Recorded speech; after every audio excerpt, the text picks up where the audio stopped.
Oh my god. Thank you. I don't know why that happened. It like changed my default mic. Welcome in. Glad to have you. Appreciate it. If there happens to be a gold chocolate bar If there underneath happens there, to be a gold that's a chocolate bar. VIP. Oh, I'm not joking. God, the audio's so crunchy. Shit, does it keep happening? Check under. There it is. So we're doing a little bit of a Willy Wonka out there. So the chocolate game is running deep. Good luck with all of that. Instead of chocolate, the factory is the racism factory. Got 'em. Ship it out, baby. Package it up. Moving on, I want to talk about CPAC, which is Dude. So many audio issues between me and fucking H3. Oh my god. Please. Not have it get too far out of hand. Adds so to much the so that, experience. Yeah. Liberals actually fucking leftist audio. react to it and are forced into action. You know what I mean? Because they're like really angry. Yeah. And they believe that Ron DeSantis will be that guy. To give them like a little bit, just enough culture Oh, sorry, I don't have it. I use she, they. war issues, but still maintain a delicate balance where they're able to like effectively legislate. And I think Ron DeSantis, unlike Donald Trump, is a party guy. He is a political machine guy. Whereas Donald Trump can sometimes say insane stuff from the bully pulpit and is somewhat uncontrollable because he is mostly just fueled by Fucking his leftist. narcissistic desires, self-preservation, and the like. So he'll throw like Republicans under the bus in a way that Ron DeSantis never would. Right. So that's why there's this rift now, and because there's this rift, CPAC was not as well attended.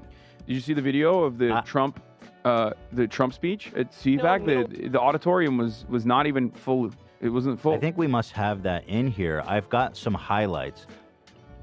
But yeah, I mean that gap between DeSantis and Trump is going to be what makes this all so fun to watch this coming primary.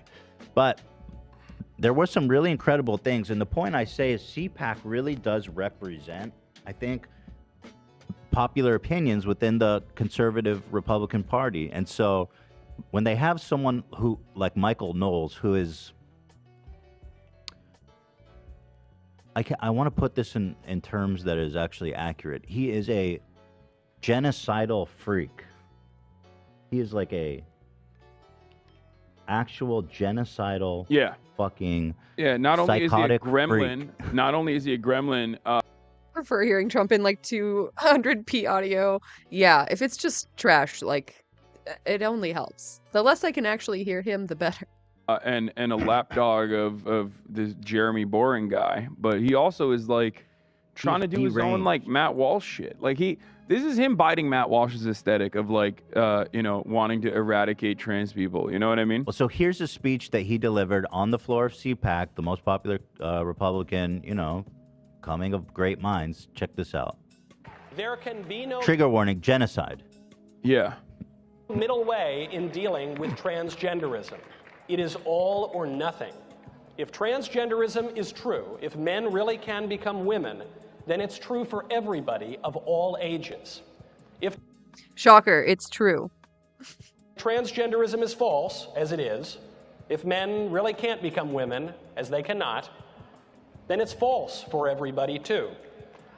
And if it's false, then we should not indulge it, especially since that indulgence requires taking away the rights and customs. He's so many self-assured. people. He thinks he's If it is spitting. false, He's such a fucking Look at his freak. face. He's like, Yeah, I'm Such a killing it fucking right now. I'm killing the doofus. speech. Totally. Attention-starved requires freak. taking away the rights and customs of so many people. How the fuck do trans people take away the rights and customs? Like, that's even a stretch. Like, There was Transit 5. Yeah, I hear that all the time. I think a lot of people know pretty young, even if they don't have like the language to understand it. Fucking old. Yeah, I feel you. It's not though.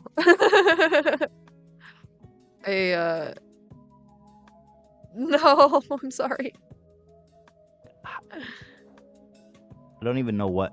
Well, they can't make a real argument about anything, so they just have to make shit up. The idea is always the same. It's like, the existence of black people in white spaces somehow takes away from white people's rights and privileges, when that's not the case, right? Same with gay people, same with trans people. Trans people are absorbing our rights, ladies and gentlemen. I mean, the red pill guys do a similar thing when they talk about like women in the workplace, taking away the rights and liberties of men. Which is the worst. I'm sorry. Because women and men should not. Well, no, but at least like there's some coherent argument in that, like, oh, they're replacing men because you have one employment spot. It could be a man or a woman. The trans thing, I don't get. What is he implying? Good women are marrying trans, and I just don't get what's being replaced.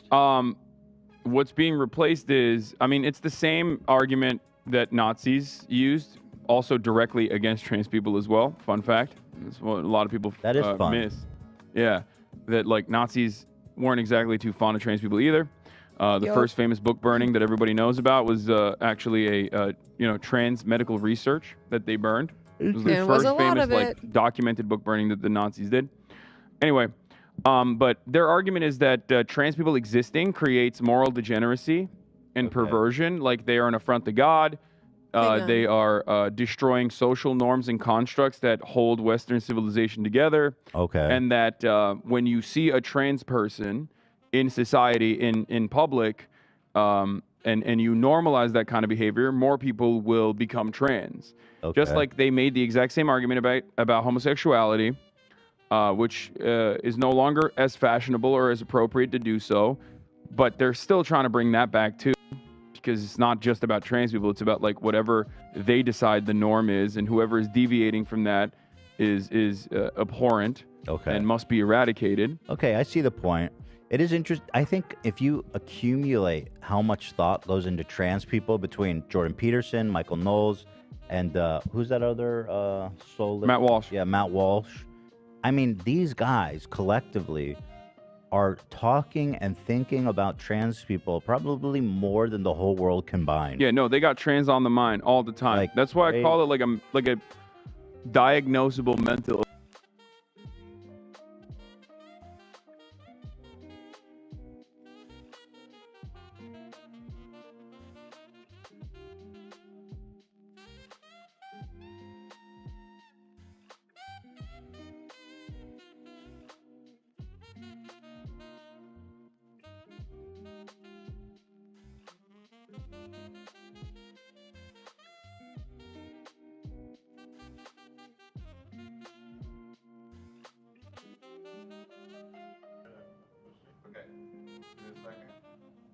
There's no audio?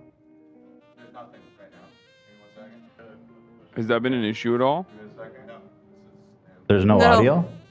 No. That's me right now. God damn it. Wait, I just play wanted it to see what again. the audio sounded. 14 ads? Holy shit. What the fuck? I'm so sorry. That's insane. What? Play it again? Yeah, nothing. We're back now. Okay. Yeah, it's back. Has that been an issue at all? It sounds fine. Yeah, they're having all kinds of issues. And there. Shit. Must be eradicated. So we're good? Yeah. Sorry, guys. We're having some tech issues here, but it seems to be resolved.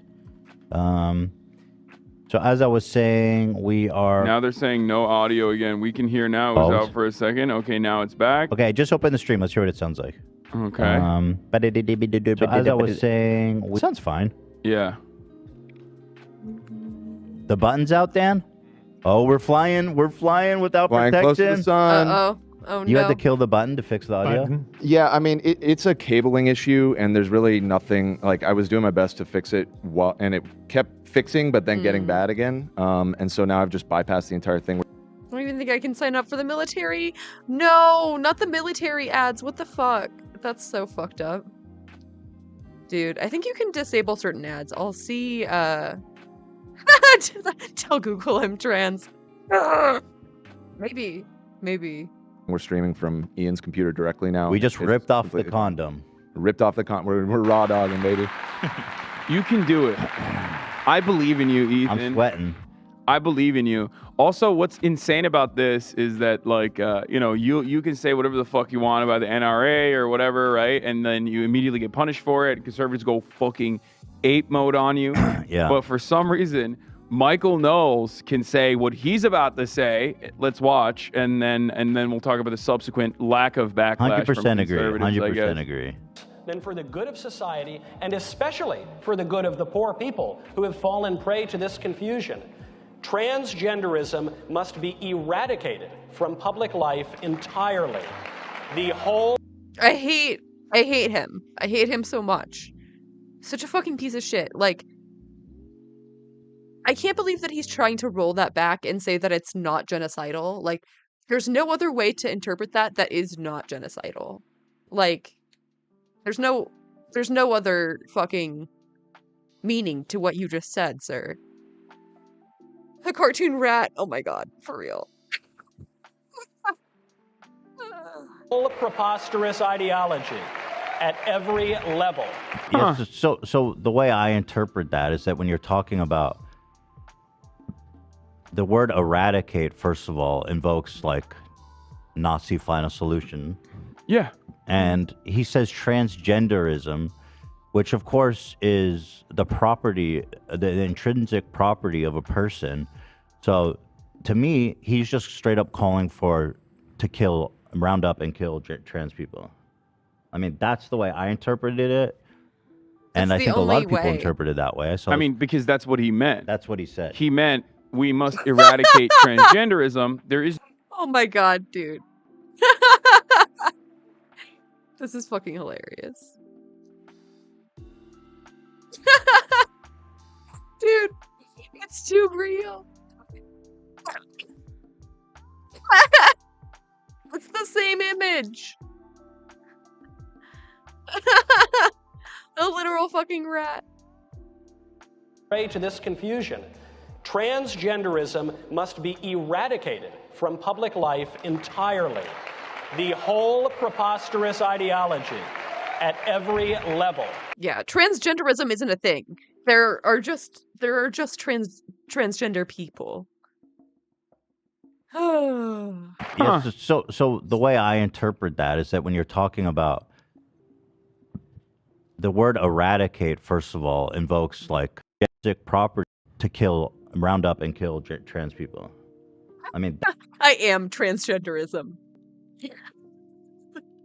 I have transed my gender so much that I've just ascended into just being a concept. That's the way I interpreted it. And I think a lot of people interpreted it that way. So I mean, because that's what he meant. That's what he said. He meant we must eradicate transgenderism. There is no peaceful solution to eradicate transgenderism because let's say your goal is to eliminate trans people from public spaces, but trans people are still going to exist regardless. What do? You have to become violent at a certain point. If the state is not violent, then people take matters in their own hands, like the Q nightclub shooting that happened. Obviously, that's kind of what they want to happen regardless, while they're simultaneously utilizing the state legislatures all around the country to eradicate. I mean, after the Q nightclub shooting, they all but said it. Like, well, you know they had it coming, essentially. So fucked up. Oh, hey, thank you. Thank you for the follow. Trans people by stopping them from transitioning, by punishing doctors, by punishing trans parents, by punishing trans children, by punishing anyone and everyone who is trans to make medical decisions, like stopping them from making medical decisions that genuinely would improve their lives. And you know, that's it. That's their very clear stated agenda, because there's no peaceful way to like stop trans people from existing. Human equivalent of McDonald's Sprite? What do you mean? McDonald's Sprite is so much better than him? Are you kidding? Right. You can't do that for anything. You can't just be like, oh yeah, like, you know, we got to eradicate, you know, Jewish mentality from existence is not something you can fucking say. Because so his defense on this, as people rightly got a little bit freaked out, and again, I remind you that this is said loudly and proudly on the national stage for conservatives to cheering.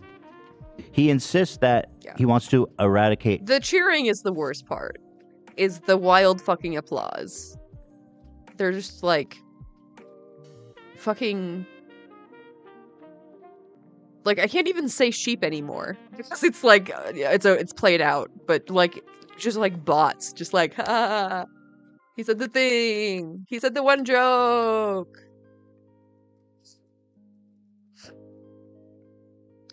To clap when the plane lands, dude.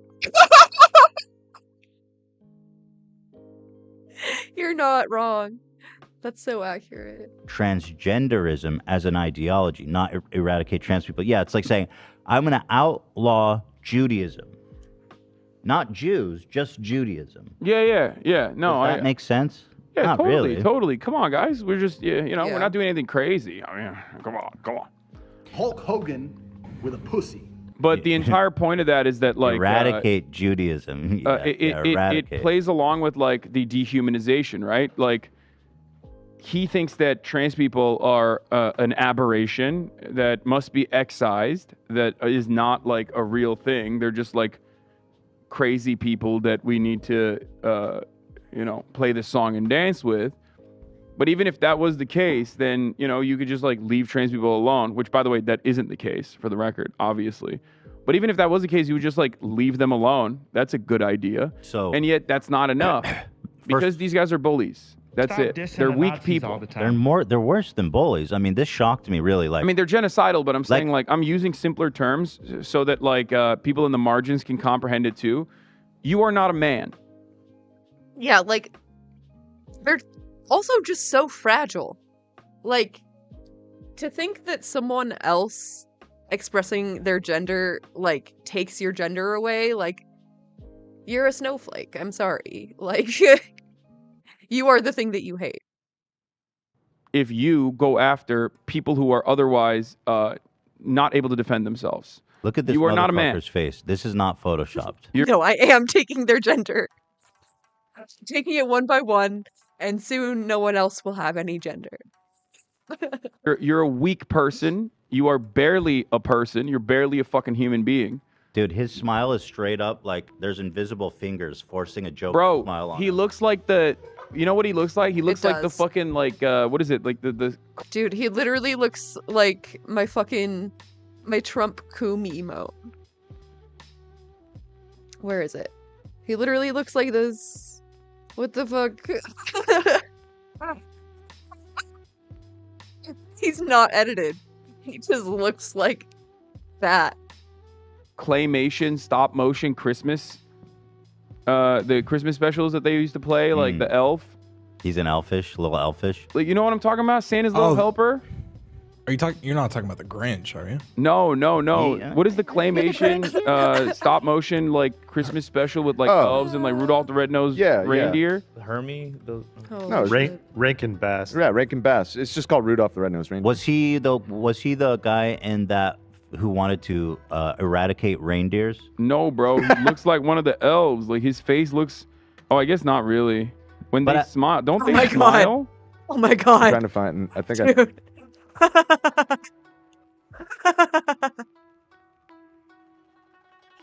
Oh, that's good. That's good. I'm gonna have to save that. That's awesome. Oh god. I know what you're talking about. Find a photo of one of these fucking elves smiling, and I promise you... Wallace? A grimace? Yeah, I see that. He does have that. I can't wipe the smile off my face, Batman. Straight fucking Joker It's like mode. I was born to laugh. He does. He has claymation smile. Maybe This makes me want to smoke some weed, so I'm gonna do that. Snow Miser. No Snow Miser. Can we get a snow miser? Here, snow miser perhaps? Snow miser. Snow miser. Yeah, claymation smile is, like, very specific. That's what his smile looks like, a claymation smile. Oh.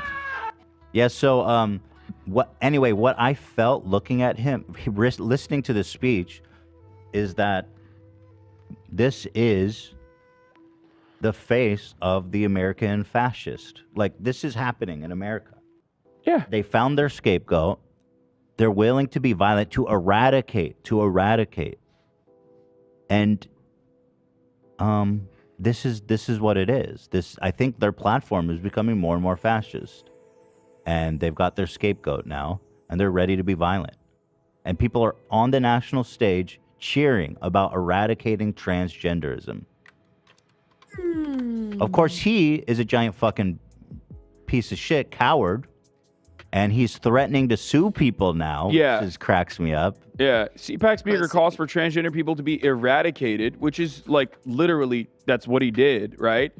And then he said, "This is suable. This is libel. This is slander. Like you will be hearing from my Ain't no fucking way, lawyers." dude. It's like you're such a baby. It's only slander or libel if it's not true. You're not going to convince any fucking jury that you didn't mean what you said. There's no fucking way you're going to win those suits, dude. Baby, like you're such a So petulant dumb. little cowardly shit. Here he is. that- Here he is on Twitter. This is his Twitter account. He says, "This headline is libelous. I demand a retraction." Hey, Michael Knowles, you want to eradicate trans people? Yeah. There is no like, oh, he's like, no, I meant transgenderism. It's like, oh, got it. Okay. There's no distinction. Yeah. So this is the face of American fascism right here. It's happening. He slapped the ism on it, so it's different. It's not actually like trans people he's talking about. He's talking about transgenderists, whatever the fuck that means. He's like, no. I guess he could probably make the case that he meant like, oh, like I just think we should do like conversion therapy, but like that's also like sort of genocidal. Like I don't think that would matter. No, you don't understand. I made up a term, and I'm actually attacking the made up thing that I'm talking about. We must eradicate. Don't do it. Hamburger patties. Don't do it. Okay, don't. I know you want to do it. You We got no must button. eradicate. Don't do all... it. La la la la la la la la la. Wait, we got the button. Don't worry. No, we don't. Oh, we don't have the button. Just kidding. We don't have a button. Got you guys. I love. You're such a stinker. He scares me. He's actually such a fucking psychotic freak. He's not even like riding as hard as Matt Walsh is. He's just trying to do the Matt Walsh thing now because he's like not even the third best fucking guy at Daily Wire, which is the biggest L, dude. Holy shit. Bottom tier Daily Wire guy. Do you think Matt Walsh is jealous of all the attention that all the transphobia attention? There's a that he's competition getting right now? Yes. This is like Literally, yes. Like unironically, yes. It is a clout contest to see who can be the most transphobic, and I fucking hate it. I feel like they are. This is like Google's versus I don't know who's another prominent term. I'm glad that you brought up. I'm glad that you brought up a monopoly when talking about competition. What Google? No, they're versus competing Bing? amongst each other for the favor. No, of... he was trying to say Goebbels. It just came out as Google. I didn't say Google. I said Google. You kind of did. Oh, I thought you said Google. Yeah. No, bro. It's like not. Or it was kind of like Google. Google. It was like halfway they're between like, Google and Goebbels. So anyway. Oh, mein Führer, I'm the best transphobe. Please love me the most. Exactly. Yeah, that's Himmler. I want to kill all the trans people more than him. More. I promise. I'm being so mean. I'm being such a meanie bobini. Now, please, Benny boy, put on the strap on. Put on the cock sleeve. Oh, Your cock is too small to penetrate me. Oh my God. Jesus Christ. Anyway, What? Rolling Stone What? updated their headline. I have never heard of that one before. What is happening?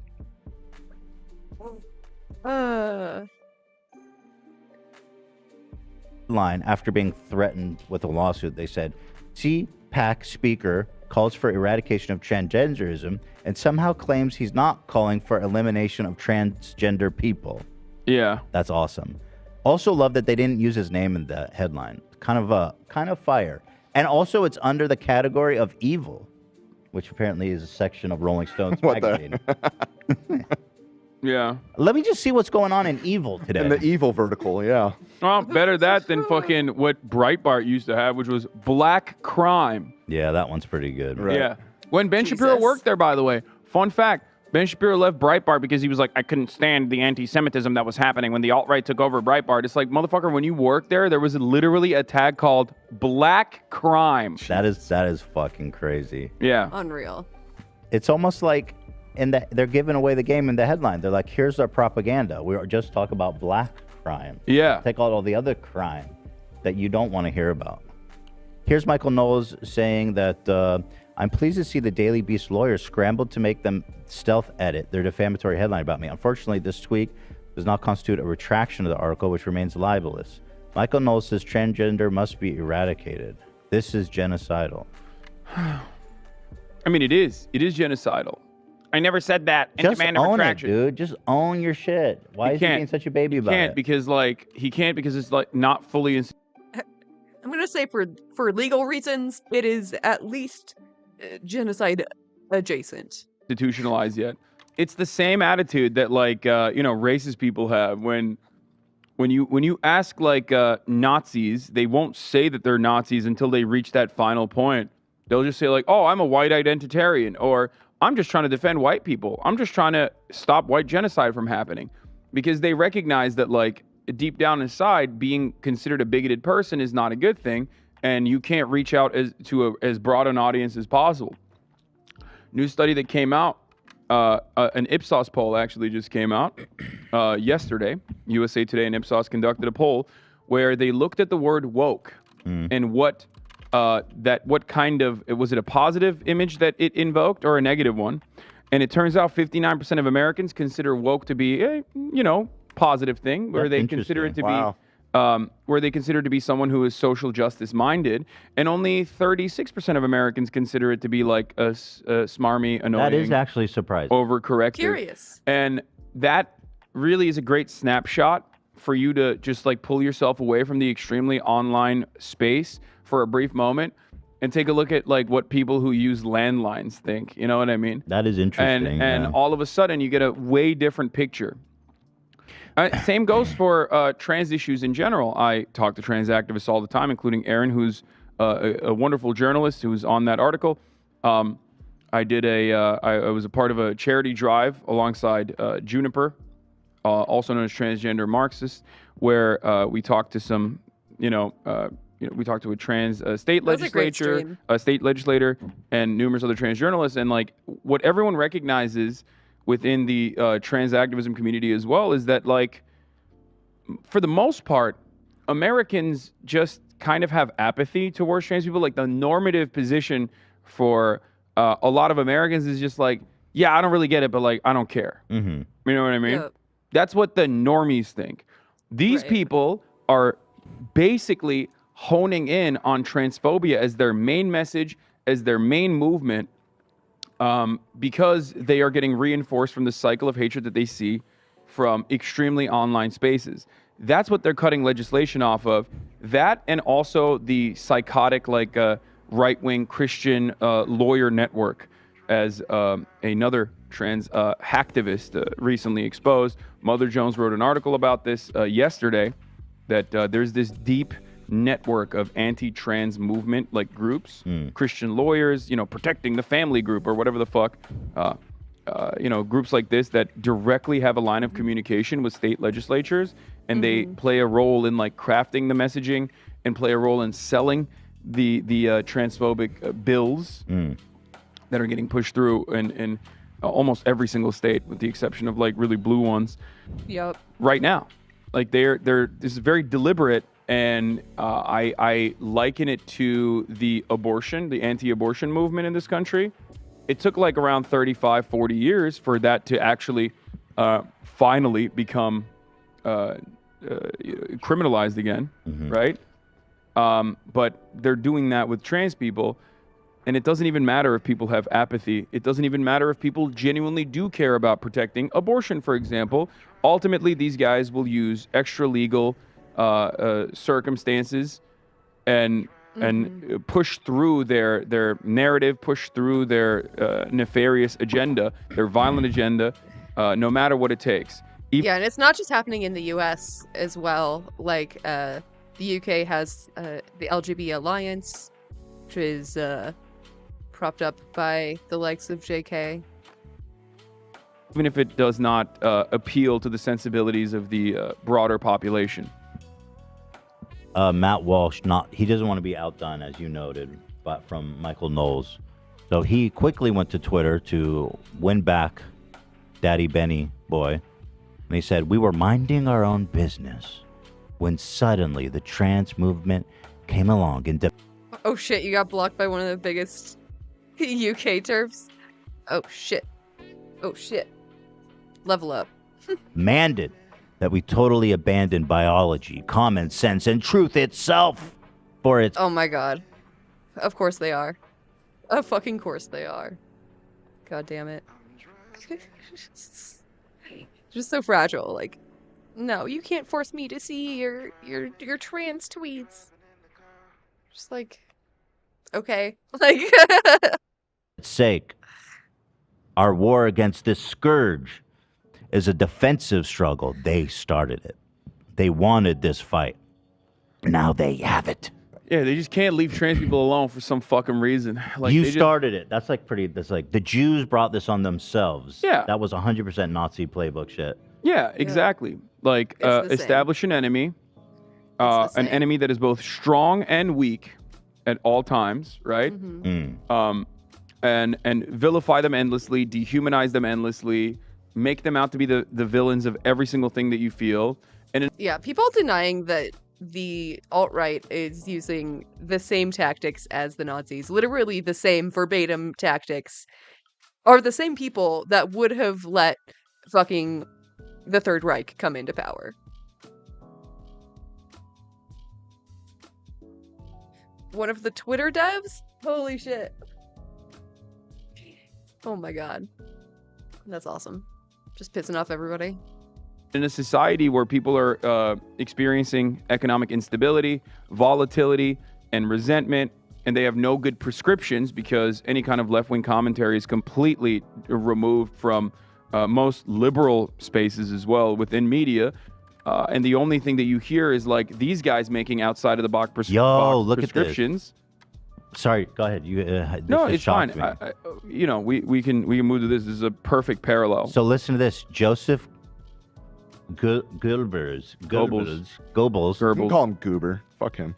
He was, of course, a very famous Nazi, the head of propaganda. He said this. Whoa. Why are you calling him a Nazi? I think he was literally a member of the Nazi Wait, party. hold on. But did he say he was a Nazi? I think so, yeah. Okay, I don't know. You need to give me more conclusive evidence. No, he was literally member of the Nazi party. I don't know, man. What's next? Are you going to say Kanye West is a Nazi? Like, come on. Yeah, I mean, well, that one's more debatable, but I don't think... Nazis all the time. Yeah. He said this about Jews. Now, once again, let's read this tweet. He says, "We're minding our business when suddenly the trans movement came along, demanded that we totally abandon biology, common sense, truth itself. Our wars with this scourge is a defensive struggle. They started it. They wanted this fight. Now they have it." Now let's go over to what Goebbels said about the Jews. He said, "The Jews wanted the war, and now they have it," referring to Nazi propaganda scheme to shift the blame for the World War onto European Jews. The Jews bore the brunt of the Nazis' first... No. Is that it? I mean, but that's just like verbatim what he said. Yeah. The Jews wanted the war. Now they have it. It's The Matt Walsh block next, honestly. Goals. I believe in you. like, you know, it's so preposterous to look at now. You know, everybody it's not... agrees that how crazy this was. Yeah. Yet here it is happening right now in America, 2023. It's not the hatred that really offends me. It's the plagiarism. Oh, yeah. You know, it's just like distasteful. Yeah. That you would just rip this guy that Ethan is calling a Nazi. Well, he was a member. He was literally a member of the Nazi party. Oh, wow. Once again, no diversity of ideas here. No, he was like Hitler's best friend. Wow. Are you saying that people with differing opinions can't be friends with one another? Got him. No, they had the same opinion. You don't know that. You weren't there. You weren't there. Were you in the don't know room that. when Hitler and Goebbels was talking strategy? Yeah. It's just a fact, in my opinion. It's Goebbels' hate for the Jews is greatly exaggerated. Yeah. Yeah, so Matt Walsh taking a play out of the Nazi handbook almost verbatim. So that's fucking disturbing. You know what I mean? That show, The Leftovers, which is a great show, by the way. Thank you so much. Yeah, I appreciate that. So that's what's going on at CPAC, ladies and gentlemen, the national platform for conservatives. Yeah. But, you know, the good of that is that the Conservative Party is basically imploding. And, it's literally because of this. Because there's a very active part of the base that demands more and more violent rhetoric. Because they're like, we're Christian fascists. Like, please give us crumbs of Christian fascism, please.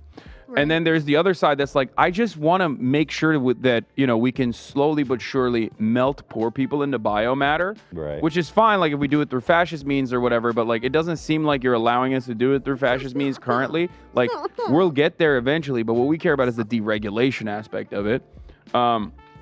And those guys are basically conflicted amongst themselves. There's like a little bit of infighting. I do think that there's a lot of class solidarity amongst the bourgeois. So ultimately, I think they'll get together and realize that like they have a common goal that unites them. So, but in the process, this back and forth is funny to watch and entertaining. You know, they're fucking freaks. Trump, of course, gave a speech at CPAC. Yeah.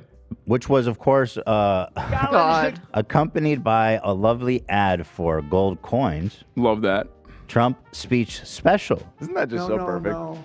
It's great. Text Trump to 65532 to get your... Yes, my lord. Yes, my lord. I'll buy your coins. Free gold coin. Yes, ladies and gentlemen. Quite an offer. Oh. Yeah, here he is. Challenge the governors of all 50 states.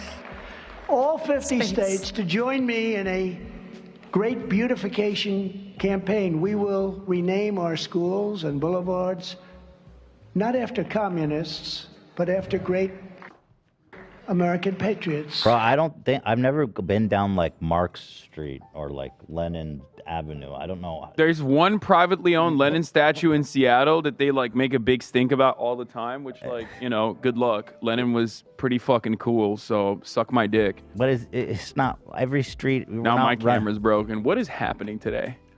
Oh no. The Leftovers feed is out. I'm dead. There you are. I'm You're gone. back. You're back. I'm back. So There's a ghost in the machine. Dude, that's so fucking true. Turf logic is so wild because I didn't transition to trick cis men. Just be Republican. Oh my god, for real. It's so easy.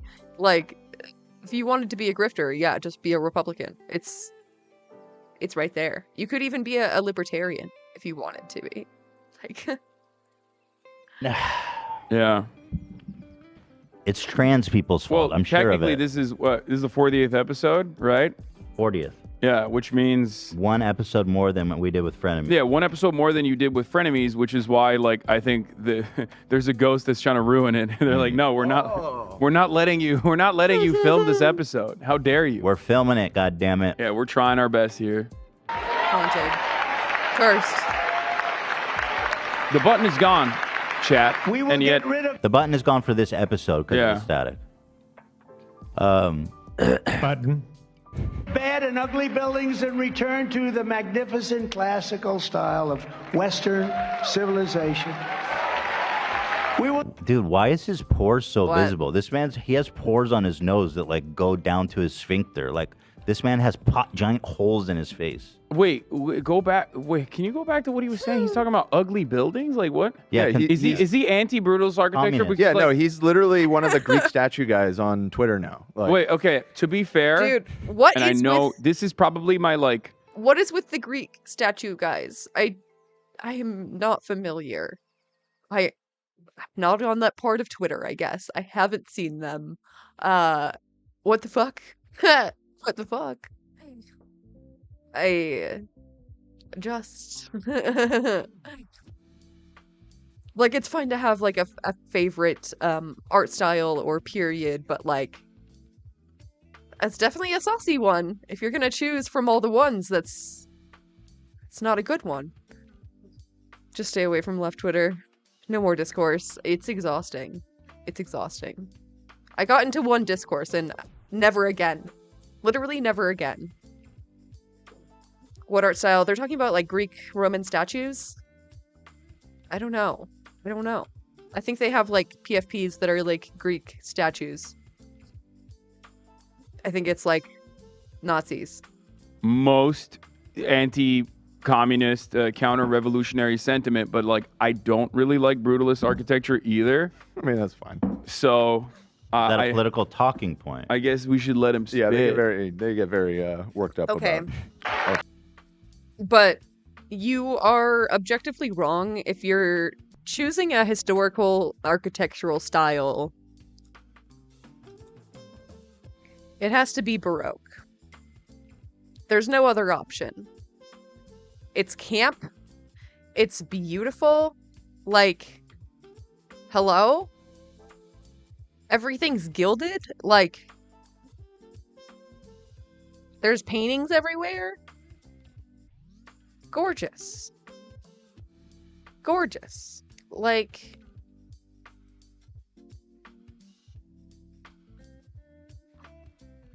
okay. Fucking 1P image. Thank you.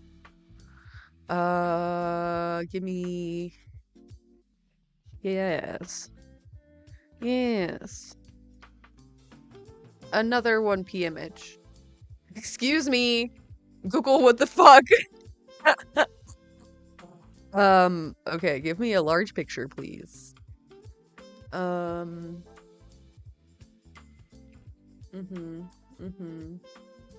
Yes. Like this. That's what I'm fucking talking about.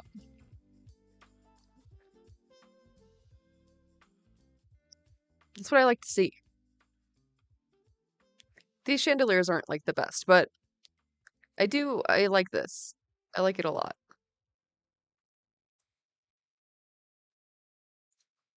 Architecture. We will get rid of bad and ugly buildings and return to the magnificent classical style. I don't even know what are you pitching? Like we bad have so many buildings. problems in this country. He's like, we're gonna get rid of all the ugly buildings. We're gonna tear them down, start all over. So it's a beautiful building. This is wonderful because, like, when you talk about like the beautiful classical styles in American architecture, like that does not exist in America. You fucking idiot! It Like that's doesn't. not a thing. Yeah. There is. It has never existed. Like, we don't have, like, anything with columns really at all. I mean, I guess some of our state buildings. No, that's not true. There is a lot of, like, Greco-Roman inspiration, but, like, even still...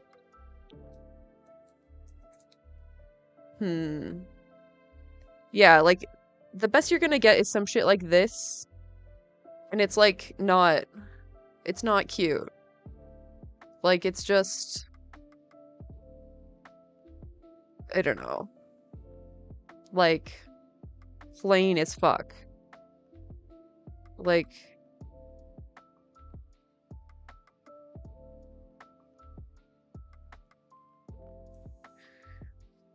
Why is Google serving me the worst images I've ever seen? Okay.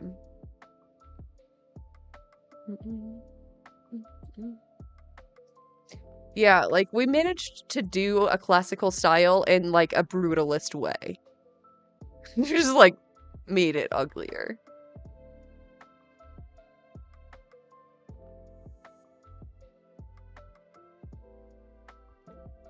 There's no coherent city planning in this country, let alone like any kind of like zoning restrictions that pertain to anything other than like allowing single family housing to occur by design and by by making it basically illegal to do anything else. And there is no coherent aesthetic within American architecture, unfortunately. Well, I just like the idea that he's going to be blowing up buildings.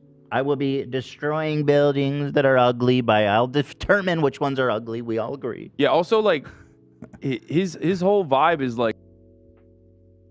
Actually, now that I think about it, the Founding Fathers really did like classical architecture. They were trying to do that.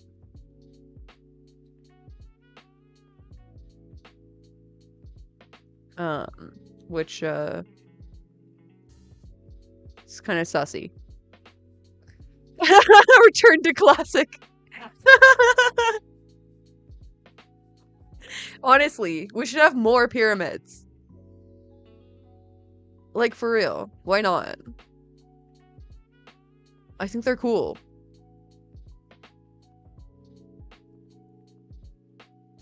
like ugly as shit. So I don't know what his like He's gonna be, idea of beauty is. I'll tell you what's beautiful. I'm gonna go up and down the street with a cartoonish TNT plunger, blowing up buildings. Frank Lloyd Wright, folks. You hear this guy? Can you believe it? made a building, melted cars, folks, but he made some good designs. We gotta bring him back. Sorry. We will support baby boomers, But and we will support baby bonuses for a new baby boom. How does that sound? What is he talking about? He's saying we want bonuses for babies to be born? He wants a baby boom? Yeah, no, he's talking about the birth rate decline, which happens to every developed nation, obviously. When you Yes. Bring back this. The 90s aesthetic. Amazing.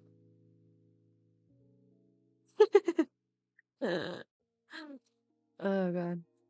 when you have a developing nation, when you have a well-developed nation, as a matter of fact, Is that really a crisis? At this moment, is that really an issue? no, because that we America need to has address? like a lot of immigration still. Okay. In comparison to a country like Japan that does not allow immigration or makes it very difficult, where they do have a dramatic birth rate decline. They need a baby boom. Legitimate crisis as a consequence of that. We need bonuses for babies. But anyway, so he's this is interesting. He says his speech was packed. He said on his Truth Social, CPAC was packed for my speech. You couldn't get into the building. Special thanks to the area fire department for making it work so well. But then, as if this isn't the first time he's lied about a crowd size, but here is during his speech. What the fuck, bro? Is that really what? Yeah, you can see him on stage. Yeah. Dude, there's like 10 people there. Yep. Yeah. The Fell fire off. department was, thank you for regulating. The only fire risk I see is all those empty chairs, man. That is something. Holy Yeah, that's fuck. what I mean. Like L plus ratio plus Trump was washed, but also like For so real. is DeSantis. He fell off so bad. It was never great. Like, it was always sort of empty, but like, this is even worse. Oh no. Oh no. So, like, there's no real, there are no real DeSantis heads in the same way that there are Trump heads out there. Bro, this is emptier than like open mic night.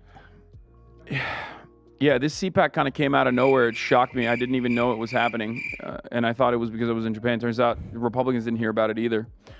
Apparently, I missed the best part of this video at the end. Oh, best is. The governors want a baby boom. It was, by the way, that I think that is Photoshop for the record. That photo that you showed, I think, is Photoshop. What? But it was empty. Like the back side of the, the room was like half empty for sure.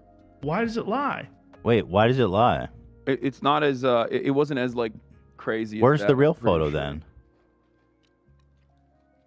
That's photoshopped? I think that might be photoshopped. Yeah. I Oh, saw why does some it lie? other. I saw some video from Could it be the this event. the real one? Because that's pretty bad too. Yeah, no. It's not good at all. That's what I was. Well, just want to see the real one. That's don't what I want- was referencing. I Like, want to see the real one.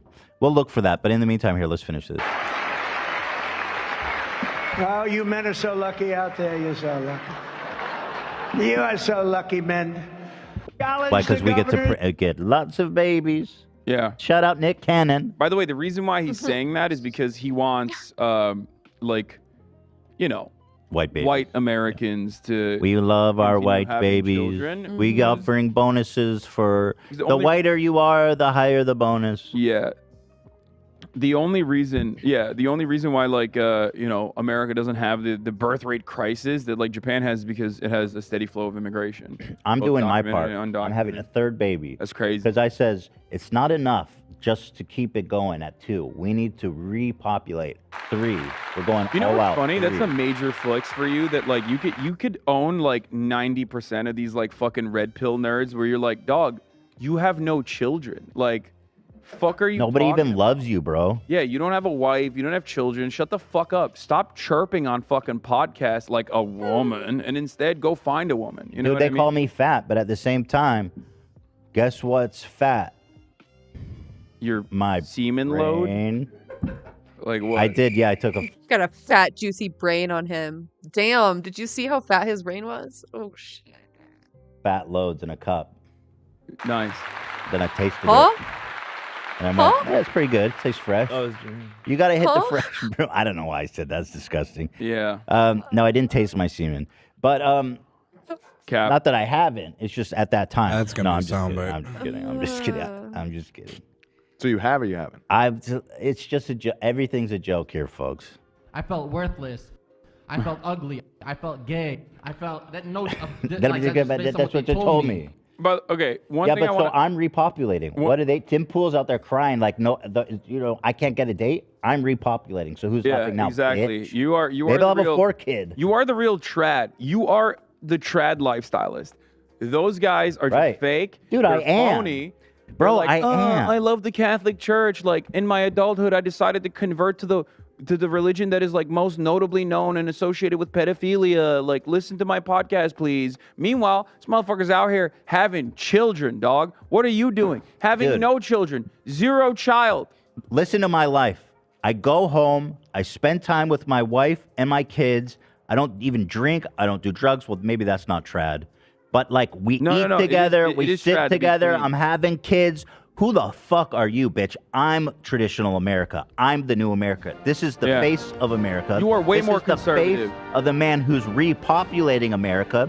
Who the fuck are True. you, bro? Yeah, get You to can't work. even find a woman to touch your dick, let alone to even brush your shoulder. You creep. You filth. Castrated? You're castrated by your political Might as well be. ideology. Yeah, might as well be. Honestly, at this point. Oh my fucking- god, dude. You're getting none. Oh You're my getting God. none, dude. Absolutely. When are you All of having it. kids? Trad? My Dude, trad? I'm not trad. I am a moral degenerate. Like I ride with that. That's When why are they you hate having me. kids, dude? Dude, I don't fuck. You got plans for kids? You want kids? My pronouns are moral degenerate. Yeah, I do want kids. Okay, good. Let's get them out there. Let's Yeah. pump them out. All you guys having kids? How old were you when you had your first child?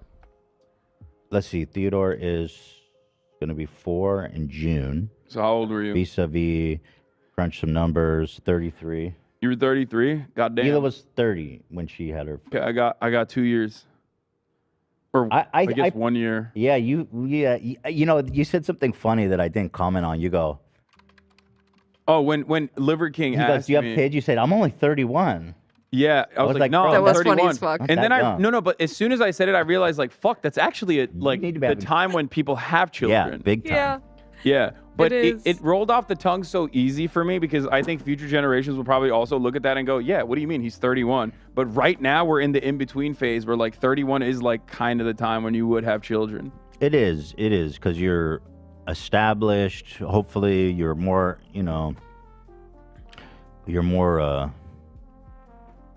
I don't know. Who gives a fuck? Just have some kids, son. Don't make me beg. Have you found someone to have kids with yet? No, No. maybe. Who knows? So maybe you have found Maybe. someone to have kids with. No, I just don't. I'm not thinking about T? it at all. Maybe? T? Who is she? Girlfriend? You know what I mean? Are you single, Hassan? Why do you always do this to me every time we're on this podcast? Do what? I don't want to talk about my private life. Okay, Please, fair let's enough. move on. That's all you had to say. That's all you had to say. Oh. Cut. Kill the music. He's doing this. He's doing No, this because T. he sees all the thirst posts on the H3H3 subreddit, and he's like, we gotta cut these I thirst just posts want to in know. half. I just want to know who you are. Yeah, But clearly, you've seen the Hassan thirst post on the subreddit. I have seen the Hassan thirst Like, posts. Keep bro, going. what the fuck? I love it. Mr. I don't Diker pay is that one much attention to the thirst helping ones. hunk of a man. Yeah, tell the mods no more thirst posts on Hassan. Only Ethan thirst posts. Thank you. Those ones get like 50 upvotes, by the way. The Ethan thirst posts do? Yeah, they don't do great. Yeah. They don't do that good. Yeah, I'm married to the game. They go, I'm married "Ethan's to so my hot." chat. They I have go- 30. I have like 30 to 40,000 kids. People shy. He's married to us. That's so unhealthy, but also very cute. Whatever. Technically, The in my thirst adult post go, daycare. is Ethan's hot. I don't care what anyone says. And in the comments, they're like, yeah, he's okay. He's not that bad. He's not as bad as people say. That's my thirst post. you look good. Have you been dieting still? Have you been keeping up the diet? I've been steady. I'm not gaining weight. I'm getting ready for another. Oh, you're like, I'm doing maintenance, guys. Yeah. That's not Okay. funny. What's funny about that? I mean, I don't know, because you were kind of killing it. You were on a tear, losing a lot of weight. I'm prepping myself. I gained mentally. 6 pounds in Japan over the course of 6 did? days. Yeah. I ate so many fucking egg sandwiches. Oh, wait, I was gonna ask because you say you don't eat fish. I don't eat fish. So what was your? But I sent you that photo of me and Connor with the meats. Yeah. Oh, I love meat. The Kobe, was that like That was in Kobe. Oh, Yeah, how I was went it? to Kobe to have Kobe beef. It was one of like his top 5 meat experiences, top 5 dining culinary experiences of my lifetime. You know, I had I'm so at a jealous. nice restaurant once. I had like a little cube of That it, shit looked so good. of the real stuff. That's the only time you've ever had it? Yeah, it's Like because one time? the one time. Plenty of restaurants in America that serve A5, like real A5. Right. I don't know. I mean, I haven't had it other than that. Mind-boggling. Like the to me. real shit though. You are so rich, and yet you eat literally frozen pizza, and then you've only had A5 one time. Like, what's the reason? What's the purpose? Like, wealth is meaningless if you can't fucking enjoy the experiences, the food. Because I'm a man of the fucking people. How many times do I have to tell you that? Yeah, I You are such a classist Yeah, piece of shit. I am. I literally am. I ride the train. I take the bus. What train? I eat fucking frozen pizzas and Yeah. I eat discount steaks. Ethan is so rich, he has his own Orica. train. And I'll dude. have you know, Hassan, as a man of the people, that I proudly eat frozen pizzas. Yeah. And I take it even further. I treat myself and sprinkle a little cheese on top before it goes in the oven. Yeah. Because I'm a man Because you of have the to do that to people. make it edible. I Otherwise eat it's cereal in fucking the cardboard. morning. I love pizza. What kind of cereal? and I don't love even have cable TV. Wait, what kind of cereal? Lucky Charms, motherfucker. Okay. Cinnamon Toast Crunch is my shit. Or Cap'n Crunch. Can I tell you a secret okay. about Lucky Charms? What? Sounds What's the so good. secret? Oh. This is going to blow your mind. What? If you compare it to all other breakfast cereals, it has the lowest calorie per cup. It will blow your fucking mind. It's 140. You look at all the healthy cereals, they're like 200, 220 per cup. Yeah, all that shit is bullshit Lucky anyway. Charms, it's low calorie. When is the last time you had one singular cup of cereal, though? Oh, like, bro, that's my I mean, problem is, like, Yeah. I I'm talking can't... about calories. Especially not Lucky Charms. Have like 5 bowls of that shit. I would eat so much of that when I was a kid. Oh my god.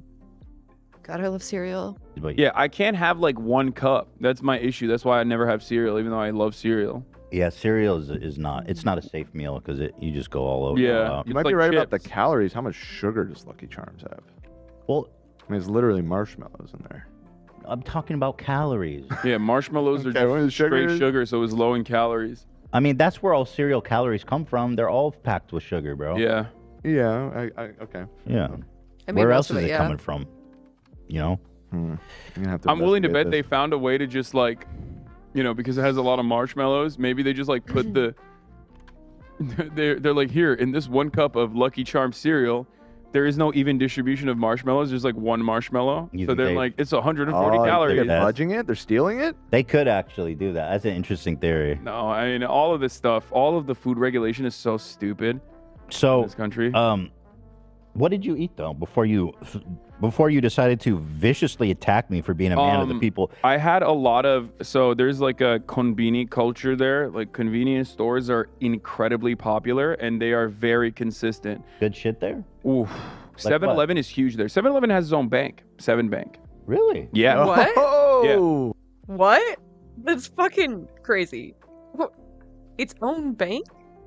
7-Eleven What do is you like eat there? What do you eat from the a convenience store? gigantic franchise. So they have everything pretty much. They have sandwiches. They have like cold food that you can warm up right there with in a microwave. I Wow. didn't try those. So is there chefs in back making it and just putting it in the vending machine? No, I think they have like massive facilities where they make it and then they distribute it all across Japan. But the consistency is what I'm talking about. Like there's Lawson's, and then there's like a natural Lawson's, which is like one level above that, I guess. What's Lawson's? Lawson's is a convenience store. Okay. Family Mart is another one, and then 7-Eleven is the last one, right? These are the 3 main convenience stores that you can find everywhere in Japan. Okay. And they all pretty much, give or take, have the exact same stuff. So what would you get out of there? Egg salad sandwich. egg salad sandwich. You lived on that. I had like probably 6 to 10 every day. But how good can an egg salad sandwich be? So good. It's just So egg good. and mayonnaise. I love that shit. Okay? This is probably my whitest trait, is that I love egg salad, I love potato salad, I love pasta salad. None of it should qualify as salad, but it's delicious. It's so good. I don't know how it's just they struck the perfect balance. So I had a lot of that, and then there was like katsu sandwiches that they also had, that I had, like the pork cutlet sandwiches that I had a lot, ham and cheese sandwiches. I had a lot of sandwiches from convenience stores, a lot of fried chicken from convenience stores, which are also decadent and delicious. It's like weird to think about, but like 7-Eleven fried chicken is, I mean, Family Mart, 7-Eleven, and Lawson's fried chicken is incredible. Fried chicken. Yeah. And so, what was the prices like? What did you find it to be expensive or Very reasonably? cheap, incredibly cheap. America's so fucked. Yeah, no, in Japan, the cost of living, depending on, I mean, housing is very expensive regardless, because like Tokyo's super dense, and a lot of the jobs are there, so there's a massive problem with that. But other than housing, food for the most part is super cheap. So how much was one of these egg salad sandwiches? I don't remember. I don't know the exact number, but like How much yen was it? Do you remember how much you paid for it in yen? I think it was like $2, $3. Wow. Yeah. You cannot get a fucking. You can even get one egg for $2 here. Yeah, it's definitely significantly A single cheaper. egg. But of course, the average wage is like lower too in Japan, so there's Yeah, that. so yeah. But yeah, and the meat quality is incredibly high. You like had it's 10 a of those a flex. day? The amount of, I mean, I had that. I had like a 10? lot of raw meat. I had a lot of raw meat. They have like raw beef. It's almost like a flex, yeah. They even have raw chicken in certain places. I did not try it. hell I did not nah. try it. I did not try it. I'm Hell not brave nah. enough, but you know, it's mostly like a flex. Chicken sashimi? Yeah. No thanks. Hell nah.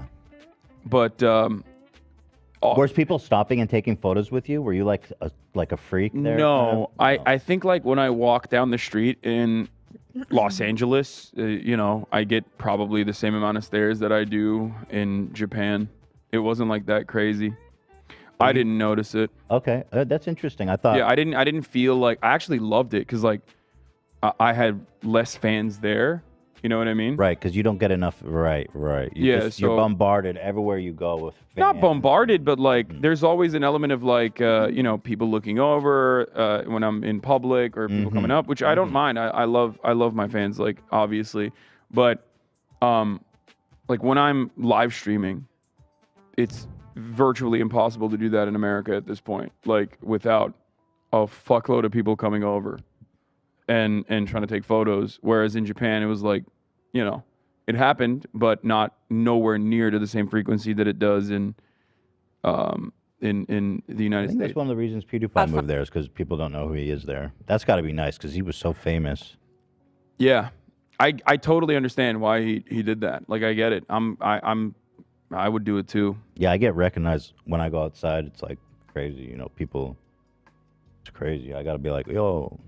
Do you Everybody do you chill. go outside a lot though? Think about that. Like how much time do you I spend don't. outside of this studio and outside of your house? Not a lot. And the train. Not a that you lot. frequently ride. That's what I mean. Well, yeah, I am the man of the people. On the bus and the train it happens a lot. But Like if you're constantly other than that- outside, if you're constantly like when I go grocery shopping, like, you know, I get don't- stopped 2 to 3 times. You know what I mean? By Yeah. people that either work there or. I haven't been in a grocery store in years. Man of the people. Man of the people. I don't leave my house. I don't leave my house. In fact, I think I've gotten a measure. Okay, but pickup orders are kind of goated. I fuck with that. I think that's pretty cool. Not gonna lie with you. It's good. Of almost social anxiety, let's say, or I don't know if it's social anxiety, but it's like some kind of anxiety of being out in the world. It's not exactly agoraphobia either. It's just like I'm so used to, you know, not being outside. I feel awkward, out Damn. in the, you know. I feel like Ethan's eyes got worse since the beginning. They're so puffy. Dude, was it the Mr. Beast burger? What the fuck? Out in public. I understand that. Oh, you Yeah. do? Thanks. I understand that. I mean, my interaction in the real world is also severely limited too. Son, would you say that it would be healthy for Ethan to maybe himself take a trip to Japan? I mean, he could maybe take the podcast with him. We could do like a special out there. That would be like, do you think fire. that'd be good? Have you for ever his been? Anxiety Yeah, no, that's a to- good idea, Dan. I can just do it. I can just do it myself on my phone. Really You don't low need a little bit of budget. help. I mean, you Just always run and gun. you You know what I need mean? a little bit of Elo can help. record it like old times. You're not the best with You know, you technology, are. that's what I'm That is a saying. good idea. I'll run and gun it. Through If you Japan. go, I'll come with you. I've yeah. Well, there you go. Look, I've traveled to Western Europe a lot. Obviously, I grew up in Turkey, and I've been all around Europe for I'll be back in 2 seconds. the most part. And out of every single place I've visited, I've never felt like, oh, dude, I want to come back here immediately. I hate traveling, but like, interesting. with Japan, I was like, I need that. What Any was it? excuse. What do you think it was about Japan that appealed to you so much?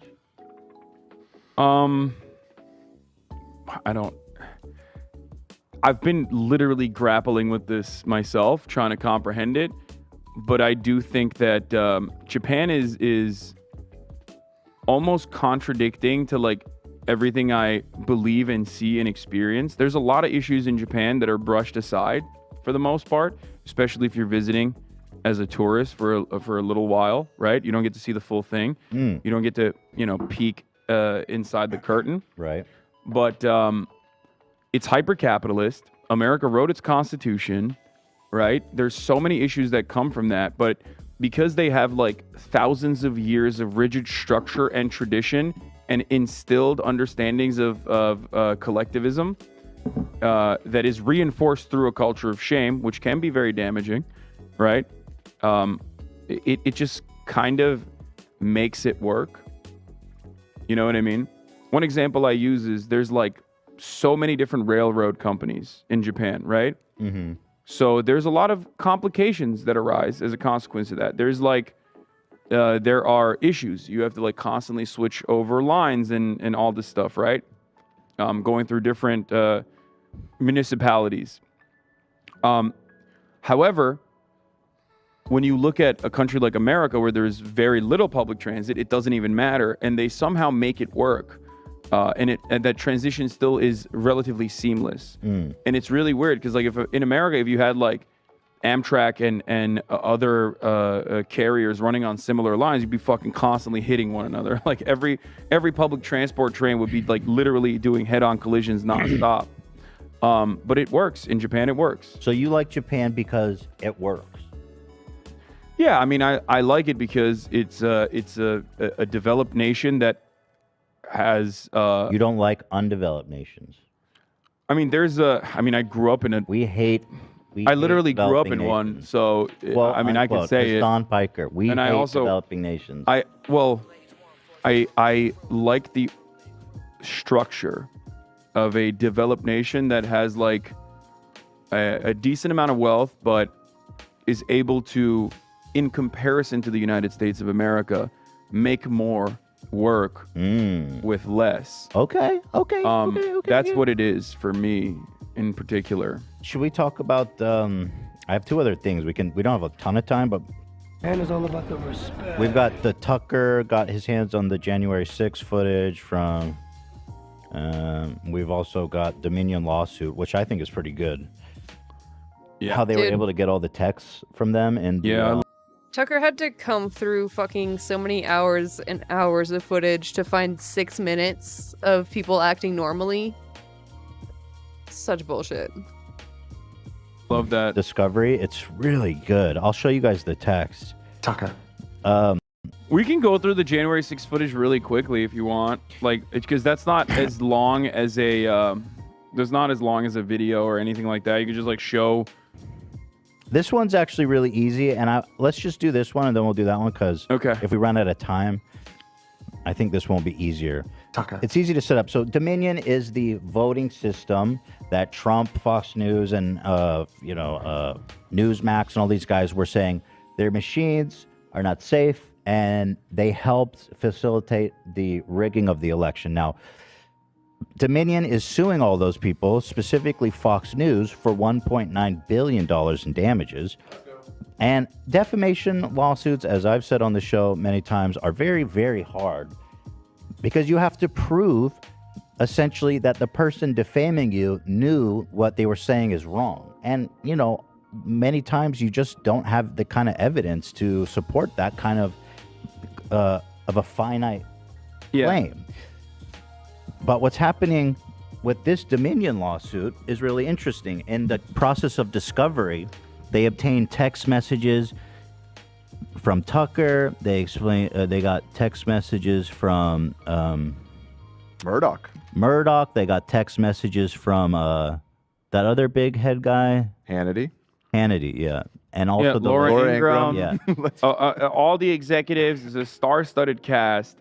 It's wonderful to see them in private and the way that they discuss these matters and the disdain that they kind of have for their audience. Like it's so cynical. They're completely aware that they are, they're posturing on television to an audience. They're of lying. Fucking baboons. They're knowingly lying. Yeah, it's so. And it's they know so how cynical. stupid their fan base is.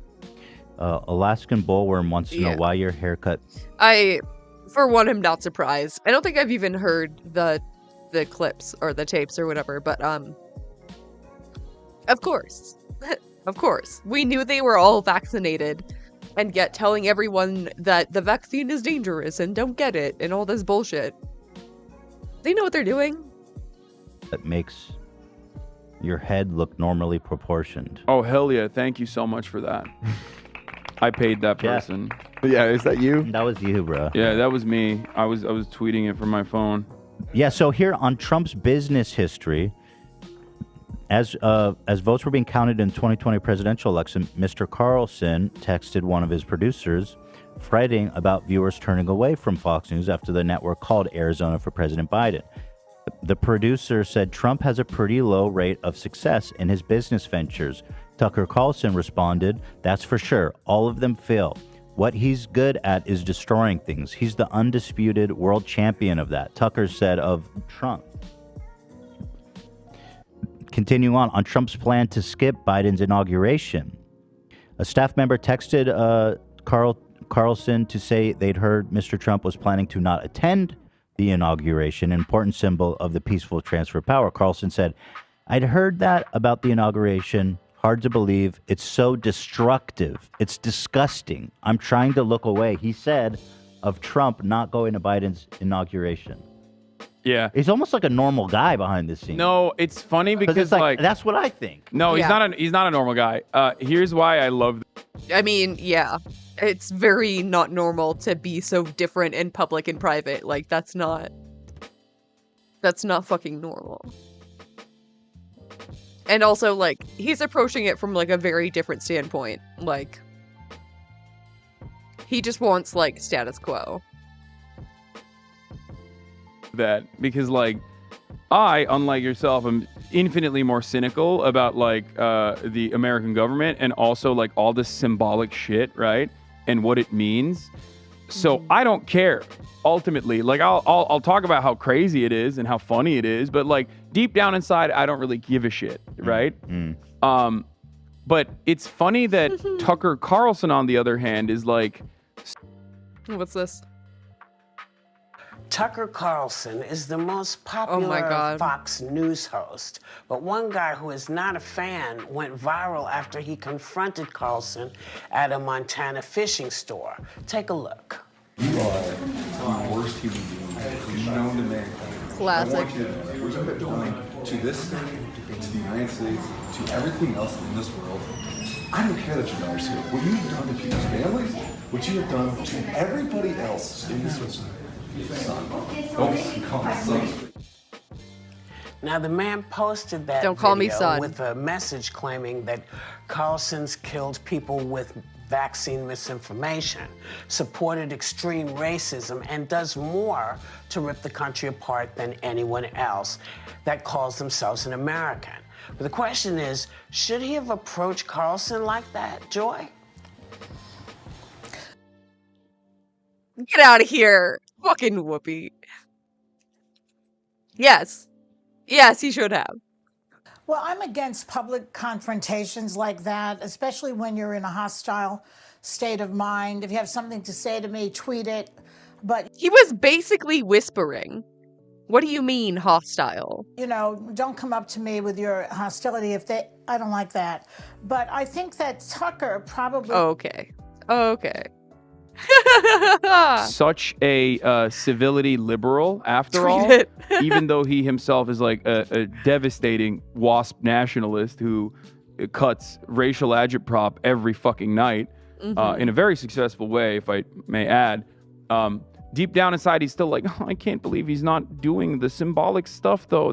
You're undermining the integrity of the American institutions. Like, please. But if you could go to his broadcast for that night, I'm pretty sure he'd be like, why should President Trump go to the inauguration when there's so many questions about the legitimacy of the election? Well, he's literally doing that right now. Number 3, on his interaction with Trump's team over Sidney Powell, the psychotic Trump lawyer, he texted with Fox News' Laura Ingraham about Sidney Powell, a lawyer for Mr. Trump and one of the biggest promoters of the election fraud claim. Carlson said, I had to try to make the White House disavow her, which they obviously should have done a long time. Of course, she was a guest on his show several times. Laura Ingraham said no serious lawyer could believe what they were saying.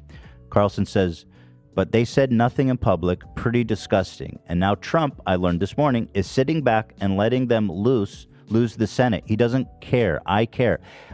It's like they're saying behind the scenes how much he cares about doing the right thing, but then he goes on his show and does the opposite of how he personally feels. No. He doesn't care about doing the right thing. Understand this. Tucker Carlson ultimately is a rich guy. Yeah. Right? He might have legitimate ideological reasons for why he's promoting, fascist ideas and concepts. Mm-hmm. But ultimately, as a rich guy, he cares about just, maintaining his wealth and serving the even richer guys that pay him hundreds of millions of dollars. So Donald Trump, in certain instances, when he does stuff like this, when he undermines the integrity of the American institutions, is actually presenting a danger to the way things are for wealthy people. Because if the system collapses entirely, then all of a sudden, the super rich guys are not going to be able to turn profit in the same way that they are able to right now. It's always better to not fully starve out the population and give them some breadcrumbs to make them feel comfortable in their existence than it is to truly undermine the entire system, let it crumble. Because when you undermine the entire system and let it crumble as it stands currently, when there's still profit to be made, you're going to give up on a lot of your amenities, a lot of your. But if I guess you could say more specifically, he's going against his own interests when he goes on the show and, goes with the talking points. But he goes on, this is about the aftermath of the Capitol riots. After the riots at the Capitol on January 6th, Mr. Carlson texts with Mr. Pfeiffer. Who's the Pfeiffer? Is that a producer? Yeah, that's the producer. Okay. About Mr. Trump's culpability in the insurrection, how to deal with viewers who still support him. This was 2 weeks before Biden's inauguration. Carlson says, Trump has 2 weeks left. Once he's out, he'll become incalculably less powerful, even in the minds of his supporters. Carlson continues, he's a demonic force, a destroyer, but he's not going to destroy us. I've been thinking about this every day for 4 years. Pfeiffer says, you're right. I don't want to let him destroy me either. The Trump anger spiral is vicious. Carlson says, that's for sure. It's deadly. It almost consumed me in November when Sidney Powell attacked us. It was very difficult to regain emotional control, but I knew I had to. We've got 2 weeks left. We can do this. What? These conversations are so ridiculous, too. Well, Tucker Carlson, shouts out to Roger Ailes, rest in piss. But Fox News as an institution was designed deliberately to be the propaganda arm of the Republican Party and the Republican interests, right? So Tucker Carlson having this conversation in private is hilarious to me because this is the exact same conversation that is happening in every circle in the Republican Party. Because the party machine currently has these two conflicting forces. They have geared up the base to be more and more extremist, right? because the culture war is the only thing that keeps people going out to the polls, keeps people going out and voting, because like you're not offering them any sort of material restitution. You're not offering them anything. You're not offering them health care. You're not offering them like financial freedom or anything like that. So how do you make work the deregulation narrative? How do you make work the tax cuts for the wealthy narrative? You shift the attention away, you pump up the American dream rhetoric, and then you shift the attention away from like the genuine damaging impacts that this kind of attitude has, this Reaganism attitude has on the economy as a whole, and you focus on marginal issues, culture war issues, and you create this culture war agenda. And you constantly have to push that button over and over again, and people demand more and more and more. So now you've gotten to a place where Donald Trump sees all of that and reads the room very well and is able to communicate the culture war narratives without the dog whistles, really. That's why he's so appealing. But when you do that, when you rush to your base of support that hard, you will cause instability. Like Donald Trump, in many respects, was a victim of his own success.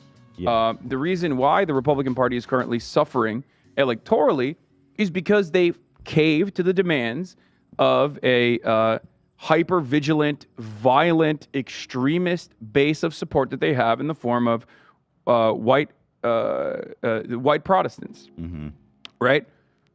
They make up a tiny percentage. Well, not tiny, but not a large enough percentage to like win elections nationally. But they capitulated to them. They created the Federalist Society. They set it up and designed systems to specifically concede to their demands. And once they got those demands, which were inherently anti-democratic, and the only way to achieve them was going against the wishes of the majority, when they did that so brazenly, all of a sudden people are like, what the fuck? I'm conservative, but like, I have a daughter. And God forbid, what if she needs to get an abortion? I'm conservative, but I'm seeing young women all around the country who are not able to get medical procedures from their doctors because the doctors are afraid that they're going to go to jail when they have and they're forced to give like stillbirth abortion. I mean, when they're forced to give birth to a stillbirth fetus, right? Yeah. This was my favorite one, by the way. And I'm wondering if Trump, I feel like, has to respond to this. He goes, on his desire to move on from Trump, Carlson said, Mr. Carlson texts with members of his staff 2 months after the 2020 election and 2 days before the insurrection at the Capitol building and looking forward to not having to cover Mr. Trump. Carlson said, we are very, very close to being able to ignore Trump most nights. I truly can't wait. He continues, I hate him passionately. Carlson says he hates Trump passionately. And so I wonder if Trump's going to respond to that. But what's interesting about this is that you have proof, hard evidence, of Fox News lying, pundits saying exactly the opposite of what they're saying on the air. And it's interesting that it's turning out that they have a very compelling case of defamation, Dominion voting. So, they might actually win. They might actually win that $1.9 billion. That'd be so sick. I mean, it's hard because like, I don't know how much money Dominion has, but like I know Fox News has like great lawyers. This is an open and shut defamation case, but it's still very difficult to win those. So unless you're Johnny Depp. So they're shopping for judges right now. Yeah. The Fox News ones. They're trying to find like super conservative judges who are like Fox News watchers and stuff, trying to find sympathetic. It's not going to be that hard. No, it's not. It's not going to be that hard. Fox Corporation has $4 billion cash on hand. God That's damn, awesome. dude. Jesus These Christ. motherfuckers got a bank account with $4 billion in it. That's crazy. Love that for That's them. crazy. Yeah, we got more here at the Leftovers 20. compound. We got 20, but like, I mean, they're broke boys, but I just can't get over again. We always talk about how lucrative the grift is, and I just so happy for them. Yeah. They were able to make it, But going back to the Tucker Carlson thing, like, there is a dual interest here, right? On the one hand, they don't want to rock the boat too hard, but they have to hammer on the volatility. They have to hammer on the violent narratives, right? But on the other hand, they don't want to rock the boat too hard because, like, they still want to make money. They still want to live in comfort, right? And that's the issue. That's the reason why he has to toe this delicate line of, like, immigrants are dirty and need to be purged from this country, while simultaneously not saying it too much, like not going too kooky with the election narratives, which is why, and this is a decent segue, I think, back to the other video. Tucker Carlson recently came out with the January 6th footage.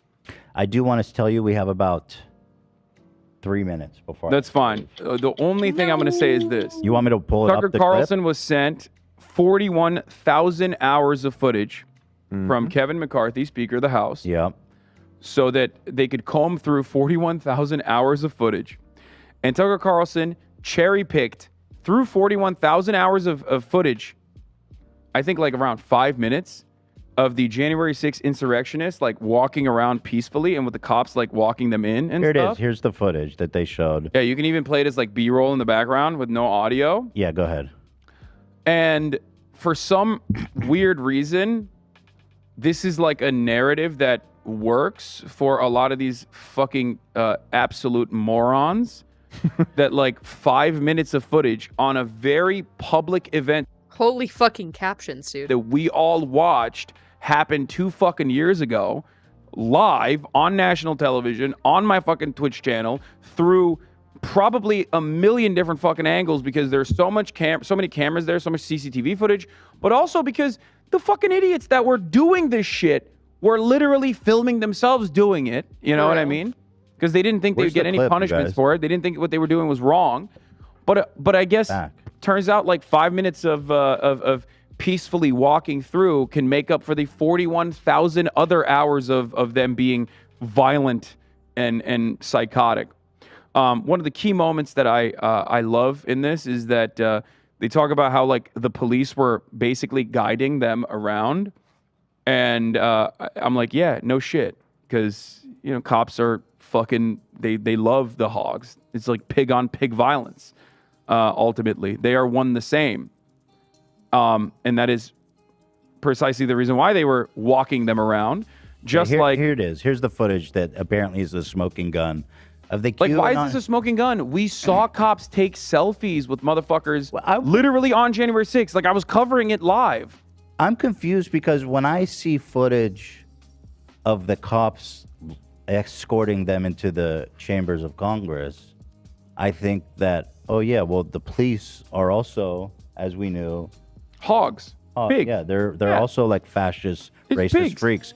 So I don't understand how this footage supports their narrative. I'm confused by it.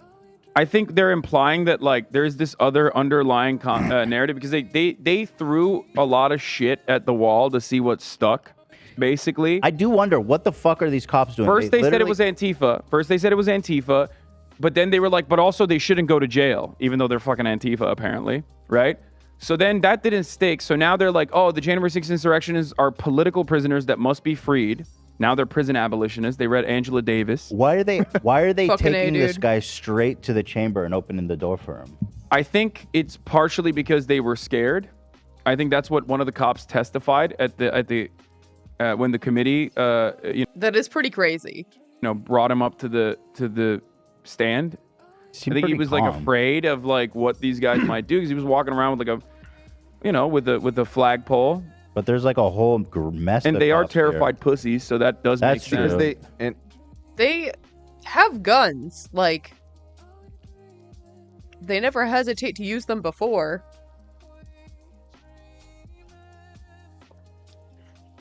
They don't look scared. They look pretty fucking chill, if you ask me. I can actually, there actually is an explanation for why they were doing this. Tell me. That the cops gave is that the defendant challenged the U.S. Capitol officer to let them pass, ultimately using his bullhorn to rile up the crowd and demand the lawmakers be brought out. They entered the chambers, the officer falling behind them until there was sufficient law enforcement presence to clear out the room. So yeah, the thing is they cut off what they show is this footage. There's a ton of people already because all the cops are outside trying to stop the crowd. There's only a few inside. These people get in. There's way more of them than there are cops, so they just try and de-escalate, and they're like, yeah, okay, just here, I'll show you around. They wait for backup, and then right after all of the footage that Tucker showed, a bunch more cops show up, they round everybody up and arrest them and move them Which, by the way, some of these guys have zip ties and shit. Yeah. That's also, they're not there to be peaceful. This shot, I was like, well, there's like 10 cops here in riot. So here's the thing. Well, here's the thing, though. Here's what I will say. The reason why what they're trying to say basically is that cop that died of seizures like the next day, he was not hurt, is what they're trying to say. He died for unrelated causes, which I think is pretty funny for them to like do this like, you know, ACAB Curious. style, you know, cop murder is fine when we do it narrative, which is pretty funny. But also, I think they're trying to imply that like, I'm sure you've heard this narrative. Nancy Pelosi purposefully refused to bring in the National Guard, and Nancy Pelosi is the reason why the Capitol was not protected on that day, which again still shows that like these that doesn't eliminate the fact that like these violent hogs were behaving in this violent way. You know what I mean? Like even if the cops weren't there, like that's insane. What they did was you know, completely illegal and unacceptable. So the part they don't show is that there's already a bunch. I mean, also separately, Pelosi sucks. So, I mean, I don't know if she could have done something, but like, she was also like one of the victims. Like they were trying to find her. So, bunch of rioters inside the chamber, I'm assuming. That's what that footage is, him walking to the chamber. And yeah, He wasn't the first one in there. No. So that makes sense if there's like a angry mob inside. Yeah, they were like trickling in. I don't know. Through broken windows. But I also don't have a hard time believing that some of the cops were sympathetic to them. Probably. Yes, they were. They were taking selfies with them. Yeah. Ethan. Yeah. They were taking selfies with them on the day of. I talked about this a lot. To me, all it says is that the police were Or sympathetic to them. Yes, That's the what I Capitol see. Police is notorious for like beating the shit out of you know, disabled people in wheelchairs and stuff whenever they, you know, have the audacity to protest outside of fucking Nancy Pelosi's office. So these guys aren't exactly good guys either, okay? So I hate this like mainstream media narrative of like our hero cops were not being sucked off by the conservative movement today and they were being attacked viciously, but like these guys are pieces of shit too, okay? They're not nice. So the thing, I guess there's a movement to free the January 6th patriots. And I guess this is part of that, where they're like, they didn't even force their way in. They were escorted. Mm-hmm. So they want set up as a frame job. They want to free the January 6th heroes. That's crazy. Yeah. So yeah, there's a ton of people in there. Yeah, they're like, they were doing a peaceful prayer. Like that's what they're making it seem like.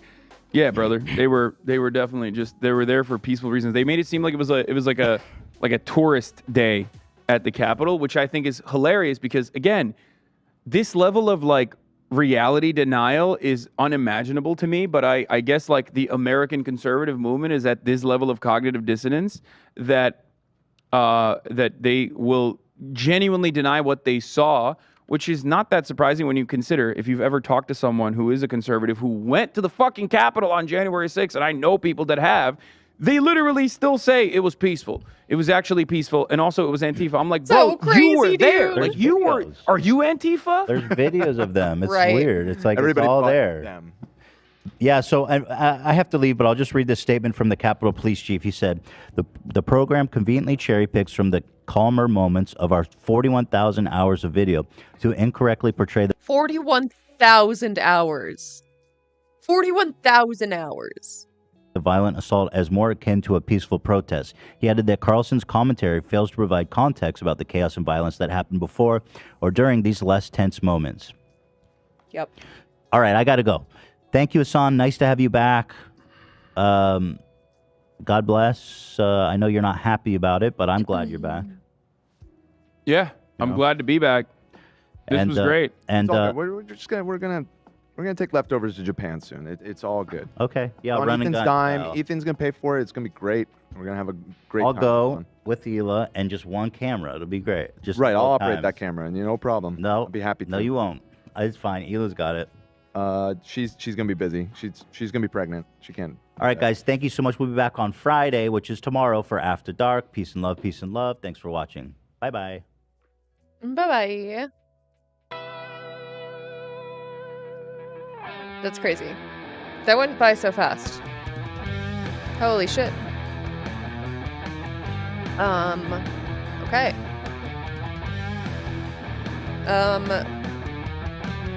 So here's the tea. I'm going to take a quick break.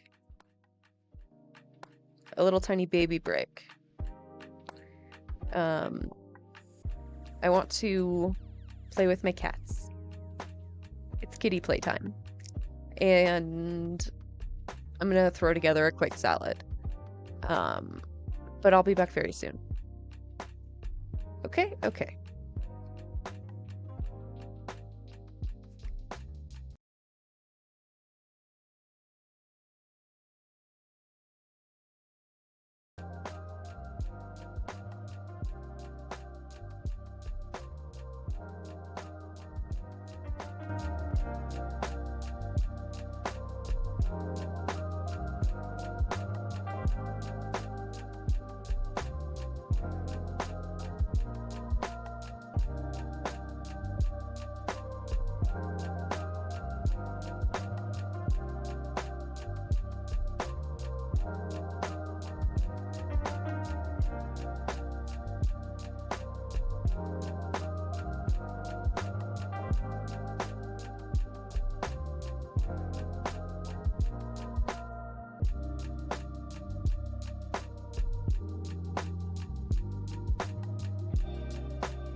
They come around, but they never come close to you.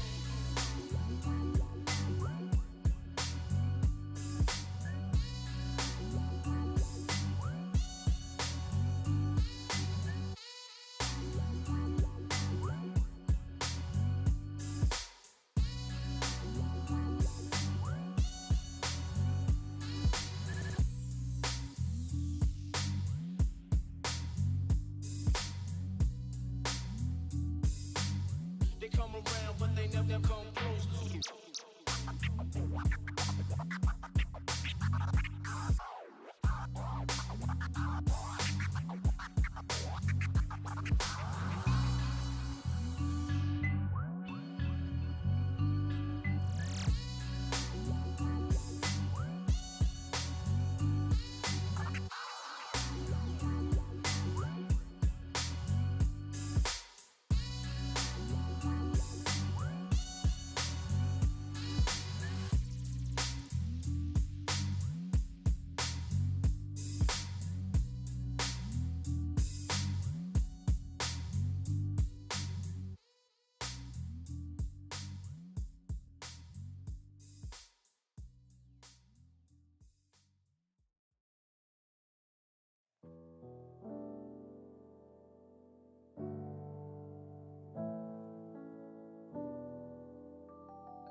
Oh my god, I'm sorry that took so long.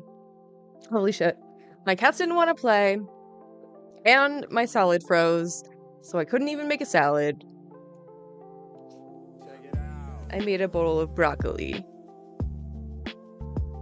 I put a bunch of garlic and toasted some hemp hearts and garlic, ginger, paprika, pepper, soy sauce. It's pretty good. Pretty good for being thrown together in like 5 minutes. It is what it is, I guess. It's video essay time. You ready? Creation without actually having the ability to build a following. That's it. That's my intro. I'm Amanda, you're watching Swell Entertainment, and I know that intro is very harsh, but I think it's something that should be noted because I have been thinking about making a video specifically on micro-influencers for a while. However, I made the decision to not, and I just made a little TikTok being like, here's like the risk of you being a micro-influencer. And now I'm getting way more UGC content pushed to me specifically on TikTok. This is where I see most of the original people who are making tons of money, allegedly. I get to see proof. This is a very dramatic image to use because I think that calling this a direct pyramid scheme is a bit excessive and doesn't fully fit, because though I think that this specific image is fairly accurate considering one person starts posting about how they're making money from UGC content, 2 to 40 people are like, oh my God, that sounds so cool. I don't make money from that without having a social media following with 200 followers on Instagram or whatever the heck.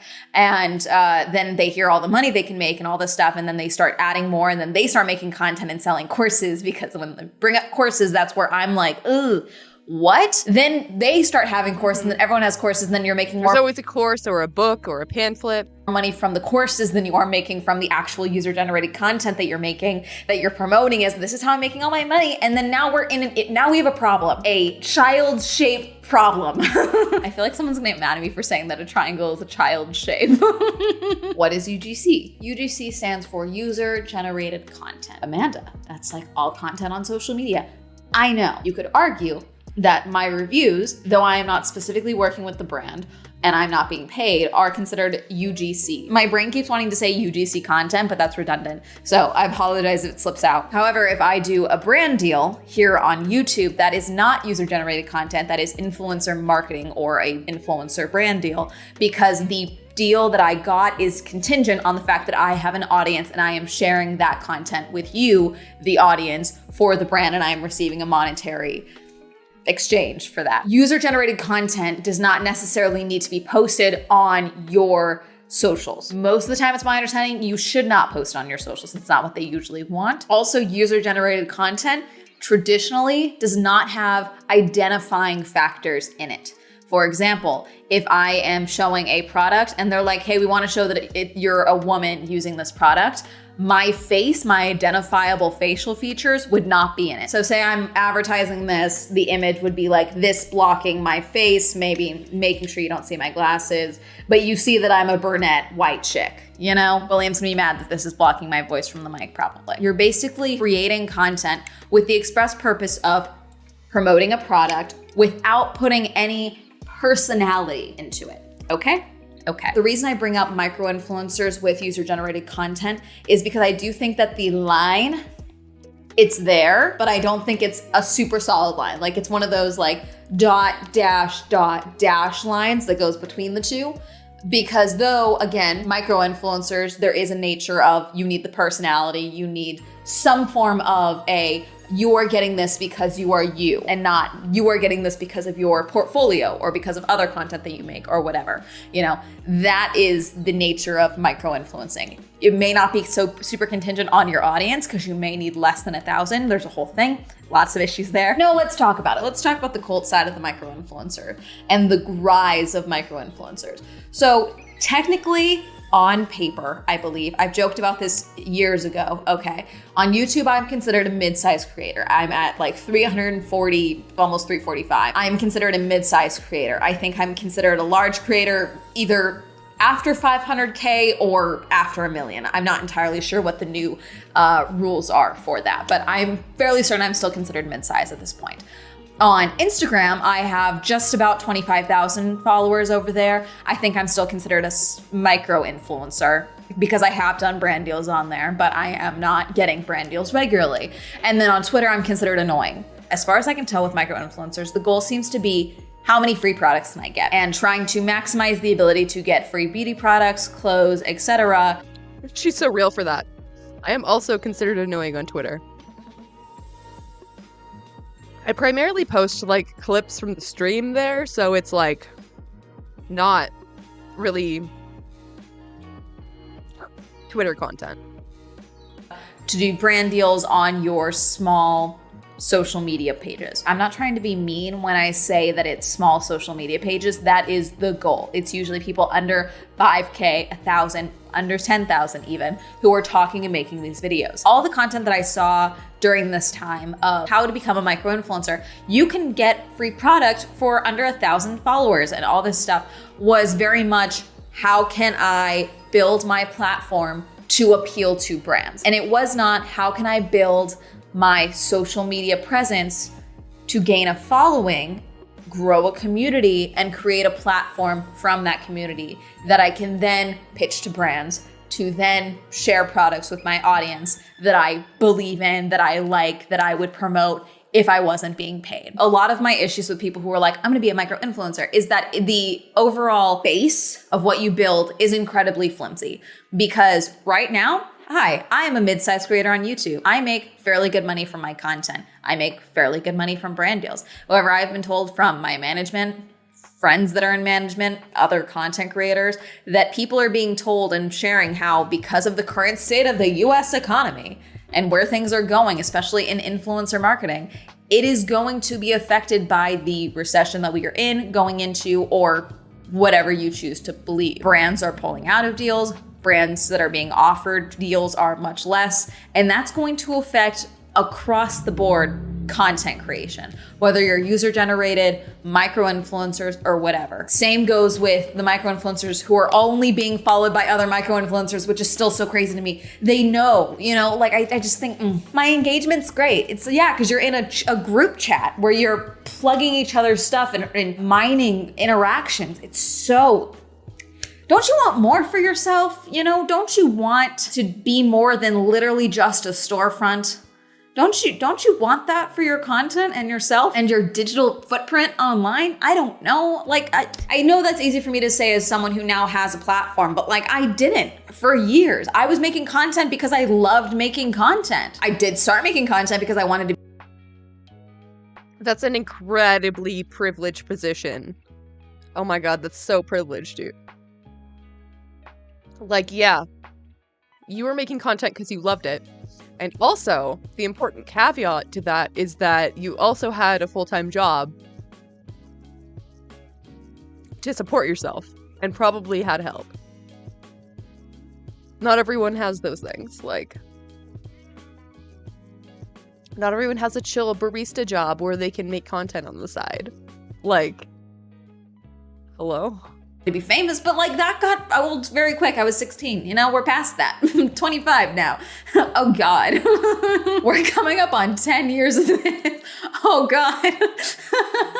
User-generated content is not new. For example, when I was in, I think high school, I posted an image on, I wonder if it's still on Instagram. Let's find out. When I was in high school, I went to a Lumineers concert at the Hollywood Bowl with my friend. We got there pretty early and I took a photo from our seats and posted it to Instagram 328 weeks ago. In 2016, I posted, we have some pretty rockin' seats. Hashtag the Lumineers, hashtag the Hollywood Bowls. Got a whopping 46 likes. Started from the bottom, now we're here. Looking at it now, it's a pretty mid photo, actually. In the comment section still, I got a comment from Airbnb. We love your shot and would love to feature it on your post in our products, as well as on Airbnb's social medias and materials. Reply with agree Airbnb if you want to allow us to use your content this way. And Why? That photo is ass. That's gotta be fake. Nobody. So I said agree Airbnb. And I never heard anything back. It never went anywhere. That is Airbnb trying to get user-generated content. A lot of times it's more organic, okay? And I'm sure you've been reached out to before if you post from events or of products and things like that, or if you tag a brand, that's technically user-generated content if the brand features you on their page. Assuming that Airbnb wanted that to be like, look at all the cool things you can do here. Look at this photo that someone took from an Airbnb, even though I wasn't at an Airbnb. I don't know. Who knows? I don't care. Now in the year of our chaos, 2023, it's much more prevalent, user-generated content, because as I'm assuming you've heard me talk about in other videos where I talk about marketing, consumers, users, potential customers put trust in individuals more than they put trust in an ad on their TV or an ad on their computer. Especially if you recognize the person talking to you, you're going to trust that ad more than, say, some hot person in a commercial. Well, I mean, I shouldn't say that because people trust hot people. That's like scientifically proven. My point is that if you like me, you're probably the halo effect, more likely to trust a product that I'm promoting to you, not just because I'm someone who reviews products and rips apart products on the regular, you know, like there's a part of your brain psychologically that does trust me or at least likes my opinions on most things. So when I promote something like, say, an iPhone, you might be like, wait a minute. Swell is an iPhone? Maybe I want an iPhone too. I'm assuming it's also people who thought that they saw the rise of micro influencers on TikTok and things like that and thought, well, why are they doing that when they can actually be making money with like the same amount of following, if not less? And this is where I kind of lose the whole MLM structure side of things.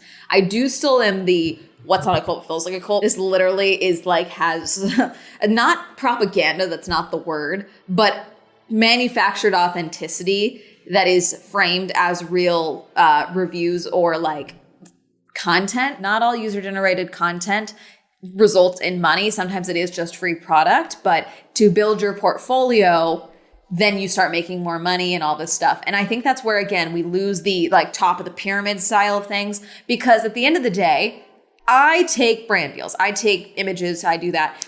Anyone can go and take better photos. I could take a photo of this iPhone. You could take a better photo of this iPhone with a better camera, better lighting, a better backdrop. Again, what's not replaceable is myself. You cannot replace me. I am an individual. Forget my platform, because there's people on this website on TikTok with the same size platform as me, probably made up with the same type of demographic as me. What's unreplaceable is myself. And that's where I think this is, again, precarious for the person at the top, but also kind of loses the whole pyramid thing. I don't know why I'm doing an upside down pyramid, because it's like this. Because this person can be replaced by any one of these people who decides to kick it off. But again, I think that's proof that it's more perilous to be doing this type of work anyways and be relying on this work. But my point is that, again, where this person maintains control is courses and their mailing lists, and maintaining, okay, I have deals with, let's say, Dunkin' Donuts and Barnes & Noble. They don't do UGC as far as I can tell because they don't need to, but Barnes & Noble, okay. I have contacts for all three of these brands. I've been making content for all three of these brands, user-generated content, and I have made thousands of dollars or hundreds of dollars from these brands. I have also built a following, an audience of people who also want to make user-generated content and make the money that I make and work with the brands that I work with, because they see all the free products I get and all the money that I make from it, and they want to get it. Now, is it in my best interest to share these contacts with people, or is it more worth my time and for my own safety of my business to just give them a template of how I reached out to people and show them, maybe, sort of, how you got. Hi. That was well timed. This email contact and all of that. But again, I already have an established relationship with these brands. Let's see if so-and-so, they may have better content, but they might be a little difficult to work with, or they may not be confident in pitching themselves yet. So they may have better user-generated content, but they really don't know how to play the game of being a business person when also doing work with these brands. That's subjective here, but there's a lot that's also like, this person's precarious, but also they are in fact replaceable, because the content even is replaceable. It's just constantly able to be regenerated by different people. Everyone can take the same slice of lemon and take a photo, and it's all gonna look different because it's all different people. Is it different though? At a certain point, there are only so many angles that you can capture that lemon in. Like, yes, it's unique and like authentic, but like anyone else can deliver you the same unique authenticity. Literally anyone else. Like, people doing it. And again, it's just like, cool, if we just work with 6 people all at $100 each, or there's now 500, 600, 15,000 people doing user-generated content professionally, and this person does their 14 videos or whatever it is for 500, this person's gonna do it for 300, that person's gonna do it for 1,000. And though they have worked with a lot of great brands and have a portfolio that we've worked with them before or whatever, these photos are pretty good too, and we think they'll do the same amount of work. And I'm sure someone's gonna be like, that's a risk with any business. But this is my point, is that it's already oversaturated. We're seeing it already based on the amount of TikToks that I see from different women specifically. I'm sure there are men who do user-generated content. I only see women on my For You page doing user-generated content, and I never see the same woman doing it. And I'm not saying like, oh, it's the same person not showing their face holding the thing. No, I mean, every person that's a guru about user-generated content, I never see the same person twice, which tells me that there is a ton of people doing this. There's an article, this is like a like, oh, look at this great side hustle type of thing. Look how you can change your work life and make all this money and all this stuff, from Business Insider. And it's called TikTok has led to surging demand for UGC ads. Here's how creators are cashing in. And again, all different creators. UGC is my fave job ever. Are you ready to start your UGC career? How to dissect and study TikTok ads for UGC content. And I'm saying UGC content in that regards because it's, again, content for UGC content, okay? Okay. Advertisers are embracing paid UGC as a cheap, authentic form of promotion. Again, manufactured authenticity. One of the ads that's on here is from AHMN Social. Finally trying Glamnetic nails in the style chocolate milk. Use my code. It has 129. Yeah, I've also seen this happen where the influencer like didn't even know that it was happening. Like they weren't in a deal, they weren't making money. Someone just used their face to sell something. It happens all the time. Now, user-generated content does not need to be posted to your pages, is my understanding. They may ask that you post to your pages, but it's not required. This article is talking about Amna. One day in April, while scrolling through TikTok during her lunch break, she saw a post discussing how lucrative UGC can be for creators. In the video, an influencer claimed she had made $4,000 in a month creating UGC for brands. Again, an influencer. I don't know if this is an actual influencer or if this is someone who has become an influencer from promoting the fact that they do UGC. Okay, again, the lines, boom, boom, boom, boom, okay? Like, Daly's TikTok was soon flooded with videos about how to succeed with UGC. 3 months in, Daly's already made over $7,000 creating UGC for brands like activewear line Ada Active, skincare brands Simply Jess, and beauty company FW Beauty. Brands have user-generated content for promotional purposes for decades, but several ad agencies told Insider they've seen a significant uptick among clients, especially those in beauty, fashion, and food and beverage spaces, using UGC in their influencer campaigns in the past few months. So I think the phrase influencer campaign is being used here for like influencer marketing. So I think that's maybe referring to how their influencer campaigns is referring to influencer campaigning budgets. And they're just using a larger chunk of that budget now for their marketing for the UGC content versus like a content creator who's an established influencer or whatever. My point is that I think they're using the word influencer incorrectly here, but that's just me. And I'm sure someone's gonna be like, you're just jealous they're making more money than you. No, because you're not. $7,000 over 3 months, she's not. It's not about the money. I am talking about the fact I can survive without brand deals. I can survive without a brand reaching out to me for the next 10 months. Must be nice. Why is she shading everyone so much? Like, I don't love this, like, type of advertising, but, like, if people are making money, like, let them survive. Jesus. Even longer. I don't think you can. User-generated content creation is a real job. I'm not trying to imply that it's not. However, I don't think it's the get-rich-quick scheme and that everyone can do it the way that so many of these... You're literally just bragging. I don't think you can. Like, okay. Sure. Like, you're so much better for stealing other people's TikToks to put into your YouTube video. Like, do you really want to go down this path? Like... creators who are trying to frame themselves as UGC gurus are making it out to be. These are the people who are talking about it using MLM language. Advertisers looking to save money in the uncertain economy, UGC allows them to create cheap social media content with a less produced quality, giving the videos an authentic feel. And it's a way for social media creators without large followings to cash in. While not all creators will be as successful as Daily, and consumers may realize the videos aren't that authentic after all, some industry insiders believe UGC will change brand engagement long term. According to TikTok strategist Denver McQuaid, UGC is the future of ad content. UGC is here to stay, he said. The days of Instagram perfection and extreme Facetune are mostly behind us. See, I think those are two separate things though. We can talk about extreme Instagram perfection and Facetune and all of that, but I don't think that's the same thing as an influencer marketing campaign with an individual as the focus, okay, for the campaign itself. I think those are two different things. Unlike sponsored content that gets posted on a creator's personal page, this newly popular UGC belongs to brands, and the creators don't need to have a following to establish credibility. In fact, some brands prefer creators with small followings because their content costs less and feels more authentic.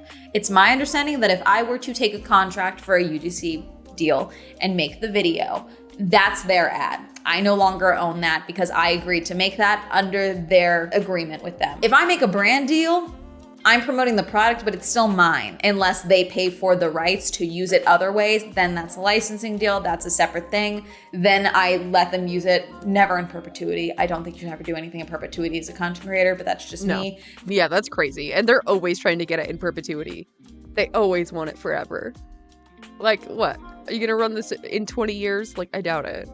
For a set amount of time, and I charge for that. It's things like this that really make me think there is going to be a crackdown from the FTC across the board on social media marketing. I've talked about this with people in my day-to-day life, actually. I'm working on revamping my personal finances right now. I'm now working with a new accounting company. I am making sure that everything is done step by step properly. Fairly certain there's going to be a mass influencer audit in the next couple of years. If even then, because of all of these brand deals, the FTX US situation, everything happening with crypto, all of that, but also crackdowns on what is allowed for paid promotion. And that's going to affect influencers who do influencer marketing, #ad, don't forget that, but also people who do. I don't know, dude. Congress still doesn't know what a Finsta is. Like, I don't think they're gonna be regulating on, like, this, minute of details. Like, they don't give a shit. They don't know. They don't know what's going on. UGC content who make what is essentially an advertisement without putting #ad or like, did I misunderstand her? Did she say this is going to happen? Properly. Fairly certain there's going to be a mass influencer audit in the next couple of years. No, there's not. If even then, because of all of these brand deals, the FTX US situation, everything happening with crypto. Like, isn't it like only 1% of the platform is actually making enough money to even like warrant an audit? Like, I don't think they're that concerned. All of that, but also crackdowns on what is allowed. Where? Omega lol. Where? Technology legislation? Do you see any? Because yeah, I don't see any. Crazy. For paid promotion. And that's going to affect influencers who do influencer marketing, #ad, don't forget that, but also people who do UGC content who make what is essentially an advertisement without putting #ad or #UGC or whatever it is that is going to be required for brands like these. And so again, I just think I know I'm talking in like a grand scale of things, but I really think you're opening yourself up to a lot of legal issues. And there's going to be one lawsuit that we are going to talk about in a second, because you gotta know exactly what you can and can't do when it comes to user-generated content and content in general. This is how the article ends, by the way. So for now, the use of paid UGC is benefiting both brands and influencers. Again, I think we're throwing the word influencer around, but that's just me. But some insiders worry that the tactic may soon come to be seen merely as... I don't feel like you need to have like millions of followers to be an influencer. Like, even if you only have, like she said, like what, 30,000 Instagram followers, like That's literally 30,000 people that you're influencing. Like, I think we lose perspective. Sponsored content. If a random person creates content with their brand because they love it, what better endorsement can you get? Craig McDowell, media director, and Rachel Pekka, media supervisor at agency TDA Boulder, emailed Insider. If you are paying them for the content, then it feels more like any other ad. And there are times where I see content where I'm like, this seems inauthentic, okay? And I check the comment sections, and sure enough, it's inundated with people. It's like, that broccoli was so good. I fucking love broccoli, dude. Left out the hashtag ad. Why aren't you admitting that they're paying you? Did you even pay for this product? I don't think you actually use this product. Inevitably, people are going to catch on when something is inauthentic. Either last year in 2021, I made a video called Who Owns What on TikTok, and then last year I made a video talking about don't steal from creators. In that video, I talked about a couple of different things, but we talked about, using music and promoted ads on TikTok, which do classify as ads, and whether or not those people using those audios, whether it's from a popular TikTok sound or a song, if that's legal for them to do, or if that is copyright infringement, or if there was a licensing deal. We talked about a bunch of things. More recently, Mike's Mike here on YouTube posted on TikTok. Would you rather never slay? Hey, at Parade. Just wondering why you're using my voice in this ad on TikTok. I did not consent to this. You did not contact my team. This and shit's I so would fucked. know because I am the team. Talk about Parade a lot. Don't worry, the video is coming. And he talked about how no one from Parade had reached out to him or his team, because he was his team, for permission to use his sound, and that they had not paid him. Just because that sound went popular on TikTok does not mean that it can be used as an ad, because that is from his video. Me allowing something from a video to go viral on TikTok or whatever, the sound to be played through or whatever, is one thing. A brand starts using it for money, run me my check, okay? We're not doing this. It's that simple. People having fun with it and making like 50 cents off of the creator fund is one thing. A brand that definitely I know has marketing dollars, you're gonna pay me. This is our buddy Robert Friendlaw. We talked about him in the Don't Steal From Creators video as well. He covers a lot of social media and influencer marketing lawsuits and updates and things going on. So this is from his blog. WMG sues makeup brand Iconic London over music and influencer posts. Warner Music Group's lawsuit against Iconic alleges that Iconic and its influencers use WMG's copyright music without permission. In total, WMG says with more than 165 different copyrighted tracks owned by WMG across at least 169 videos. WMG says Iconic never sought to obtain licenses for the tracks. Remember, brands and influencers cannot use music from TikTok's standard, i.e. non-commercial music library, for any sponsored post or advertising without obtaining a license for whoever owns the rights to the music. Platforms like TikTok and Instagram have licensing deals with big record labels that allow users to include music in videos, but those licenses don't allow for commercial usage. Same goes with me. If you are a brand, even if we've worked together, you better talk to me before you use any audio or clips from my videos, etc. Bang Energy was found liable for this exact same type of infringement in a case brought by Universal Music Group earlier this year. The lesson: if you're a brand or a creator, do not use music in sponsored content, advertising without clearing the rights. Damages. Again, if you don't know the business side of things, you're gonna get screwed by the game. It doesn't matter how you approach these companies as a content creator, influencer, UGC creator, whatever, okay? They don't respect you. You can be friends with individuals at these companies, but the companies as a whole is always going to protect their bottom line over protecting you. To be your own advocate, otherwise you're screwed. In doing that, I found something from Robert also talking about how the FTC is announcing they're cracking down on the violations of their rules, including ad disclosures and influencer disclosures. Remember what I talked about? Oh shit, it is actually happening? Oh my god. Wait. What? What would you rather do with $50,120? That's the potential penalty per violation, which means liability can balloon quickly. This is part of why we're seeing more record-breaking settlements and judgments from this aggressive FTC administration. This is not going to go away. This is only going to get worse. You need to protect yourself if you are going to do this. Hasn't it always been like the TOS, I think, of most platforms, that if you're doing an ad, you have to disclose that? I don't think this is like new.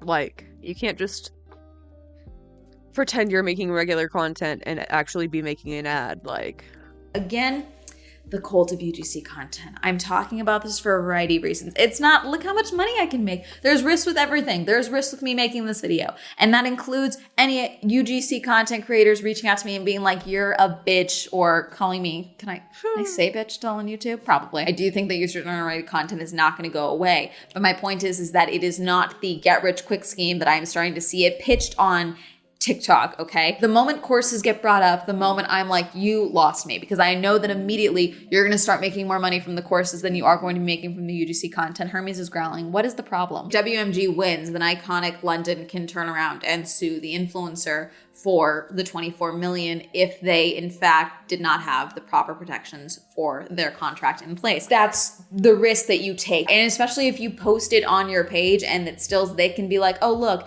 they posted on their page, which shows that it actually belonged to them. We just reposted what they posted. We didn't know we were in trouble for that. I'm sure there's gonna be a bunch of shenanigans, because that's what people do. They commit shenanigans. And you will not be protected if you rely on them to protect you. My point is that, again, we're already oversaturated, I think, in the UGC market, whether it becomes more popular or... Yet again, like, if someone is recommending something to you or, like, selling you something, then you should assume that they're making money off of that. I don't know who are these imagined people who are just getting scammed left and right by user-generated content. Like, people know when they're seeing an ad. Not, you're going to start seeing the rates going down because there's so many options, and everyone's going to start being priced competitively, because if they do X amount of brand deals or X amount of deals, again, that's 7,000. That could be 50 of them or 100. Who knows how many UGC deals are actually in that for that 7,000 that one creator was making. You are dependent on these brands seeing value in the content. I wonder if this includes, like, product placement. I think it was it Prime that was doing it? Where they just, like, had people just have it on stream all the time. No, I think it was Bang Energy. Content that you are making and what you are doing. The moment that these lawsuits start becoming more prevalent, or the FTC changes their guidelines or whatever, that value that they see in that content is going to go down, especially if there's not a good ROI for the content that they are paying you for. If people are saying like, this is an ad, this sucks, this is bad, oh my God, I'm never gonna shop from them again because they did UGC content. That is something that can happen at any given time. You need to be prepared for when that drought inevitably comes to your land. My metaphor is bad, but that's besides the point. I always think that building a stronger base and a stronger community is more valuable than just, look how much money I'm making from brand deals. Anyways, that's really gonna be it. Do you think this is a cult? Probably not. I know I mean, I think some people just don't care about community and just want to make the money. That's fucking capitalism, baby. I got a little thin on there, but it's just every other video is how to get more clicks on your UGC content, how to get more contacts for your UGC content, how to, all this stuff. It's just inundating my For You page. Do you make user-generated content? Do you think I'm a bitch for everything I said about user-generated content? Do you think that I am jealous because of user-generated content creators? I don't know. Tell me what you think. Really, rip into me. Tell me. Help me in the algorithm. Have fun. What's something that's not a cult but you kind of think is a cult? Do you think that this was excessive? Let me know. Comment down below. Reminder, I have the podcast, the Special Hands Podcast. It is officially back. Reminder, I have merch like this mug. Yeah, I don't know. Like, I'm suspicious of someone saying that, like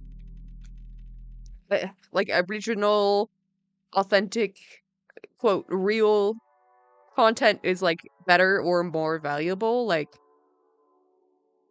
she still takes sponsors. Like, what's the difference functionally? Like, the difference is that she's forming a parasocial relationship with her viewers on purpose. Like, I don't know, that it doesn't seem like it's more ethical, you know? Like, I don't know.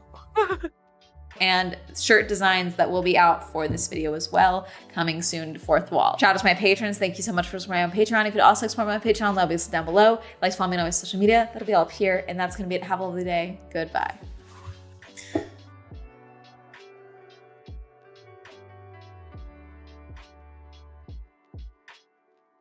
Like, shares, friend requests, emails, notifications, updates, alerts, tweets, adverts in schools, adverts on police cars, adverts on every screen, endless scrolling, emotional headline capitals, stop, must attach. Must go for a run, must run further and faster than yesterday, must go, must relax. Watch a film, a TV show. Which one? Endless scroll, email from work, email from Auntie Linda, stop. Meant to be relaxing. Play a game. Play Tetris, stop. Uber Eats, 50% off. Let's watch this short first, it will only take 30 seconds. Stop. Welcome to the attention economy. Feel very it's a cold world out right where now. our attention is currency, where our capacity for concentration is competed for, bid on, captured and grabbed, where corporations spend billions on the latest tricks to draw our eyeballs and to perk our interests. The attention economy is everywhere. Stress, anxiety, frustration are all on the rise worldwide. Is it the attention economy that's draining us of our energy to resist? Are attention merchants draining us of our willpower? Is the constant noise detrimental to our mental health, shrinking us down into insignificant nubs in an increasingly chaotic world? I don't know. Does a bear shoot in the woods? Maybe it's time to resist.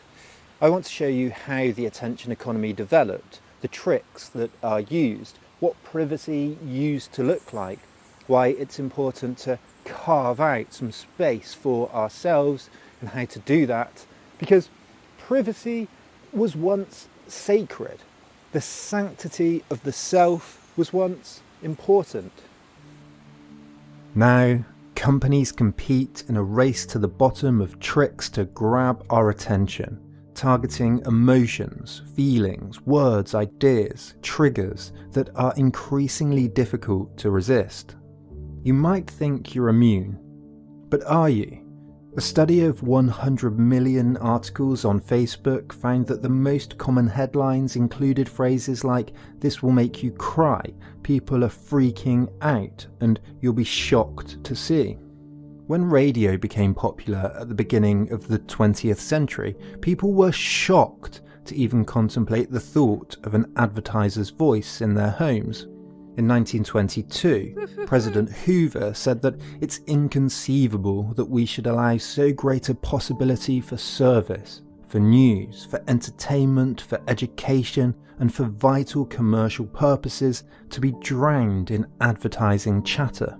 Printers Inc., a magazine about advertising for advertisers, recommended that the family circle is not a public place, and advertising has no business intruding there unless invited.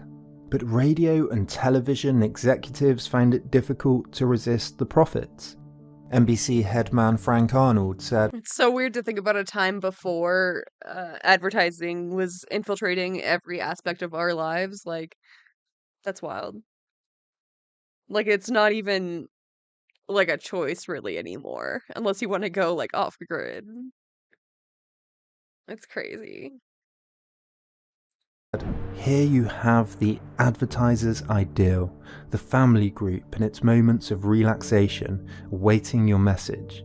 Nothing equal to this has ever been dreamed of by the advertising man." Arnold was a man in the middle of a great shift in history, between newspapers and the nascent burgeoning radio and television revolution, and onwards to computing and the internet. It was a revolution in technologies to capture our attention. So first, what is attention? This guy, William James, was the father of psychology in America. He wrote about the importance of attention in 1890. Attention, he pointed out, is central to everything. He said attention is a taking possession of the mind, in clear and vivid form of one out of what seems several simultaneously possible objects or trains of thought, focalization, concentration of consciousness, or of its essence. It also implies, he said, withdrawal from some things to concentrate on others. Attention, in short, is focus. Today, psychologists have expanded. We have attentional resources, that capacity we have to pay attention, how we pay attention, what we pay attention to, the strength we have to pay attention, and so on. And there's a concept called attentional capture, how we shift attention, why we shift attention, what captures our attention, at what times and for what reasons. What's interesting about attention is it gets to the core of a lot of issues. Free will, emotion, persuasion, experience, concentration. Think about fear. If you're walking in the woods and you see a bear, your attention will be captured by emotion, by your nervous system ramping up, by memories of what to do. Some attention is conscious and purposive. We engage our prefrontal cortex to think, concentrate, and other attention is passive, reflexive, non-voluntary, effortless. It's drawn away from us. What does all of this mean? Well, there are some important takeaways. First, attention is limited, quite strictly. We can only really focus on one or possibly two things at once, and only a finite number of things throughout the Yeah, multitasking is a myth. The only thing we can do is switch very quickly between tasks. day, and even, of course, through our lives. We pay attention, suggesting paying a cost for our time. And second, we can both control our attention and it can be captured. Excuse me. Hello? Yeah. This is really well done. Yeah, sure. Yeah. Harold Innis summed Like, it's edited really well. up the question quite neatly. Why do we attend to the things to which we attend? The concentrating or capturing of attention can, of course, take many forms. We might listen to someone we want to learn from, watch something with good reviews, log on to social media to connect with friends and family, or choose to attend to something in the present, in the moment. But the idea that attention can be captured using specific tricks, words, ideas, methods, emotions is relatively new in history. Tabloids, notably the New York Sun, found it in 1833, and its rival the Herald and their cousins over in Britain were some of the first commercial enterprises to feature stories designed to capture attention through emotions. They featured murder, scandal, and sensationalism. One report from the Times said that in the Herald's first 2 weeks, the paper featured 3 suicides, 3 murders, a fire that killed 5 persons, an accident in which a man blew off his head, descriptions of a guillotine execution in France, a riot in Philadelphia, and the execution of Major John Andre half a century earlier. A few decades later, in the 1860s, giant colourful posters began appearing all over Paris. Some were 7 foot high, and they used new printing methods that could produce sharp lines and bold colours. One journalist wrote that they were luminous, brilliant, even blinding, using vivid sensations and intense emotions. Their designer, Jules Cheret, was called a master of blazing modernities. He was awarded the Legion of Honour and had imitators across Europe, leading to a continent-wide poster craze, as it was called. One writer said that Paris was hardly more than an immense wall of posters scattered from the chimneys down to sidewalks with clusters of squares of paper of all colours and formats, not to mention the simple inscriptions. A group called the Society for the Protection of the Landscape and Aesthetics of France was formed. They waged war. That's such a fucking French organization. What? The Society for the Protection of the Landscape and Aesthetics of France. The landscape and aesthetics. Imagine. For the Protection of the Landscape and Aesthetics of France was formed. They waged war on what they described as the ugly posters that you just couldn't get away from. In the end, the authorities banned many billboards.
We're talking about advertisements and how attention is always stolen and snake oil. Near an open trench. Must be standing near an open trench. Pirelli's miracle elixir. Anything will slick, sir. Soon sprouts curls. Try Pirelli's when they see our fixer. You can have your picture of the girls. Wanna buy a ball? What is this? What is this? Smells like piss. Smells like ew. Looks like piss. What you dear? This is piss. Piss with me. Pirelli's activate your room, sir. Keep it off your boots, sir. Reach right through. Yes, get it. Pirelli's use a ball of it. Ladies seem to love it. Flies do too. I am Adolfo Pirelli, the king of the barbers, the barber of kings. And buongiorno, good day. I blow you a kiss. And I, the so famous Pirelli, I wish to know who has it. So good, actually. My elixir is piss. Who says this? I do. I do. The this is piss part. Man, It's my what's that favorite. awful stench? I'll be standing near an open trench. Must be God knows standing so near what's an that open awful trench. stench? Pirelli's miracle elixir. How that six so true. Where is it?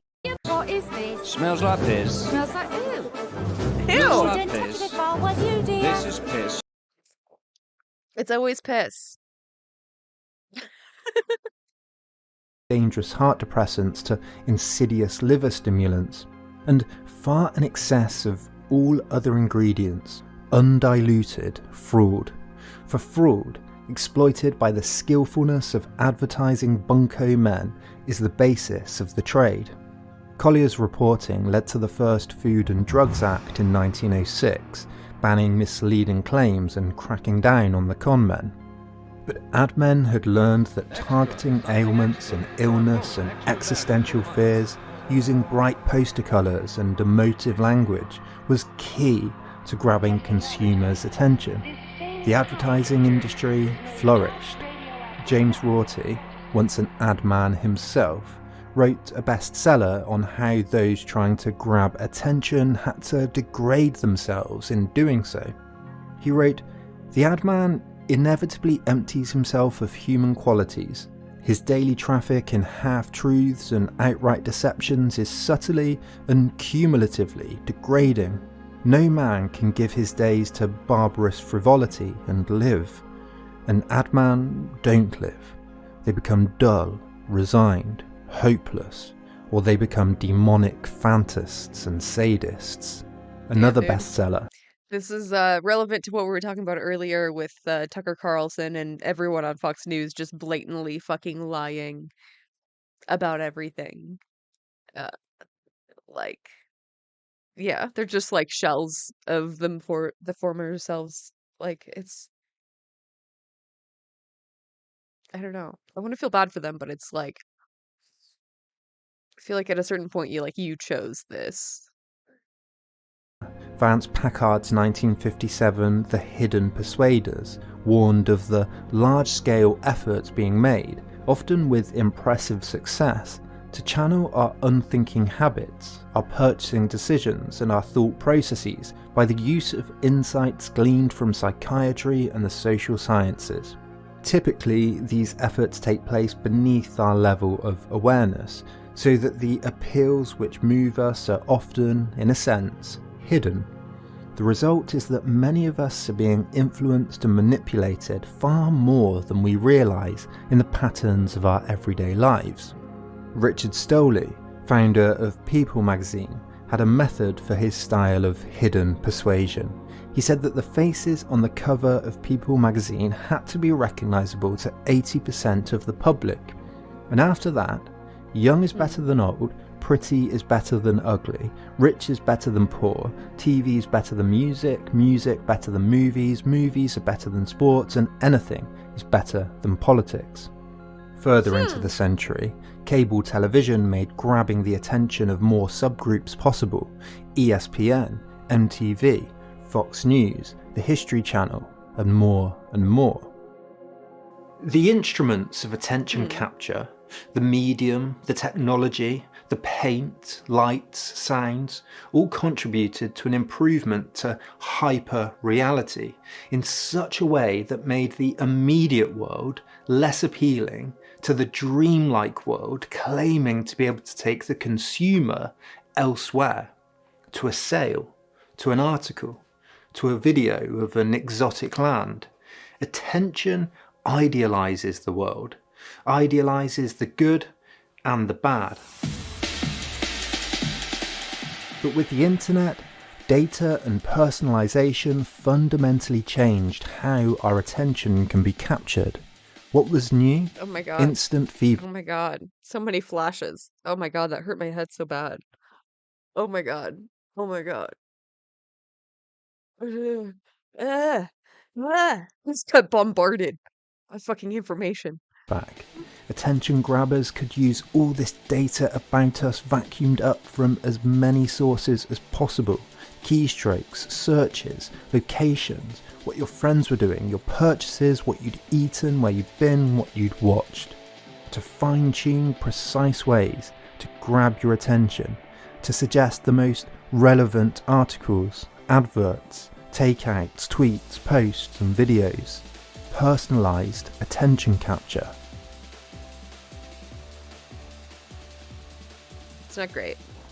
You might be thinking, Please, if you can turn off any notifications for any app, I recommend that you do so. You're probably going to check it anyway. Let's be real. It's like, it takes up so much brain space. so what? The more personalisation, the better. The more relevant the offer, the better. We live in an abundant modern landscape surrounded by good things, products, information, social networks. Why is this a problem? Choice, after all, is a good thing. How can we think through the downsides then?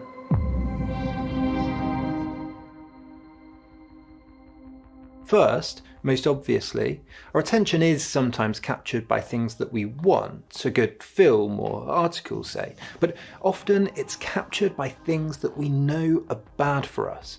And second, can our own attentional resources, our capacity to attend to the things we want to attend to, be drained or captured or stolen with such ubiquity, with such all-encompassing frenzy, that we become lost to what our true needs are, what our own sense of self is, our own personhood.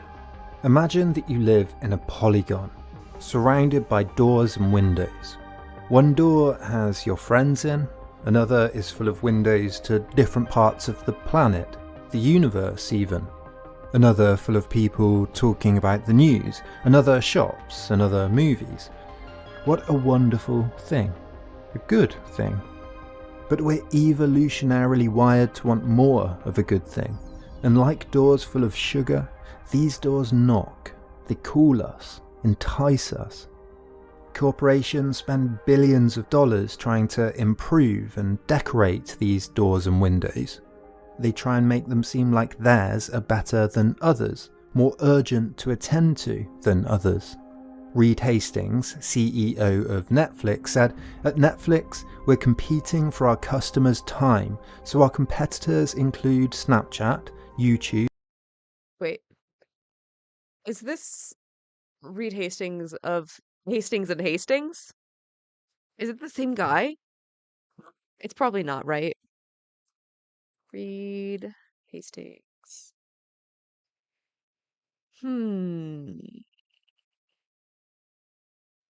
No, I don't think so. Sleep, etc. One obvious problem with living in the polygon is that you're surrounded by constant knocks, stimulation, notifications, emails, requests for your time. And distractions not only distract at the moment the distraction happens. Studies have shown that your brain trains itself to predict distractions, and so will distract itself in anticipation before the distraction happens. Like expecting that a friend is about to knock on the door in the next few minutes, or predicting that this is about the time you get an email from your boss, or that feeling of waking up just before your alarm goes off. So the more you surround yourself with distractions, the more your brain will interrupt itself from what it's doing, and the harder it becomes to concentrate on the things that matter. It takes 10 to 15 minutes to get into a state of deep focus, a flow state, and only a second for your attention to be grabbed away from it. Is that true? What I had heard before was that you can only focus for about 20 minutes at a time, which is like the theory behind the Pomodoro method, which recommends that you work 20 minutes at a time, 15 to 20 minutes at a time, and take breaks in between. Study found that being in a distracted environment lowers IQ scores by about 10 points. When we're trying to concentrate in the polygon, Whether that's reading, working, watching a film, spending time with family, the temptation to look to the windows is enormous. The average person looks at their phone 150 times a day and touches it. This includes picking up, touching in pockets and swiping as well, around 2,500 times a day. Our attentional resources are drained. We're pulled this way and that by powerful magnets, temptations, siren songs, by sugars, by drugs, by the use of red, by bold emotional language, by the need to keep up, by the need to be liked. The attention economy is an over-determination, a dizziness, a promise of freedom to pursue desires that ends up as a new type of slavery to our deepest desires. So distraction in itself can be corrosive. And the methods of attention grabbing are only getting better, more persuasive and more enticing. The game is rigged against us. I want to talk about how the psychological tricks attention grabbers use are linked to modern addictions in the next video. But for now, why is it important to escape from the constant competition for our attention and the pathways that leads us down? And how can we do that? Tell me how. Now, there's two solutions. do I Leave get it the back? polygon or attend to the polygon. The centre of the polygon should be where your personhood thrives. Instead, essayist William Dershowitz points out you are marinating yourself. There is no going back. Yeah, honestly, like this type of content is interesting to me, but it is like really naive to think like that we can like outsmart it or like that we I don't know, we can arm ourselves with enough media literacy to like no longer be immune to propaganda. But like literally no one is immune. That's how it works. Like none of us is immune to propaganda. Like In the conventional wisdom, in other people's reality, for others, not for yourself. You're creating a cacophony in which it's impossible to hear your own voice, whether it's yourself you're thinking about or anything else. The Global Emotion Survey, taken every year, reports that levels of sadness, worry, anger and stress, and particularly stress, are increasing year on. this is home now. Welcome to Black Mirror. Oh god. Deadass. Like they're selling real estate in the metaverse. Like that's I don't think we're going back. Year, and by almost 50% since 2009. Of course, a lot of things have likely contributed to this, but is the increasing prevalence of smart devices, of always being online, causing overstimulation that leads to a new type of modern or postmodern stress? The term stress, after all, comes from physics, the amount of pressure on an object, the stretching of an elastic band that might be about to break.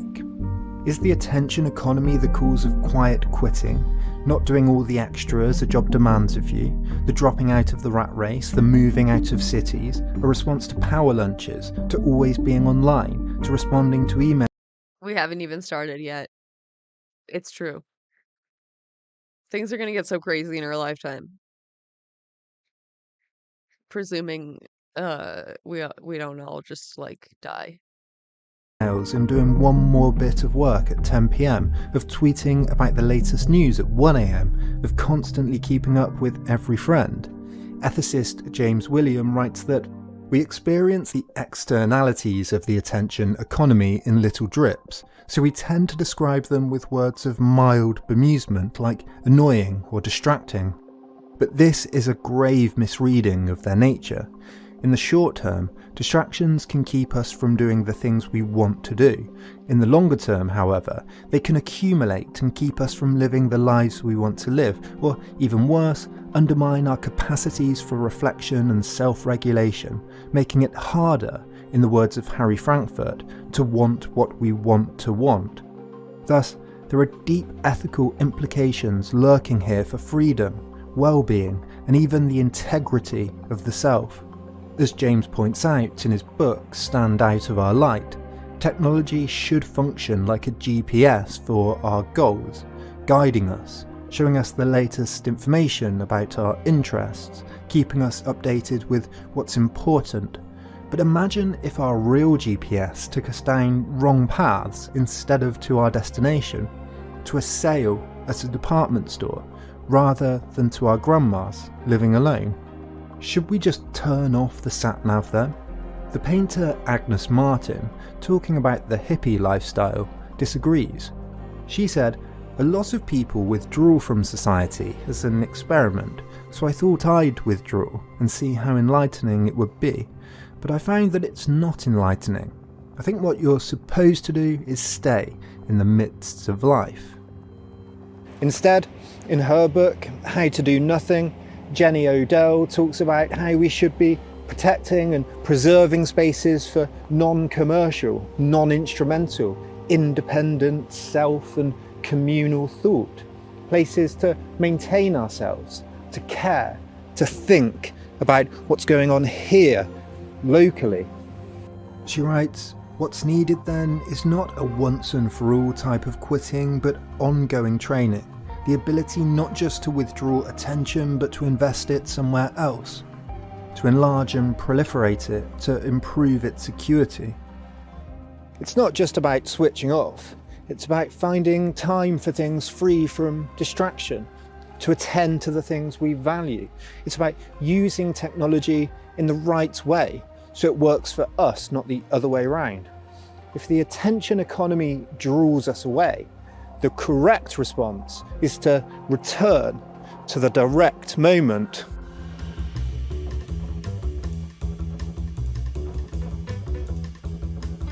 One of the most transformative features of modern life is the separation of time from space. We live psychologically in multiple time zones simultaneously, from one single space that we're in. We have clocks, maps, calendars, timetables. We have information technologies like newspapers and televisions and the internet that transport us. All these modern inventions, they're used to take us out of the moment, out of the space that we're living in. They allow us to plan with one another in different futures, different geographics, different spaces. Pre-moderns were focused on the plough, the sunset, the next meal. Modernity disembeds us from local experience. This, of course, has been revolutionary. But when we're too distracted, too disembedded from what's directly around us, the pre-moderns might have some good suggestions about how to detach. Pre-moderns. Philosopher David Abram writes that direct sensuous reality, in all its more than human mystery, remains the sole solid touchstone for an experiential world now inundated with electronically generated vistas and engineered pleasures. Only in regular contact with the tangible ground and sky can we learn how to orient and to navigate in the multiple dimensions that now claim us. Paying attention to the immediate informs us in surprising In short, touch grass. ways. And paying attention is an act of discipline. We must train ourselves to switch off when we need to, create our own polygons, bookshelves, habits, local walks, local culture, local community, turn off notifications and instead listen, watch. I highly recommend meditation. I say this all the time, but I recommend it for everybody. It's more accessible than ever. There's a few different styles. If you don't like the first one you try, there's different kinds. And think. I think one of the issues with the attention economy is that it leaves us no time to truly think for ourselves, to not be drowned out in that conventional wisdom, to attend carefully to what's around us, what we're thinking about, what the people and Mushroom meditation. Hell yeah. Fuck yeah. Toad meditation. Yeah. Yep. Those are the two big ones. places around us are doing, to think problems through and let the mind run on its own. Paying attention to the moment can lead to surprising insights. William Blake said of attending to the moment that it can lead you to see a world in a grain of sand and a heaven in a wild flower. Hold infinity in the palm of your hand and eternity in an hour. This isn't just romantic, it's scientific. In looking to understand, to study, to find the causes of a grain of sand, a wild flower, your hand an hour, you extrapolate outwards. Knowledge is not just about endless information, it's learning how to think with what you've got, and that requires disconnecting. Pay attention to how you're paying your attention. Whoa, dude. Really makes you think. Meta. Uh-oh. Content warning, anti-Semitism and transphobia, I think? What? Transphobia, Nazis, and Nazi imagery. Uh-oh. Uh-oh. Love how he talks about disconnecting in a YouTube video. I know, dude. I know. The fucking irony.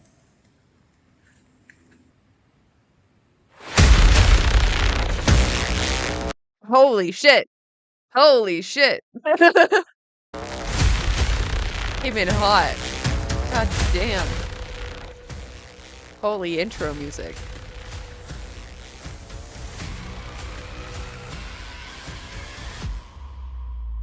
Did we watch the first one? Democracies, as we know. Wait, I think we did. Did I put it on here? Hold on a minute. True fascism. Wait, maybe we didn't watch it. This was a year ago. I think I watched this alone. You know what? Fuck it. I love Harker. So good. I want to let you know that the video you're about to watch is about transphobia, transphobic movements, and it's about fascism. During the video, I consume some beer, and I get very angry. And I want to let you know that in advance, so it doesn't catch you out or by surprise. Beyond that, good luck in there. NBs, ladies, gentlemen, we should be frank and abundantly clear. TERFs, a movement that by the end of this video you and I both will have realized are trans-exclusive reactionary fascists, a group who term themselves gender critical, are in the process of deliberate and intentional attempts to eradicate transgender people. Their rhetoric is strong. It has influenced strong media advocates and in so doing has made life more dangerous and more difficult for trans people in the UK and around the world. But dissatisfied with that, TERFs have done something way worse. They have attempted to escalate from ongoing discrimination to violence.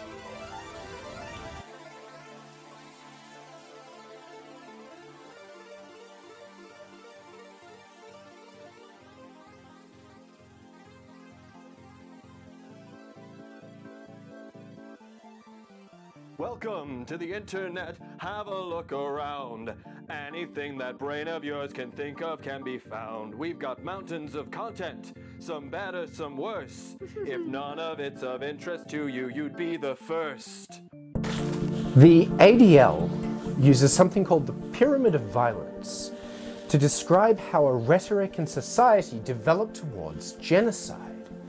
It's not like the Nazis wake. Yeah, this is Harker the storyteller telling you about the genocide of trans people a full ass year ago. So Wake up one morning and suddenly decide to do the shit they do. There's an escalation. It starts with biased attitudes and ends with genocide. For trans people, we've been operating at a pretty solid harm of discrimination for a long time. What TERFs have been doing, though, through their pamphleting, political engagement, and active threats, is try to escalate us from that discrimination up to active violence. They, like most fascist movements, try to hide their overt bigotry behind a veil of defending an imagined community, with appeals to tradition and, indeed, a cult. Some food permit for hate.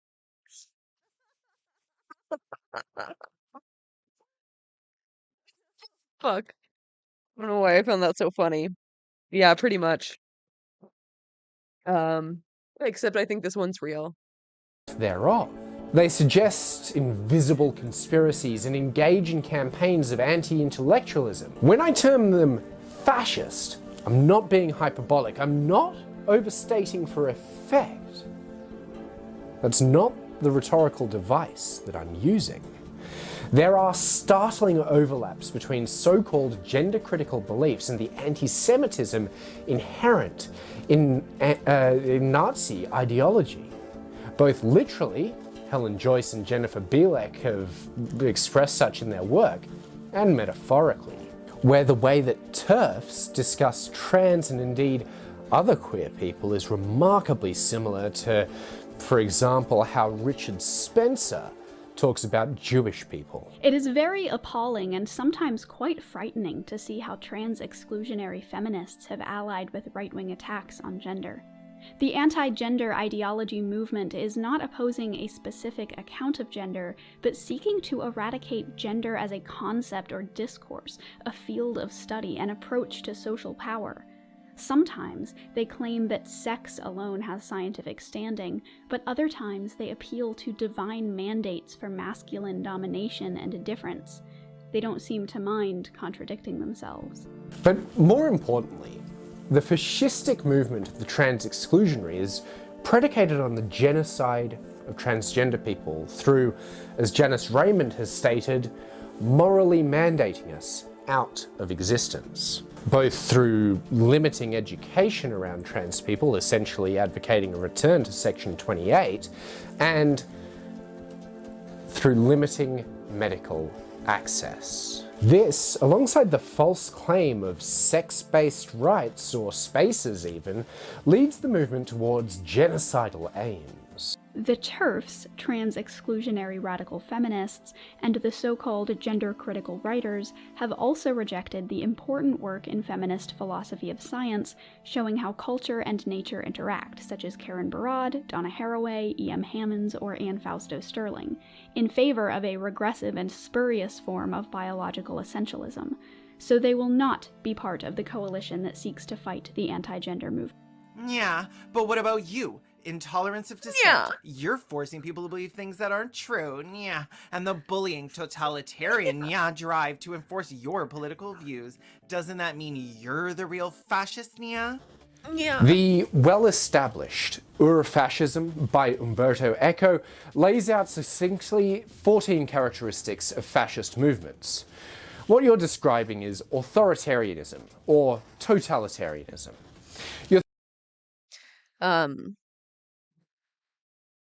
Speaking of legislating trans people out of existence, this is a map of all the anti-LGBTQ laws in the US right now. And yes, the dark purple states are the ones that have over 10 bills. So, doing great, America. Doing fucking great.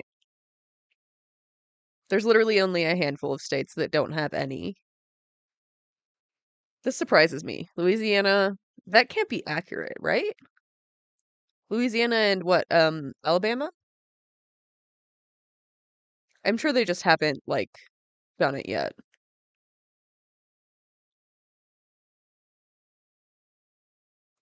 Your thesis is garbled, but regardless, intolerance of dissent is, in fact, not a feature of fascism. The highest percentage amount of chasers. Yeah, 100%. They go hand in hand. Like, so many of the legislators passing the bills are chasers. Like, fascism as it grows. Most fascists are acutely aware of how distasteful the public finds their views and will form alliances with conservatives and other liberal actors in order to further their ends. Their ends are... oh, yeah, no, there's definitely anti-trans laws in Alabama. I wonder if they just haven't been able to, like, keep up. genocide. Quote, forcing people to believe things that aren't true is, in fact, a feature of almost all political systems. For instance, liberal capitalist systems force through media and education processes people to believe that it's the normal system. But regardless, trans people are their gender. And bullying totalitarian... Yeah, Louisiana has passed discriminatory laws as well. This one looks like it's about sports. So fuck. Totalitarian drive to enforce your political views, like, for instance, spreading leaflets filled with at best half-truths in order to try and encourage a growing hatred of trans people. You're going to be misled into reactionary movements if that's what you think that they are. Based on Echo, there are 14 descriptive elements of fascist movements. First up is the cult of tradition. You can see that represented clearly through their use of suffragette colours. This is an attempt to declare turf politics as part of a century-long tradition of women's rights activists. You also see this in the way... I forgot about this. What are the suffragette colors? I didn't know. What? What the fuck is that? Purple, white, and gold. What? Interesting. Transphobes and TERFs are so dumb they can't even write the laws so they don't affect cis people. I know, they're so dumb. Yeah, I've seen a couple of the people calling out the legislation for being like, how do you plan on enforcing this? Like, do you know that this would also affect cis people? These reactionaries speak on the campaign for women's spaces being won in the 1800s, and when they're among friends, they're bemoaning progress too. The next feature Echo calls irrationalism, but it's a rejection of modernity. Many transphobic actors will accuse us of youth and naivete without knowing our age and without consideration for such. They do this constantly, while ignoring or outright attacking older queer people. The irrationalism is odd, atypical, in the recency of the past that they're calling to. But we've seen stranger things happen. So thus, the next feature is action for action's sake, like going and leafleting any old pub. Action for action's sake is centered around distrust of the intellectual world, and oh boy, do TERFs do that. Queer theory emerged. Yeah, just conservatives do that in general. Just like fascists love anti-intellectualism. I don't think I need to explain that really. From feminist theory is frequently decried. Arguments about 5th grade biology are used against actual biological study, and even the social sciences are attacked as illegitimate when they don't support the central cause. Thinkers have a role to play in fascist movements, too. Fascist intellectuals were mainly engaged in attacking modern culture and the liberal intelligentsia, says Echo.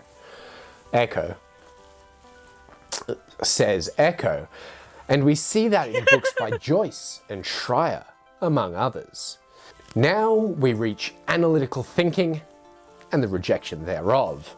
Fascism cannot withstand critical analysis. It falls apart under the slightest scrutiny.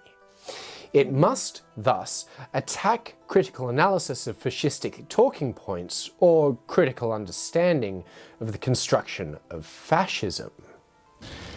We see this all the time on the Bird site, twitter.com/LTHarker, and in the way that the TERF movement is openly trying to attack any of their critics. For instance, recently, an interview with Judith Butler, she and they, was edited under the direction of The Guardian UK to excise her criticism of transphobia and fascism. And the only thing I can say about that is, I got to it first, baby. I mean, that's horrifying. I mean, that's the thing that transphobia advocates do. From Linehan to Stock to Joyce to Miller, it takes the fear of how trans and cis people differ and exacerbates it.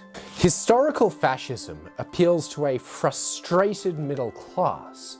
However, in contemporary times, the middle class is dramatically shrinking. Instead, it appeals to middle class values in the social rather than the economic sense. And in the UK, well, that's stronger than ever. The next item is obsession with a plot, and for that, just read any TERF talk. God, it's so predictable. It's so predictable. God, they get so mad at questions and facts. Yeah, it couldn't be me, dude. I'm just curious. Like, someone tells me I'm wrong. Like, please inform me. Give me the information. Where's the article? Do you have a study? Like, yeah, it's literally just fucking history repeating itself yet again. Like, time is a flat circle. I'll be back in a second. I'm just gonna put my dinner away. Talking about anything.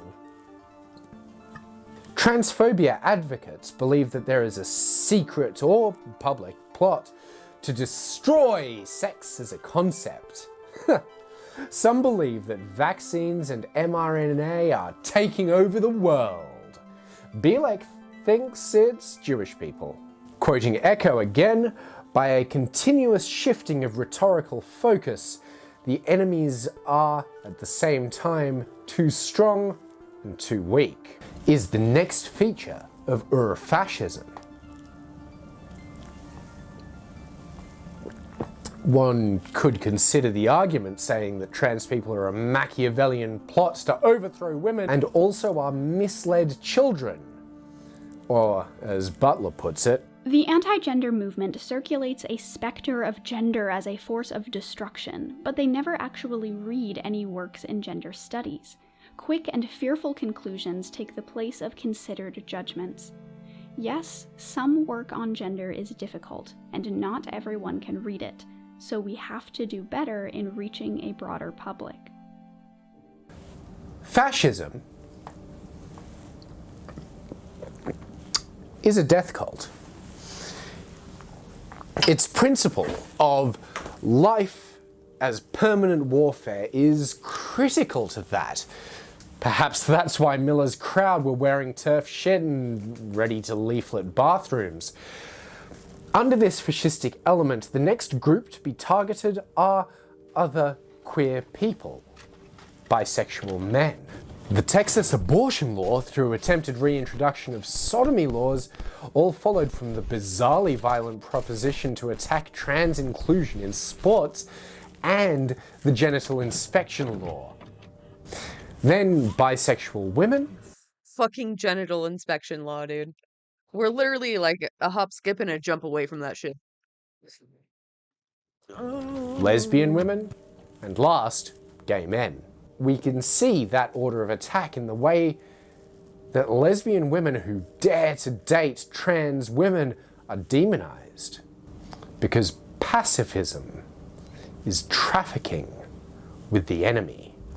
And don't get me started on non-binary people like me. Fascism can only advocate a popular elitism. That means it's only through the use of common sense arguments and apparent creation of the right sort of population, fascism can build its power. To that end, butch women, intersex people, and especially NBs, are the enemy.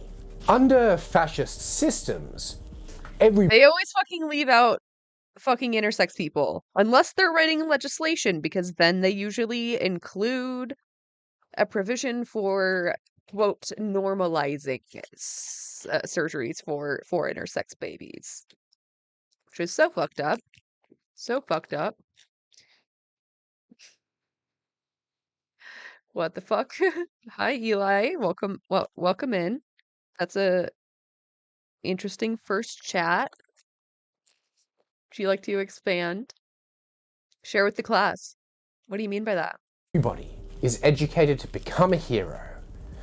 For a reactionary group attempting to enact fascism, that looks like people endlessly discussing how to target and destroy trans people living public life. This happens on Mumsnet and in private Facebook pages.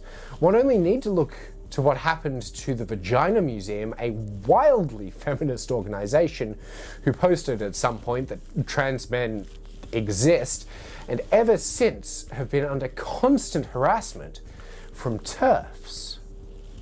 Or indeed, Judith Butler's discussion of transphobia and fascism, which I've included here.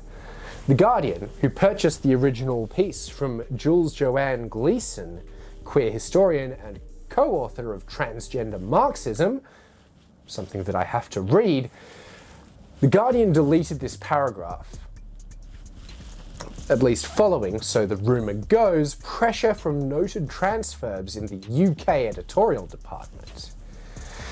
Their official statement leaves a lot to be desired.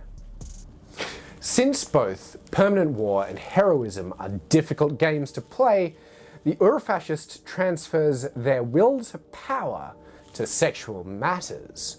This is the origin of machismo, which implies both disdain for women and intolerance and condemnation of non-standard sexual habits, from chastity to homosexuality. In this, well, we see several points in the reactionary fascist movements of transphobes. Firstly, non-conforming women are attacked. Queerness, too. Hey. And then there's... Hey, it me. Fucking A.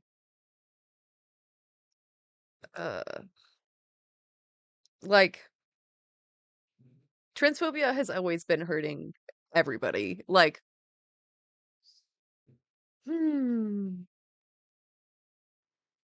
BDE, SDE. Just inspect that sucker.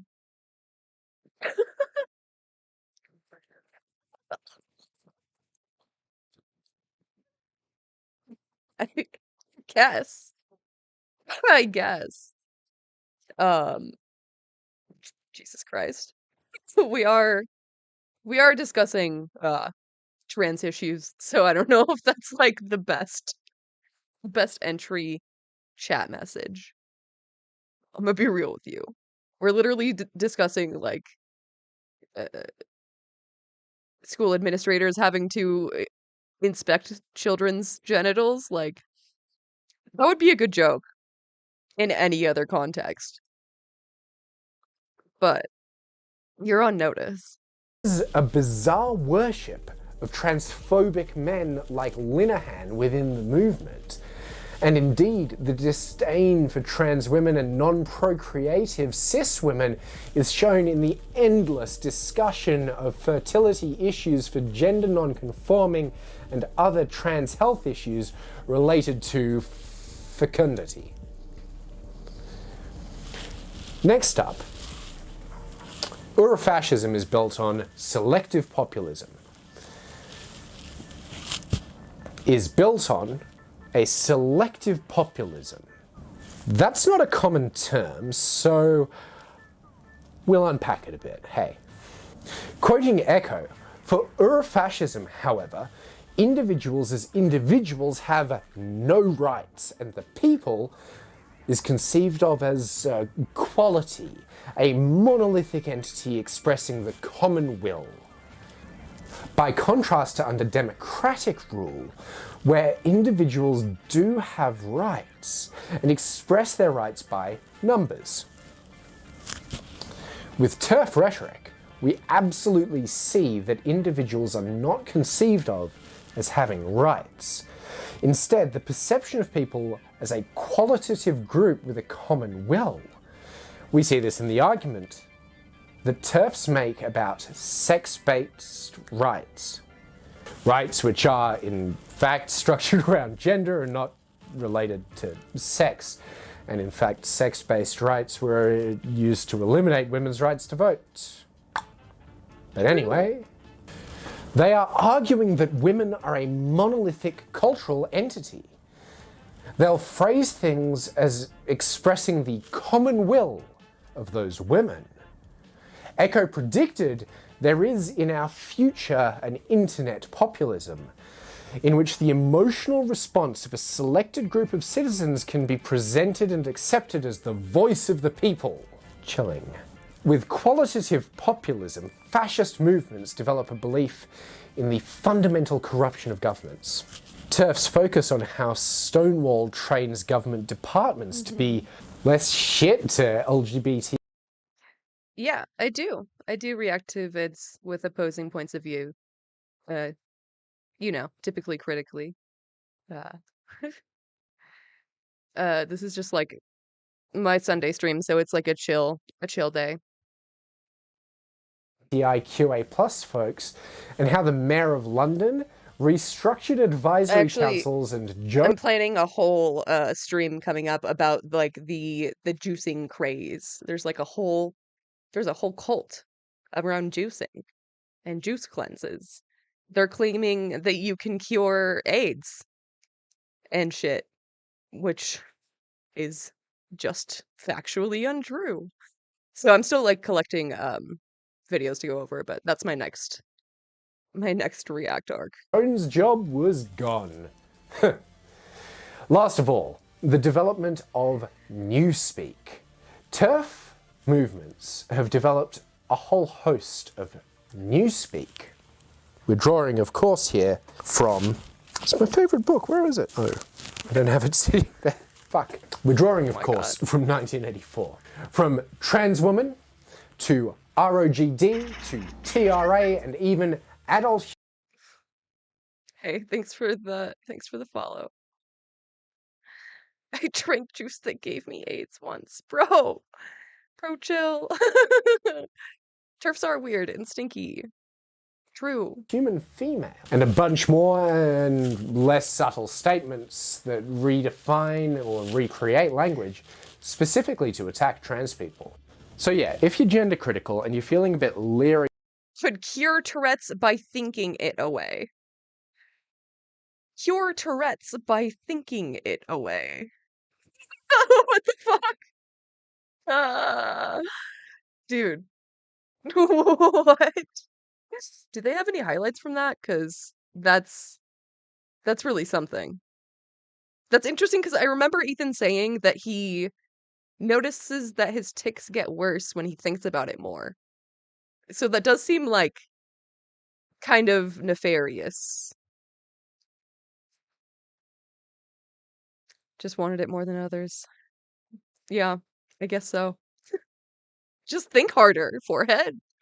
...of how these definitions come out, there is an easy way out. Come and chat. Hang out with more trans people. Learn about our lives. As important as it is, however, to make complex concepts available to a popular audience, it is equally important to encourage intellectual inquiry as part of public life. Unfortunately, we are living in anti-intellectual times, and neo-fascism is becoming more normalized. And maybe to everyone around, have a read of Umberto Eco's Ur-Fascism and take a look at the video I produced on it. It's a good essay. It's a good one. Now, so far, I have not made a value judgment. I've laid out the facts as they stand. There are only a few facts, but they're well sourced. It's important that you note that the statements I have made so far are without condemnation. These are just the expressed beliefs of the fascistic transphobia movement. Butler, again. The anti-gender ideology is one of the dominant strains of fascism in our times, so the TERFs will not be part of the contemporary struggle against fascism, one that requires a coalition guided by struggles against racism, nationalism, xenophobia, and carceral violence, one that is mindful of the high rates of femicide throughout the world, which include high rates of attacks on trans and genderqueer people. Yep. It's important you note all of this because Oh my god, this morning Denim's had a fucking epic own. An epic own. There was someone trying to say that there are attacks on cis women by trans women in bathrooms.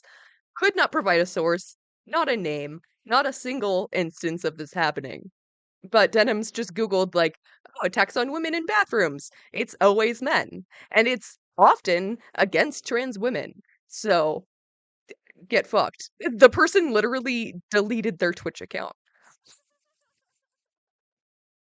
Fuck chatter. the condemnation starts now. Transphobic policies are morally bankrupt. And the Right? Listen, I just want to use the bathroom and leave. Yeah, like most people. It's like, it's not like a sexy thing. Unless you have a kink. And then, like, I don't know about you. Like, advocates of them are, at absolute best, horrendously misled through following bigoted opinions. Most advocates of transphobia are not absolutely. I'm way more concerned about the people who want to do genital inspections in the bathroom. Like, what? You're just gonna have a bathroom attendant, like, all right, drop trowel, like, what the fuck? misled and are instead openly hateful in word and deed. There is no rhyme nor reason for their bigotry.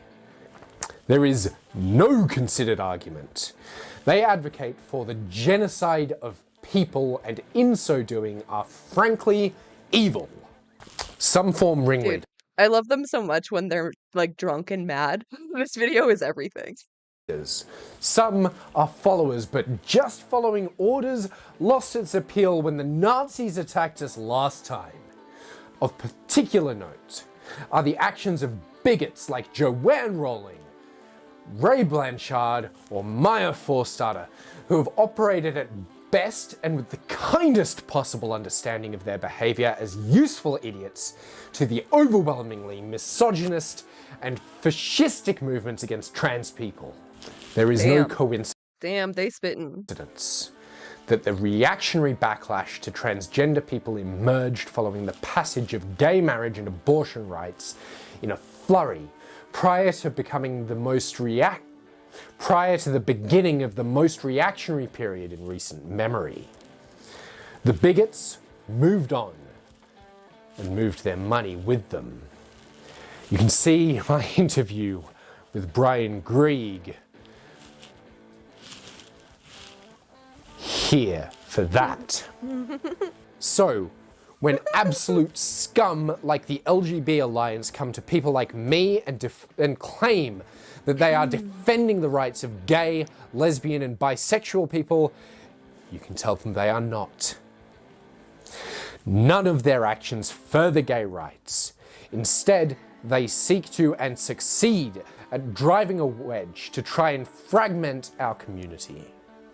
Without solidarity, the gains made by queer people, I'm using queer, fuck you, will be taken away. They'll return to the fold. The harms will be exponential in our community. TERFs, I am asking you as kindly as I can, stand the whole hell down. Your movement is an evil one, a fascist one, a violent one. It exists quite literally to eliminate people from the world, people like me. Yeah. And I will appeal. I don't understand how people don't see that, like, the next step is literally the rest of the LGB. They're not gonna stop with the T. Like, what do you think this is? Like, there's a whole ass reason that LGBTQIA came together as a community with shared interests. Like, what are you doing? Last time to your morality. Not only do you not need to keep fighting this, but doing so is making your life worse. Allies, do me a favor. Spread this around. Like, comment, share, subscribe, etc., etc. I am sick of TERFs Share. dominating the discourse, and it's past time they didn't. Trans people, you're amazing, and I love you.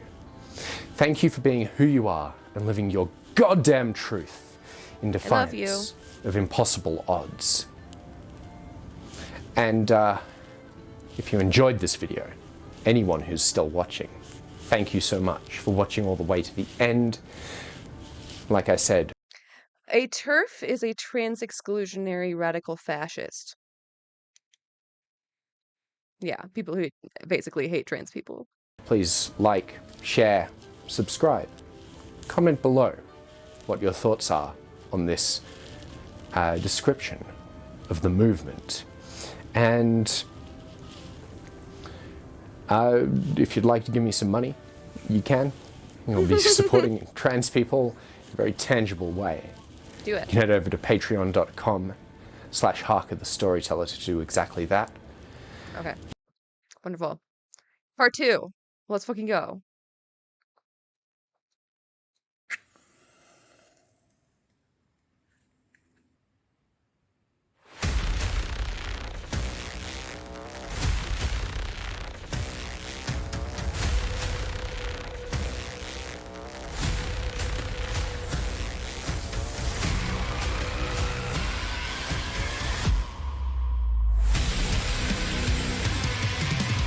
Democracies, as we know, Hell yeah. are prone to every error, from incompetence and corruption to misguided fetishes and gridlock. On Sunday, the 15th of January 2023, Kelly J. Keane, aka Posey Parker, brought her world tour to Newcastle upon Tyne. Keane is known for welcoming outwardly fascist groups like Hearts of Oak, as well as inviting men into women's toilets and changing rooms. At the event, UK Guild of Hypnosis Practitioners chair Lisa Morgan took the mic in order to say the following. Lie. Do you know the big lie? The big lie was first described by Adolf Hitler in Mein Kampf. The big lie is such a big lie that ordinary people like us think, well, that can't be a lie, because I'd never tell any big a lie as that. We only lie in small ways. The big lie, well, there is one big lie going on, and it was begun by men in the early part of the 20th century. It was began when they had an erotic fantasy, and they decided they were going to sell us the big lie. How the fuck are you unironically quoting Adolf Hitler, dude? Look inward. Get therapy. Please. And what is the big lie? The big lie is trans women are... I want to thank the industrial workers of the world in Northumbria for publicising this footage. Stars, stripes, lions, sickles. So she is not only recognising her source, Adolf Hitler, and paraphrasing the concepts of the big lie as illustrated in Mein Kampf, but above and beyond that, she's making the same argument as Hitler did about Jewish people in Germany. To preface Just trying to, like, chill. this, obviously, anti-Semitism is still alive and well, especially in the reactionaries that this transphobia movement seems to attract. Kelly J. Keane has welcomed the EDL, Hearts of Oak, and many other anti-Semitic and fascist groups, all expressing very explicit anti-Semitism, which is horrifying. More horrifying is that this anti-Semitism is on the rise, as put by historical analyst Zilla. Minding my business, dead ass. Like, just, like, get a life. Like, why are you so obsessed with people? Like, they're literally just trying to exist. Like, I just... Athenium, the oppression of both Jewish and trans people have been the heart of Nazi ideology all along, without cease. So this is not to undermine the severity of this anti-Semitism, simply to point out that, if it were me, finding myself quoting in agreement with Hitler's ideas would have me reconsidering some things. You would think.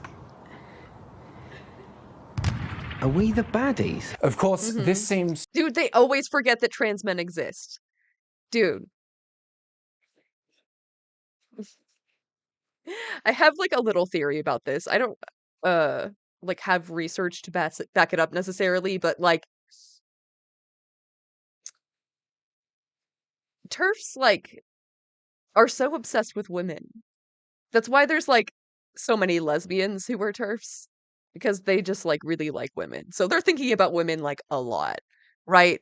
So they like see they see trans women as women, but they're like ashamed for being attracted to her. But a trans man they still see as like AFAB. So like they still want to be able to like be attracted to her like as a woman. Because like generally like in culture like woman equals sex. Grug. Like sex sells. They're usually talking about like tits. You know, like like a cult. Deadass. Yeah. For real. to be going over the heads of different reactionary transphobes who are actively defending the person. For example, damn, the optics of quoting Adolf Hitler as if he were some great philosopher are comically yikes.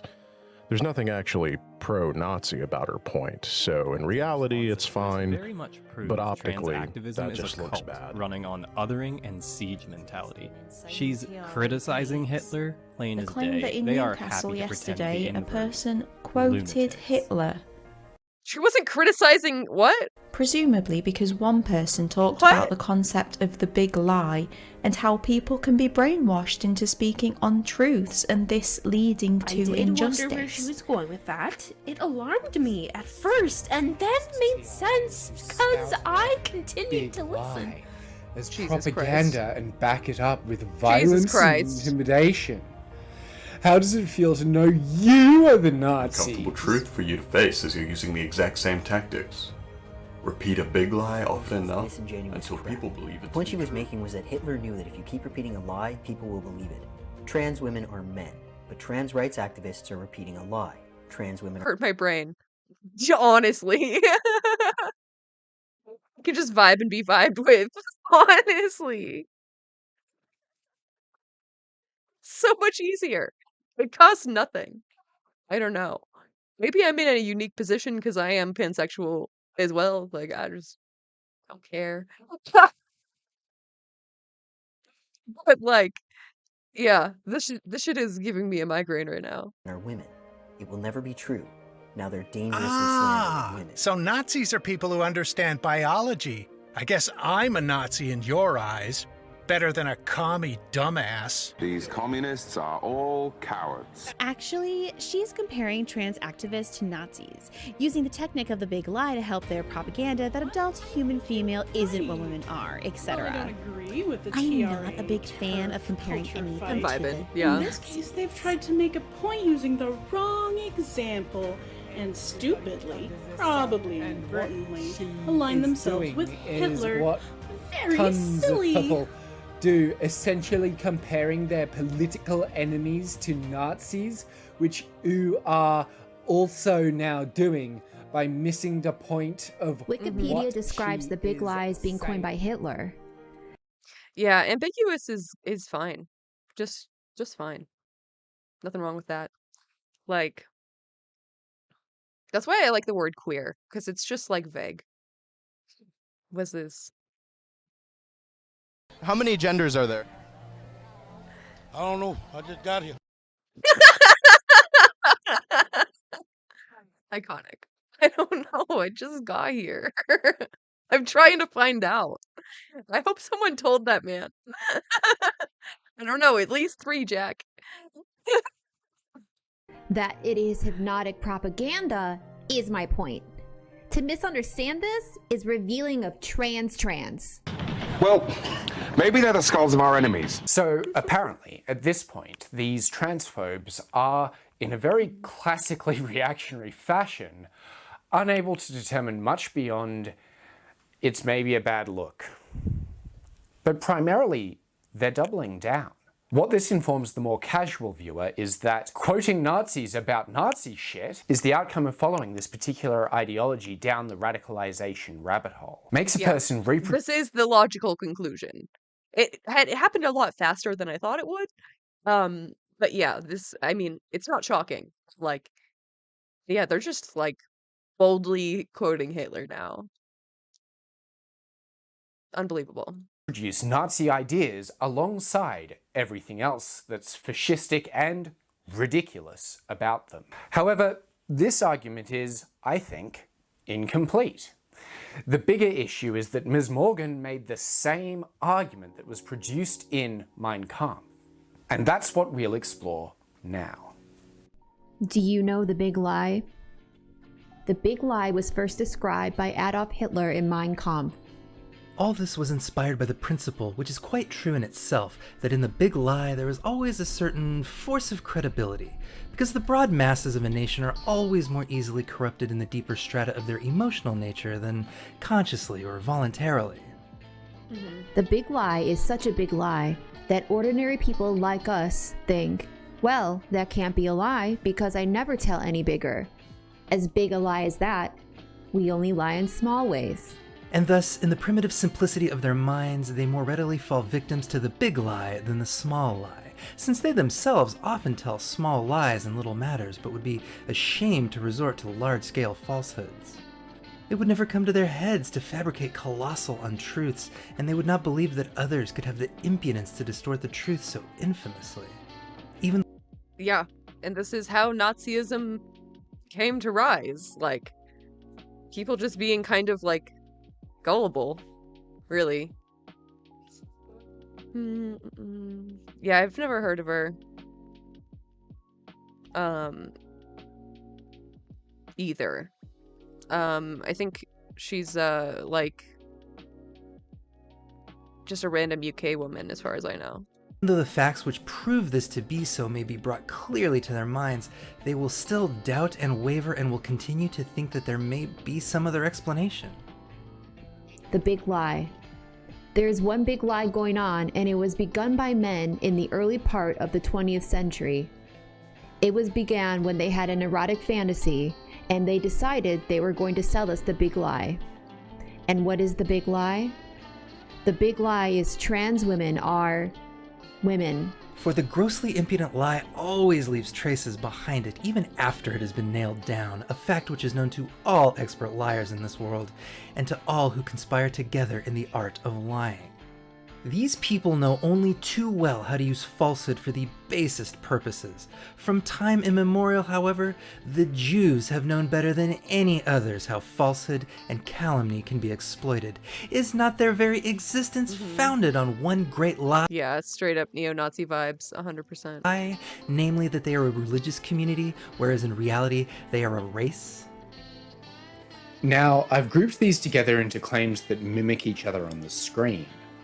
Parts 1 and 2 are arguably techniques in political science that, yes, Hitler introduced and could maybe play into broader perspectives on critical theory. I noticed that a shit ton of liberal media outlets were circulating the big lie as a criticism of Donald Trump, for example. Around 2015-16? I would argue that it's actually a problematic concept in terms of political theory because, frankly, the big lie only functions if it's built on cultural hegemony, and that's a much more functional stance. You also note the weird eugenics nonsense in there, right?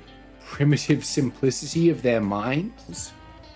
In terms of Lisa's piece here, I would almost be able to state that this was a dogshit conservative liberal explanation, except for the conclusory remarks. I'll rearrange the quote from Kampf to demonstrate the issue a little better. The big lie. There's one big lie going on, and it was begun by men in the early part of the 20th century. From time immemorial, however, they have known better than any others how falsehood and calumny can be exploited.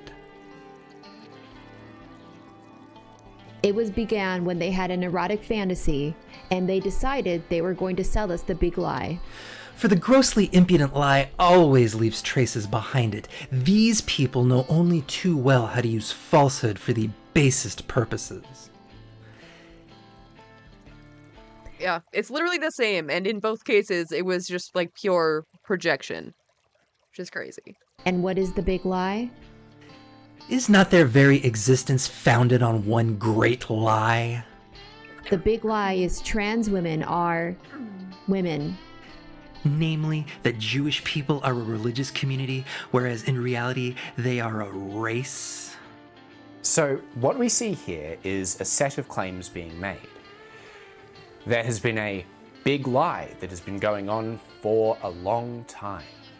That big lie has left behind traces that are possible to follow and results in some... They really do. Fucking 19th century children. Something morally repugnant. A rhetorical question, asking what the big lie is. And finally, they have lied in some fundamental way.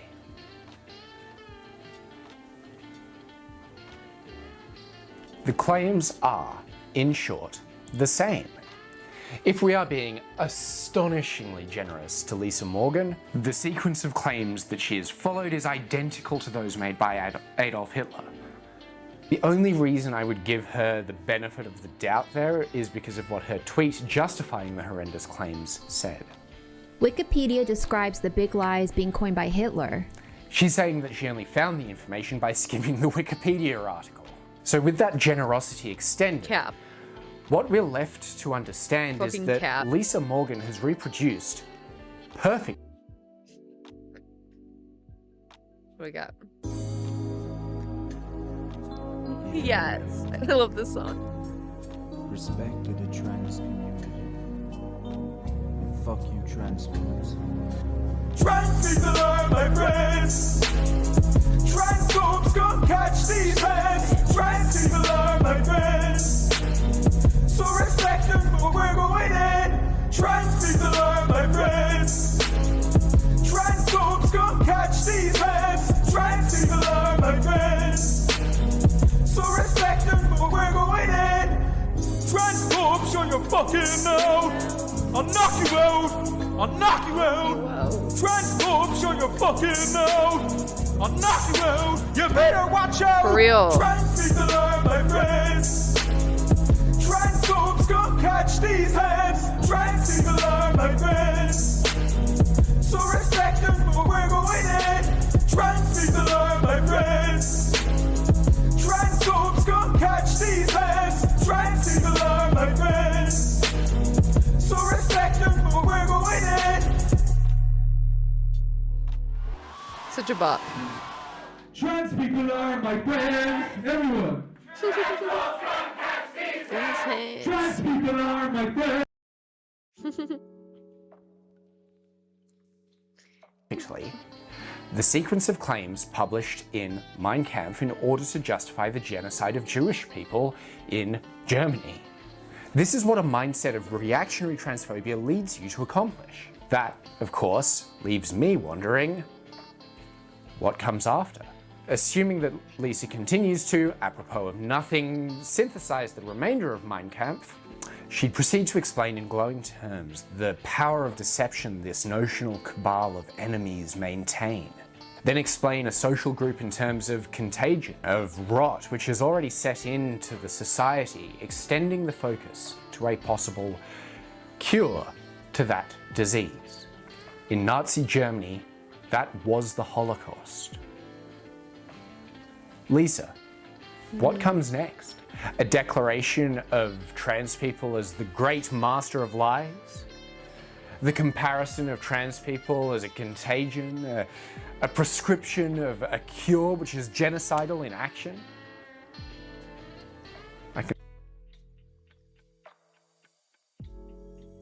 What do you mean?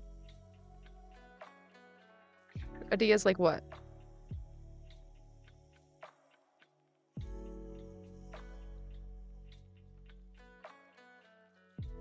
Like ideas like transphobia? Cause they are.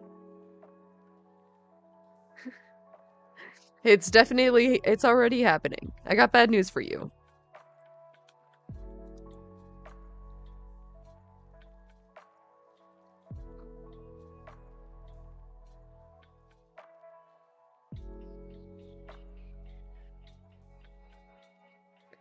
These are all the states where it has already happened.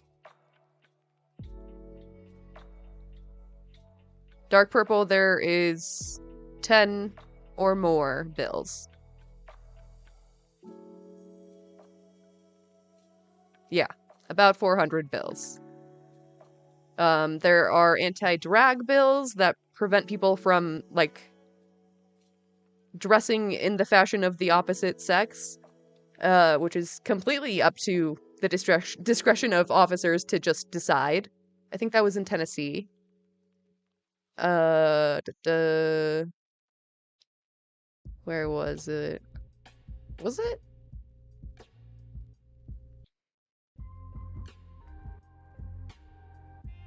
Yeah, it's probably one of these.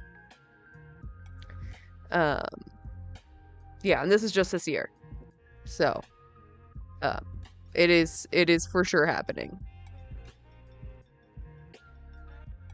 And there are also bills in Louisiana and Alabama. They just haven't been posted to this site yet. So, most of America has these bills.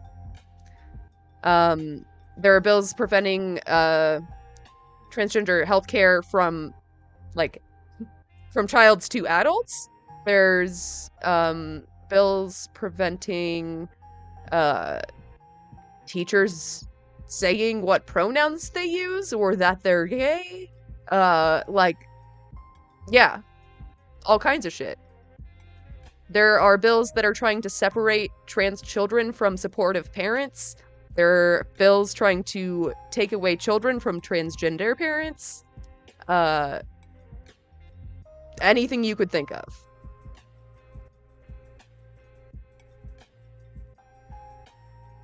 Hormone blockers, yeah. Name changes, yeah. You can already see the ways that reactionary transphobes have done the first, second, and third.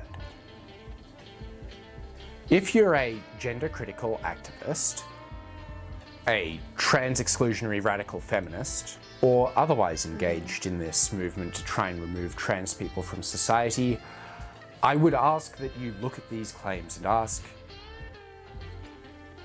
how do you think you would have been during the years in which... Yeah, what's in front of minors, though? Literally anywhere in public? How about we ban children from public, then? Not my problem. Not my kids, not my problem. And it can very easily be weaponized by transphobic cops.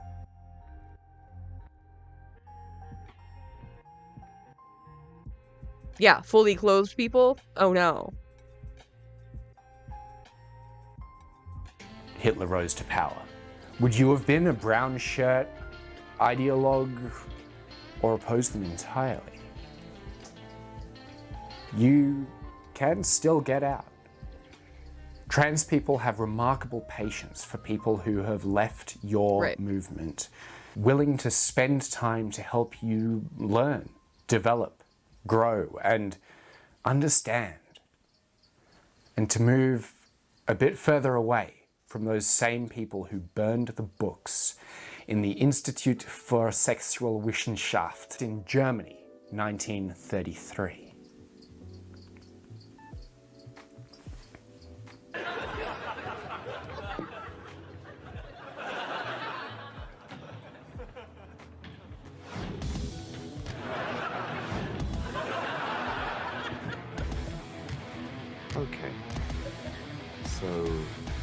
Drag shows take place literally anywhere.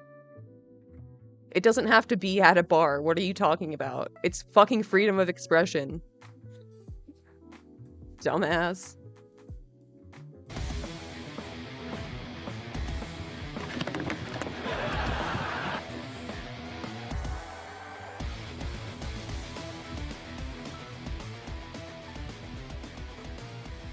Thank you for watching through. This is both a quick response to the fascism we've seen in the reactionary transphobia movement and an experiment in short-form videos. My long-form, long-term documentary is still coming together slowly. But in the interim, expect short and to-the-point theories to help you out. Don't forget to like the video, subscribe if you haven't yet, and spread it around the groups you think might find it useful. And otherwise, stay safe out there.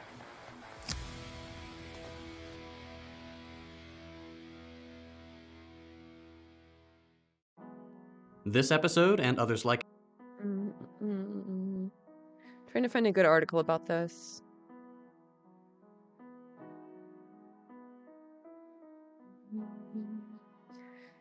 Yes. This is NPR. It's sort of are brought to you. Oh god. Wait. Where did it go? Hello.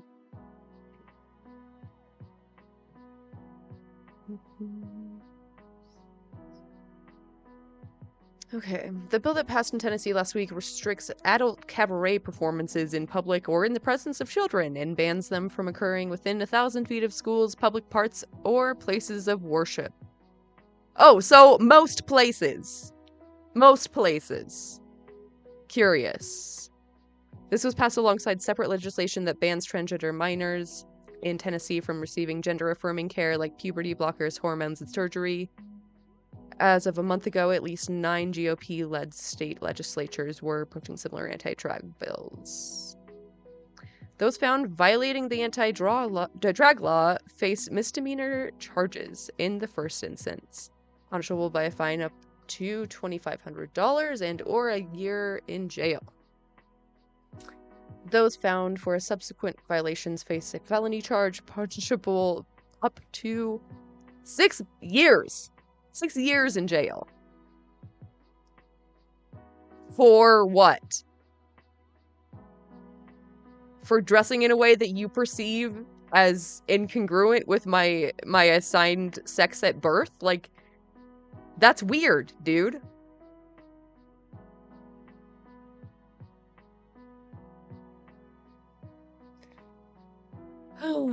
What's the big deal? Laws restricting gender expression in public and in private have been around in the US for more than 100 years, with one in New York just being repealed in 2021. Critics say the Tennessee bill is so constitutionally vague and there is little clarity about what falls under the jurisdiction of the ban, making business owners, performers, and others uncertain of what could come next. Others say the laws will be used to target queer Tennesseans everywhere.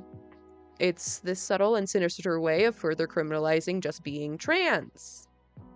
ACLU of Tennessee's Henry Seaton told NPR earlier this month.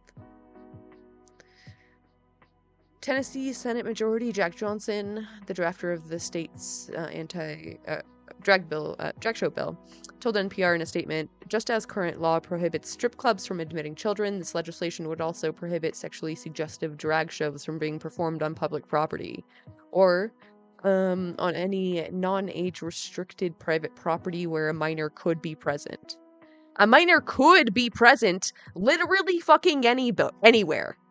Kids go places, it turns out. I tried to stop them, but they just keep doing it.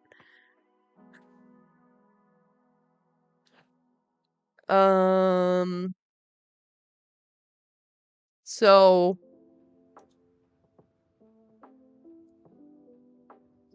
don't bring themselves to kids. What?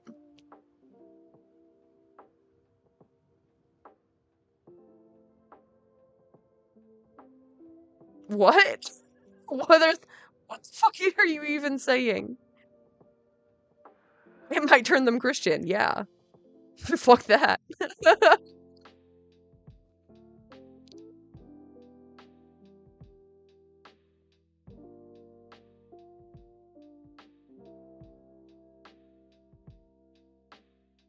Yeah, public parks. You know, parks for the public.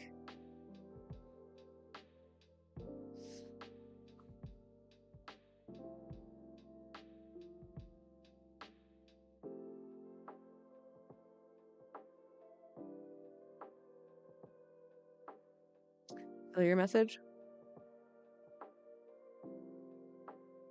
They make sure it's family friendly. Yeah. Yeah, it's a completely different type of drag show, like. Mhm. Yeah.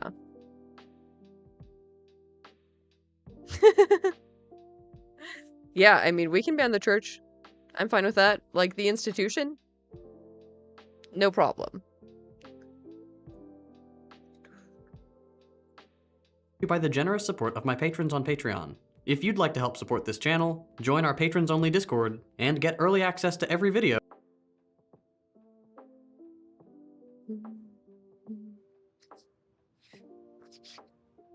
See at public school.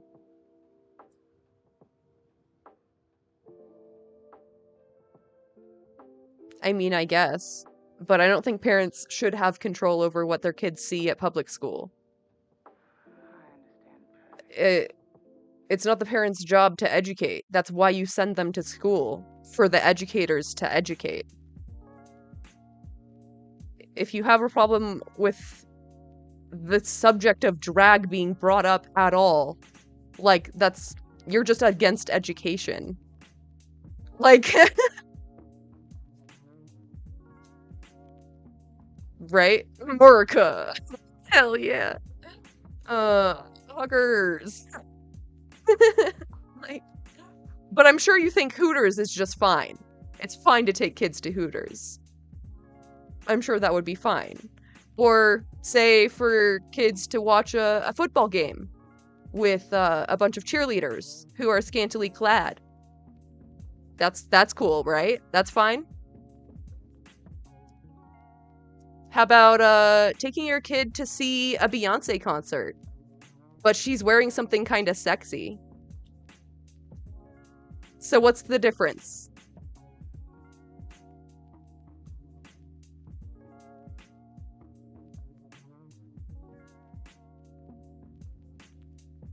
Right? Yeah, no one goes to Hooters for the wings. Literally nobody. Consider becoming a patron at patreon.com/secondthought. To a non-American, driving down roads lined with American flags, past people dressed like this, past fields where, hand on heart, Americans sing along to the national anthem for even the most forgotten Little League game. But in everything you said, it's parents bringing their kids there. So what? Yeah, like literally anti-sex ed. Like, why? Do you think it's better if the parent exposes them to, like, overly sexualized women rather than a non-sexual discussion about gender? What's wrong with you, bro? That's kind of fucking weird, dude. And past bars where a USA chant is on a hair trigger is all very strange. Every Ford commercial in this country is about how the US is sick as hell. Every bald eagle is swole. Every beer is a gun. And a kid just pledging allegiance to the flag is a heartwarming story on national television. In no other country in the world is there such a widespread emotional attachment to the symbols of a bureaucratic government structure. It's incredibly strange, but I get that a lot of— Oh no. My AirPods died. Patriotism is just having fun. For a lot of people, it's like wearing your team's colors to a game. It's a good time. The problem is that that's not all that patriotism, or its defense, is. Almost every week, I get an email calling me a traitor or anti-American scum.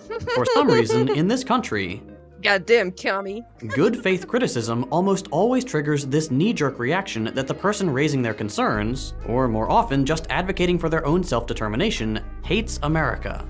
Let's take an example. Here's an email I got from someone who probably genuinely believes they love their country Jesus. and thinks Jesus, chill. Chill. You hate this country, just leave. Like, I hate this argument because you just, like, don't realize that, like, leftists actually believe that this country could be good. That's the crazy thing. We believe that it could be great. But, like, no, we can't improve anything because America. God, I hate it so much. what they're doing is a justified defense. Right? And you know what? Let's give this honestly, gladly, pay for my move. Let's go. viewer the benefit of the doubt. If you wholeheartedly believe that someone hates you and or the place you call home, it's not entirely unreasonable to get angry with them like this. But here's the thing. If you really want to label yourself patriotic, this kind of approach is completely counterproductive. Think about it for a second. If you care about your country, you should be among the first to call out problems when you see them. If you love your country and your fellow Americans, you should want to fix those problems, not blindly defend them. This kind of behavior isn't patriotic. It's ignorant. All those quote-unquote traitors are doing is bringing attention to problems that all of us should want to solve.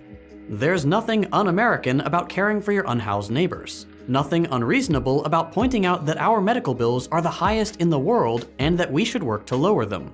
It's not being a traitor to suggest that the United States is not living up to the standards it claims to set for itself and the rest of the world. It's so basic. Like, it's so basic. Like, I think you should have healthcare. Go to hell, commie. Like, sorry, I guess. And it's not un-American to identify that the root of the problem runs pretty deep. I think we can all agree that these problems exist. That's not the issue most of the time. The issue comes when someone suggests that the cause of these problems is structural and therefore requires structural change. A lot of these problems, these things that we can all agree are hurting people both in this country and beyond our borders, aren't just a matter of bad people. They are an integral part of the American experiment, going all the way back to the country's founding and the principles our economy is built on. And it's okay to point that out. The Constitution allows for amendments because it was written with the idea that things would change, and what was accepted by the Founding Fathers doesn't have to be accepted by us today. Just because the Constitution is still around doesn't mean that everything in it is good or works. It just means that it's a document that effectively protected its own existence. Fun fact, many of the Founding Fathers, who are always portrayed as dusty old dudes in History Channel documentaries, were actually in their 20s. Bro, what are you talking about? Dude, fuck the parents. A lot of parents suck. So, I don't know what to tell you. Trans people exist, so it's reasonable that you would discuss that with, you know, kids that you're educating. Because they might, when they grow up, encounter a trans person. And it would be cool if they weren't just, like, immediately bigoted towards those people, regardless of what their parents thought. Like, and, like, there's no trans shows. Drag is not done primarily by trans people. Drag is mostly done by gay men. And it's open to everybody. So, like, you don't even know what the fuck you're talking about.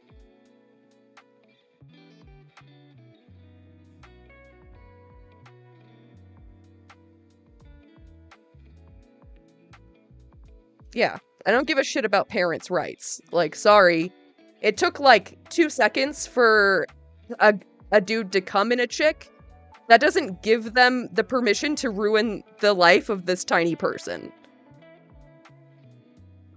It just doesn't. You wouldn't want a constitution written by a bunch of frat boys to be immortal and Parents' wrongs, however, I'm for that. unchangeable, would you? Okay, so hopefully I've made it clear that a better conception of patriotism would require a willingness to soberly assess and tackle our country's problems. With that, we've already broached the topic of what's called uncritical patriotism. But there's no reason we can't let go of patriotism entirely, and this video will make that claim for American patriotism specifically. Patriotism, especially here in the States, doesn't actually build genuine solidarity like the glorified image of patriotism might have you believe. It's not really about standing together in any meaningful way. Instead, patriotism in this country actually reinforces divisions along aesthetic lines convenient to those in power. It encourages exceptionalist thinking and xenophobia, with consequences neither good for the world nor for average Americans. And having been injected with anti-communist rhetoric during the Cold War, patriotism has become this loyalty to the myth that the US is the sole bastion of goodness and freedom in the world, which makes any claim that something might be wrong. Yeah, excellent point, Dark Blue. Like, what? Do you just want segregation? Or what? Do you want, just genocide? Is that what you want? Like, fuck you. Jesus Christ. Unjust and possible for us to change seem like a declaration of war. Let's talk about that. Patriotism is always promoted as solidarity. Behind the symbols, the territory, the language, the culture, whatever patriotism attaches itself to, its main draw isn't we all like these three colors, it's community and solidarity with other people. This idea that even people you've never met and will never meet are there for you and you're there for them. It's a nice idea, and said in this abstract way, there's nothing inherently wrong with it. But there are a couple problems with the reality of patriotic quote-unquote solidarity. For starters, it obviously doesn't extend to everyone, and patriotic solidarity specifically is weaponized for conservative ends. The political scientist Benedict Anderson puts it very clearly when he says, regardless of the actual inequality and exploitation that may prevail in each, the nation is always conceived as a deep, horizontal comradeship. And as you might expect, this is something that those who benefit from inequality and exploitation can use. If enough people can be convinced that unity along the lines of nationality is more important than pretty much anything else, then calling attention to all the internal conflicts within a society can be swept under the rug as dividing us. For patriots, unity is what makes the country proud and strong, so it's better not to point out how that unity is held together by one group oppressing another, or we might risk losing that unity. But obviously, not calling out oppression benefits the people doing the oppressing. Through the idea of the nation, people come to identify with their exploiters in a way that justifies their continued existence. For example, some people are proud that their country has more billionaires than other countries. For some reason, being born within a couple thousand miles of one another and within the same border gets people to identify with those who have hoarded more wealth than we can even understand. Most people share almost nothing in common with their country's billionaires, and almost everything with the average person in another country. But that feeling of pride gets them to disregard one set of differences and makes the smaller differences with foreigners seem a lot bigger. As a result, the exploitation that is necessary for billionaires to exist seems less important when we're told it's in the service of something we share, the greatness of America. Even though the greatness of America does almost nothing to make your life better, but billionaires getting tax cuts and skirting labor laws definitely makes it worse. This is something that's really apparent when conservative patriots talk about the experience of Black Americans, for example. In a recent interview, the conservative economist Glenn Loury said, quote, "Look, here we are. We are African Americans, but we are Americans first. We are not African in any way that's meaningful. Yes, our ancestors may have been enslaved, but they were also emancipated. We are literally the richest and most powerful people of African descent on the entire planet. We have 10 times the income on average of the typical Nigerian. There's an enormous black middle class and black billionaires." The translation, pride in the existence of the possibility of black success justifies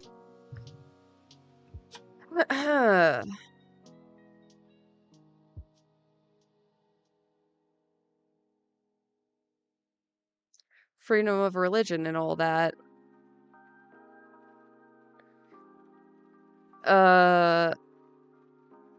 Okay, but like, your freedom of religion doesn't get to like ban a performance. Like, do you realize how nonsensical this is? Like, Shakespeare put on shows that were essentially drag shows Do you think there was something wrong with that? How do you avoid talking about drag when you're talking about kings? Kinda gay, bro. What are you trans? How about King Charles? Can't talk about that.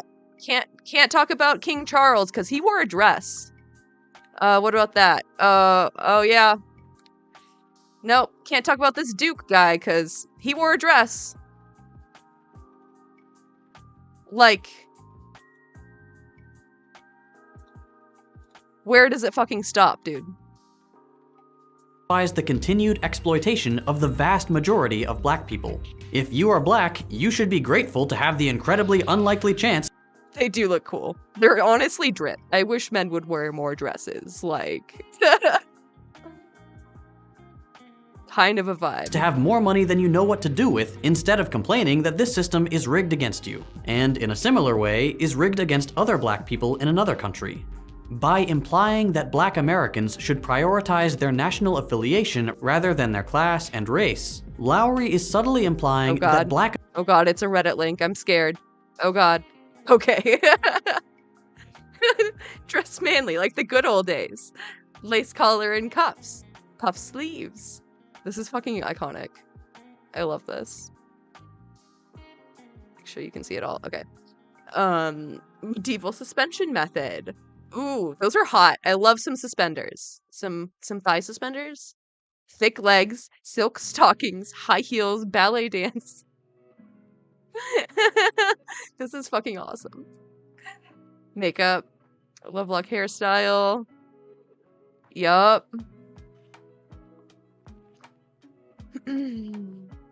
What is the difference? It's not a straw man. What is the difference? If it's so different, you can't talk about historical fashion trends without talking about the fact that trends change and that there are current trends that include drag. Like, what is so offensive about drag? Like, it's not like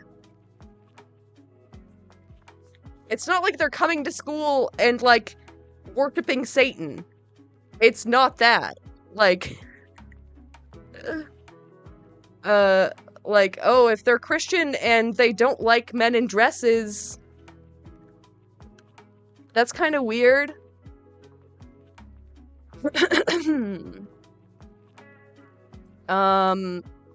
Curious, what's this then? Oh, you can't handle that? Cancel the Pope because he wears a dress?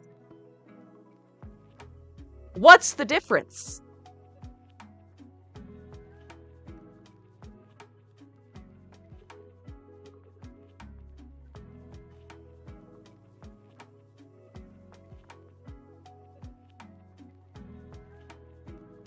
Yeah, state run.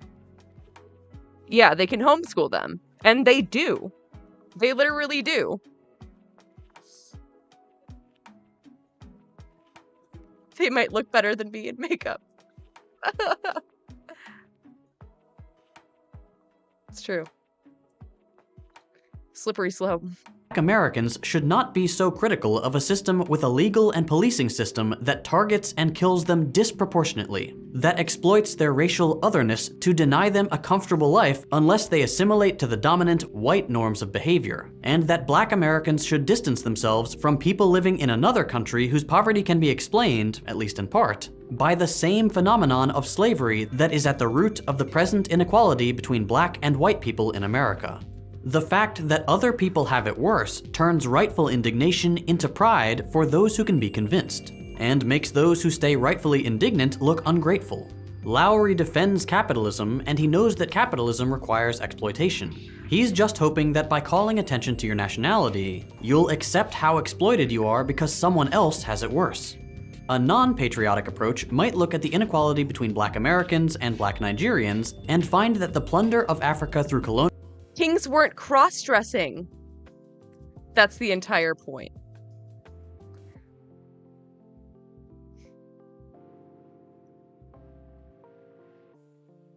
Oh, interesting.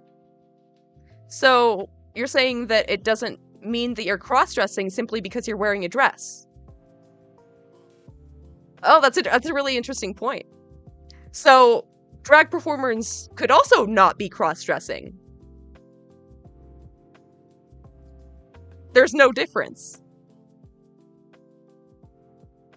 There are drag performers who perform in the same gender that they usually present in. So you're not making a point. That's wrong.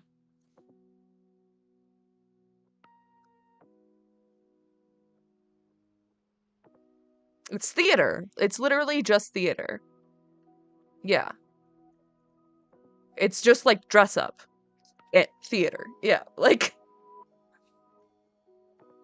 Colonialism and slavery caused both the present inequality between white and black Americans and the inequality between Americans and Nigerians. And from there can ask what should be done to rectify this injustice, and what structures are keeping it in place. By contrast, a patriotic approach to these facts gets people to think 9 times out of 10 it's a female character. Okay, but like, that's not the only form of drag. Like, and so what? Like, by today's standards, yes, old kings were cross-dressing. They would be called cross-dressers if they wore that today. Like, what? I don't know what the fuck your point is. Right. Yeah, woman equals sex.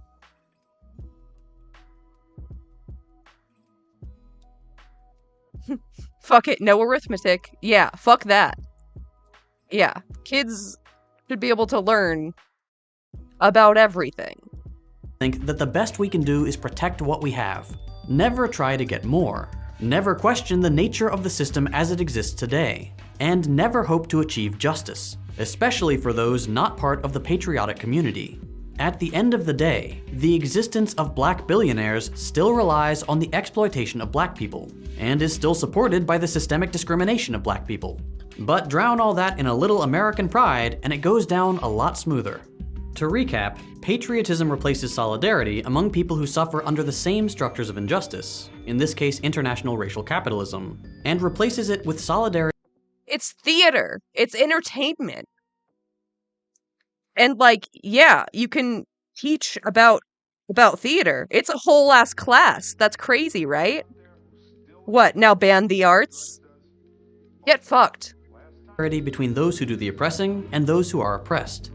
Let me seriously ask, what is the point of patriotism? Why choose to believe you're better or even meaningfully different from someone on the other side of the world?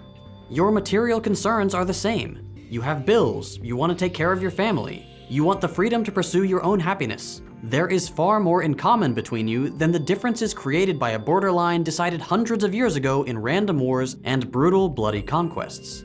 The world is not going to be made better as long as the oppressed fight one another for the crumbs dropped from the... Apparently Christians don't know that drag shows exist. That's why they're so appalled that it's suddenly happening. It's not new. Table of the oppressors. Moving on. For patriotism to work, you need to have a general idea about what it is you're patriotic about. And this is one of the great debates of American politics. What is the soul of America? Generally, a patriot might answer with something like freedom, opportunity, or justice. And if that's you, those are good things to defend and give value to. I'm right there with you, 100%. But there is no reason that you need to attach those things exclusively to the US. Absolutely defend freedom. Absolutely defend justice. Absolutely defend opportunity. But why connect those things to this vague idea you'll have to defend too? Because both historically and presently, while American political discourse likes to promote these ideas of freedom and justice, American political action and the structures of American politics and the American economy actively work against these things. I'm not going to rehash all of American history to make this point. Suffice it to say that slavery, manifest destiny, meaning the still ongoing genocide of Native Americans, and the various imperial wars the US has led, are all cases where the nation's first goal and economic motivation was suppressing the freedom of people categorized as others, and therefore outside the mythologized community. Defending something like freedom within the context of American patriotism has rarely ever meant actually defending freedom, and it's almost always meant taking it away from those who were in the way of a greater project of wealth accumulation. And I can already hear a commenter saying something like, if the US can be blamed for, say, Jim Crow, then it should also be praised for— Yeah. Christianity is literally taught anywhere. Like, everywhere. You would be hard-pressed to find a school where it's not taught. Like, get the fuck out of here. And, like, yeah. They don't send church members to the school to perform.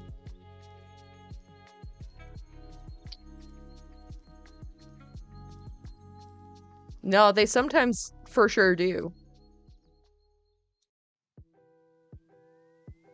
A sermon in class all the time. All the goddamn time.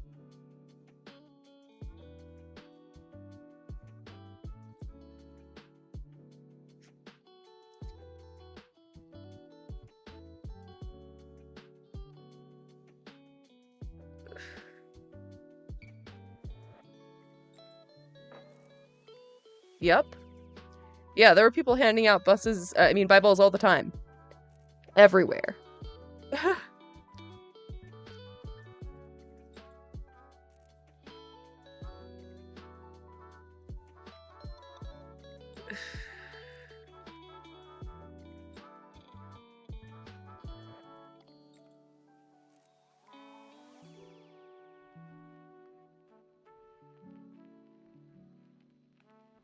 Right. And, like, there's very few, like, mandatory performances. Like, I don't know. I don't think it's that big of a deal. Right. A Christian school. They have entire schools and universities, yeah. Yep, BYU.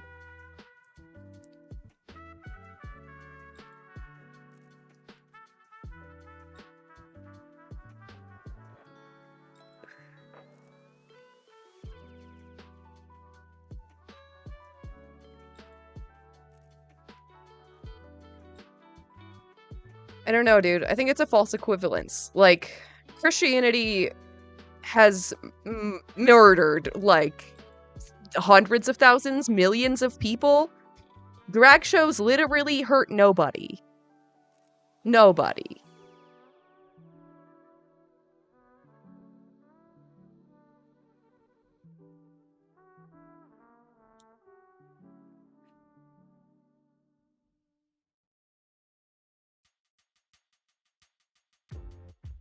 Without the parents knowing. So what? Do the parents know about every fucking band show that they have to watch? Like, no, probably not.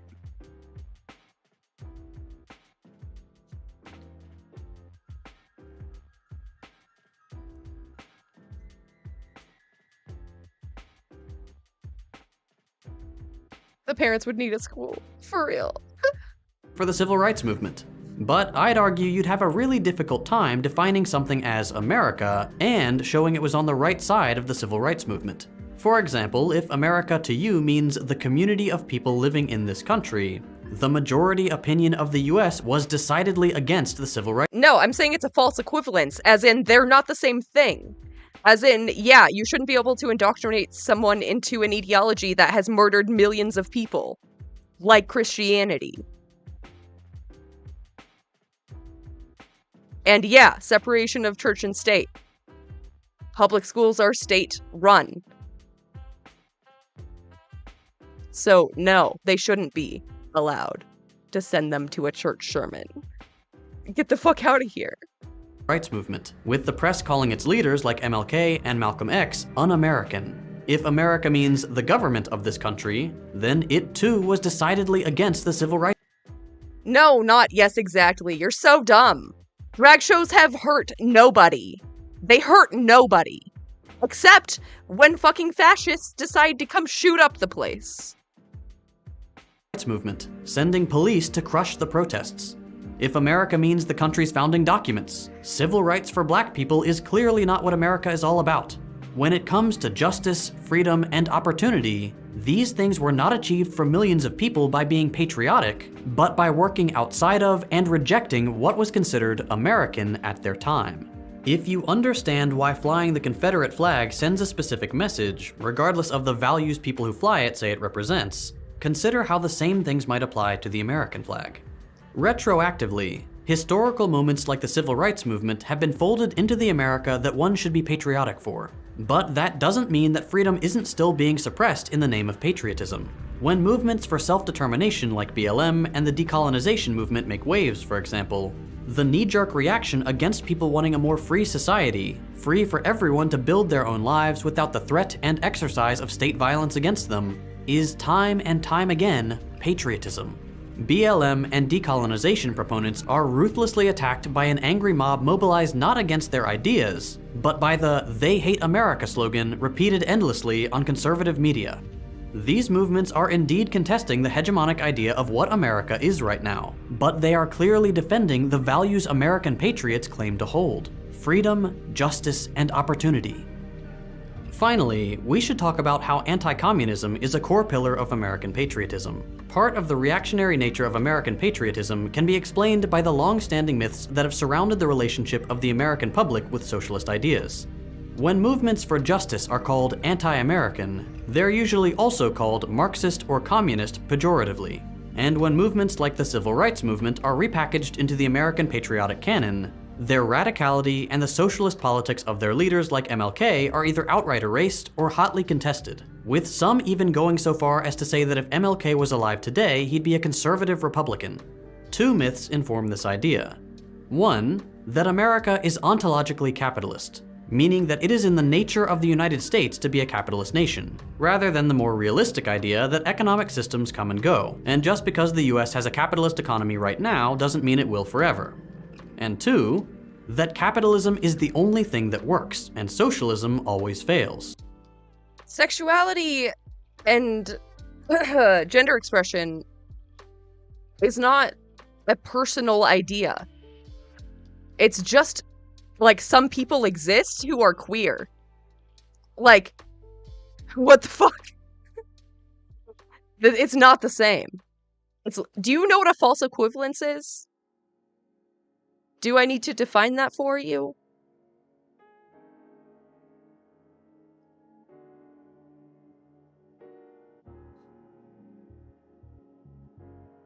Yeah, and sexuality and gender expression are not a choice, so...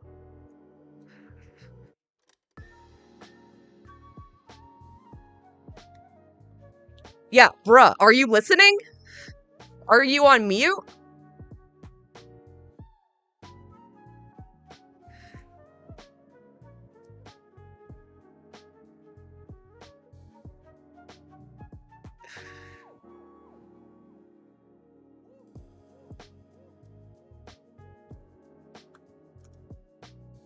I'm waiting.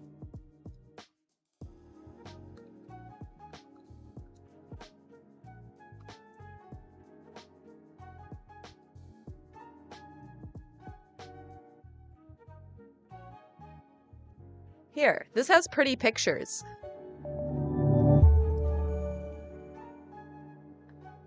Alright, so I've got a few burning questions for you.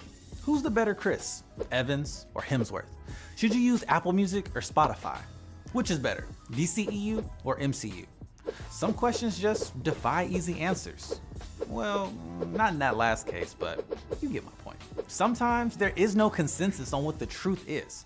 And when you're talking about important issues like policy decisions that affect all kinds of people, that makes for some good journalistic analysis. Topics like, should race be considered in college admissions? Should 16-year-olds vote? Should there be a carbon tax? But not every topic warrants a both sides approach. Some viewpoints are simply not backed by empirical evidence or are based on false information. And journalists have to be really careful not to present them as legit debates. If they do, they are creating a false equivalence. So, how can you spot false equivalence in journalism? First of all, what is false equivalence? It's when you set up two opposing sides of an argument and make it look like they hold equal weight when really, they don't. I got an example for you. Yeah. People being able to perform in drag, not up for debate, it turns out.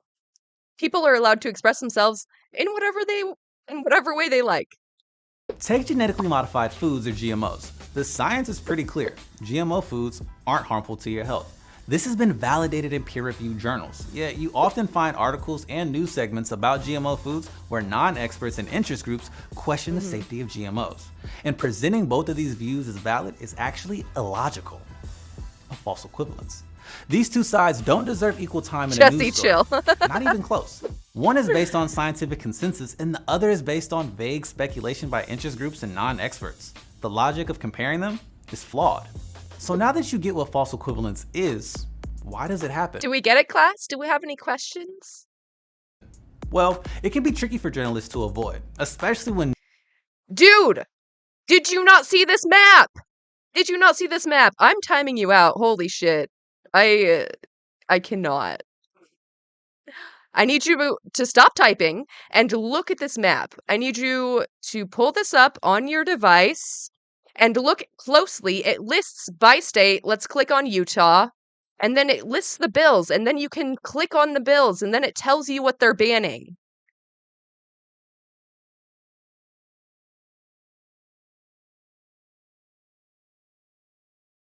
Literally outlawing all forms of LGBT.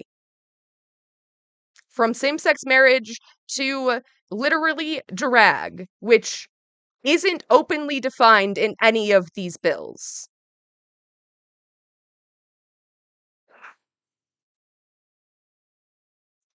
Listen. News is breaking and reporters are scrambling to fact check a story and be the first in line to publish it. Enter misinformation and propaganda. Propagandists try to persuade people to buy into a particular cause or belief. They often take advantage of the chaos of breaking news and spread rumors and conspiracy theories on social media. They get really sneaky to make a phony post seem real.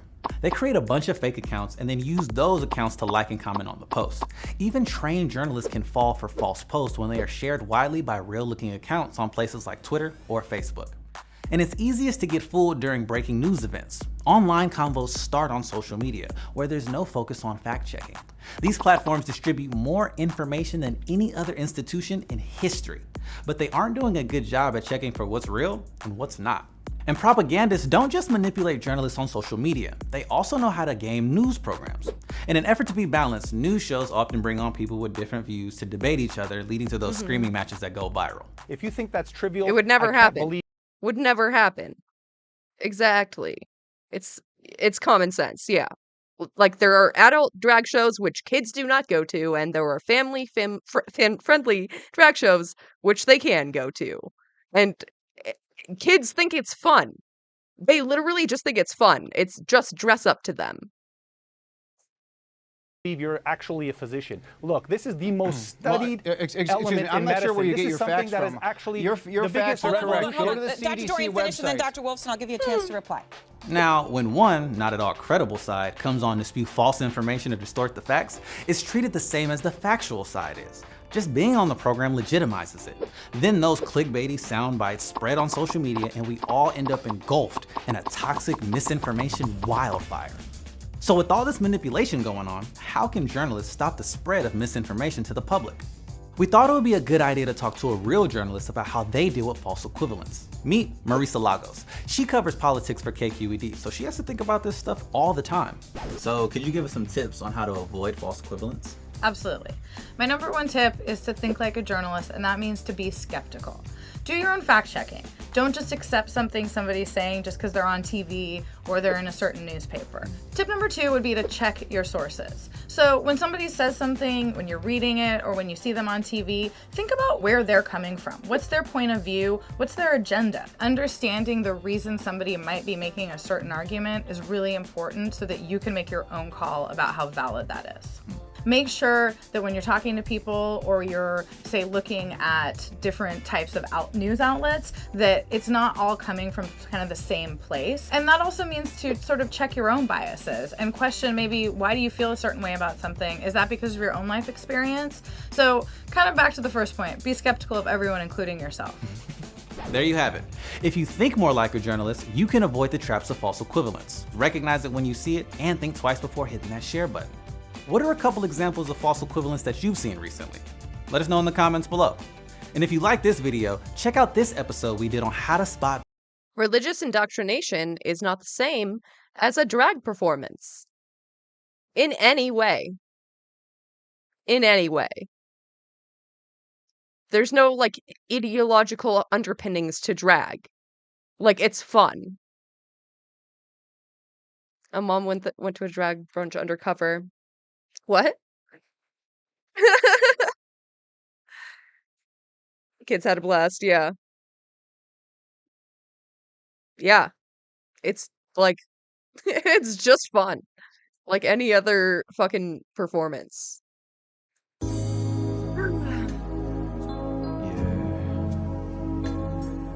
Respect to the trans community. And fuck you, transphobes. Trans people are my friends. Transphobes gon' catch these hands. Trans people are my friends. So respect them, but we're going in. Trans people are my friends. Transphobes gon' catch these hands. Trans people are my friends. So respect them, but we're going in. Transphobes, show your fucking mouth. I'll knock you out. I'll knock you out. Transphobes, show your fucking mouth. I'll knock you out. You better watch out. Trans people are my friends. Transphobes gon' catch these hands. Trans people are my friends. So respect them, but we're going in. Trans people are my friends. Transphobes gon' catch these hands. Trans people are my friends. So respect them, but we're going in. Trans people are my friends. Everyone. Trans people are my friends. The second claim is clearly a myth because this isn't what I would call working. And historically, American foreign policy has been intent on crushing socialism rather than letting it fail on its own like the pro-capitalist claim it will. In this country, anti-communism has been something we've nurtured for a long time, with things like the Immigration Acts of 1903 and 1918, which enabled the government to deport foreign-born anarchists, communists, and labor organizers, the successive Red Scares during the 20th century, and obviously the Cold War. The notion that anti-communism is patriotic is a really well-established one. The result is that when combined with capitalist realism, this idea of a resolutely anti-communist, ontologically capitalist America makes it seem like there is no alternative and Oh, you're being silenced. Oh, white people sad. Guess what? If you're transphobic, this is not a safe place for you. Bye. Bye, bitch. anyone proposing anything that would clearly improve your life, if they're doing so by challenging a capitalist norm, might be ruining the only thing that we know works, even if it clearly hasn't been working for a long time now. Patriotism, like capitalist realism, really limits our imagination. When I'm brown. You can still be transphobic, you know that, right? people come up with good ideas about how to change things for the better, if we keep calling them un-American and shooting them down right away, this country won't get any better for the vast majority of the people living both inside and outside its borders. And just to be clear before the video ends, this whole video isn't me coming after you for being American, if you are. There's obviously White people mad. What are you talking about? You do realize that there are brown trans people, right? Got bad news for you, buddy. Nothing wrong with just being from here. All I'm saying is that it doesn't make a huge amount of sense to be proud of this vague mythology that is at best a mixed bag. And insisting that everyone here be proud of it only makes it harder for us to change the parts we all agree are bad. Constantly thinking in terms of nation states like this is really blinding us to the fact that we have a lot more to gain by building solidarity everywhere, all over the world, not just within our own arbitrary borders. Let's let go of patriotism in favor of genuine solidarity. I mentioned at the beginning of this video that I did not say white people mad. I don't know what you heard. Like, I don't even know, like, what the fuck? That's literally not what I said. that my channel is only possible thanks to my patrons on Patreon. As some of you may remember, I used to make general interest science videos. I didn't particularly enjoy it, but it was easy to get sponsors for that kind of content. When I made the switch to political content, something I actually do enjoy, most of my sponsors bailed. It's understandable, not many brands want to associate with anti-capitalist content, but that Bruh, chill. means I've had to rely more heavily on the generosity of viewers like you. I've got one reliable sponsor left, and it's a little nerve-wracking not to have much predictable income to count on. If you're able to chip in even $1 a month, I would greatly appreciate your support. As a little show of that appreciation... Is this like a kink? Every patron, regardless of donation amount, gets early access to every video, plus access to our patrons-only Discord server. It's a great place to hang out. We've got everything from a recommended read. You're being kind of weird, dude. That's not... What the fuck?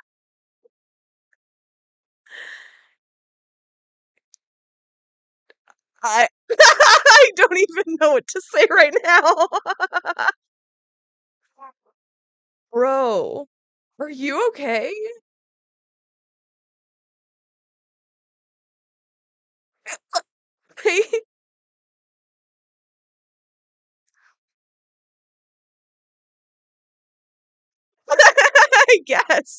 I guess there's that. Reading list, to a book club, to countless other channels to chat, learn, and explore your interests. We've built a great little community, and we'd love for you to be part of it. So if you'd like to help keep this channel afloat and get some great perks while you're at it, What is happening?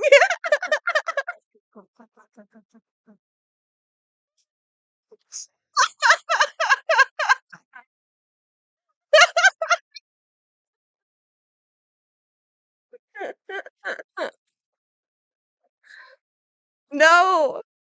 Did the alert not work? What the fuck?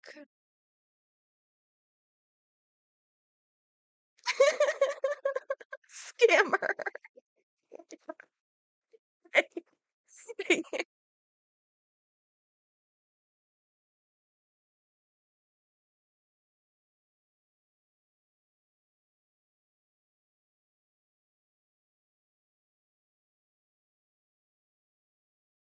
Are you happy now?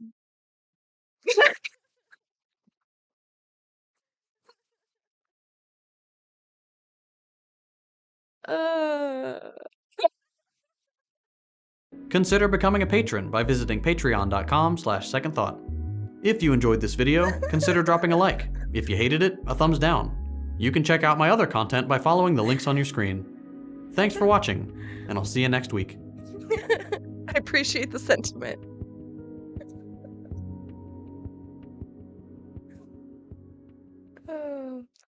You know what else they say about my people? The polls. They say I have the most loyal people. Did you ever see that? Hello? Where I could stand in the middle of Fifth Avenue and shoot Hello? somebody and I wouldn't lose any voters. Got Okay? muted. It's like incredible. No. When Donald J. No. Trump first said this infamous quote, many The people just Illuminati laughed it came for off. the Illuminati. Sure, this was an out-of-pocket What the thing for a fuck? presidential candidate to say, but You know what else they say about my people? The Hello? polls.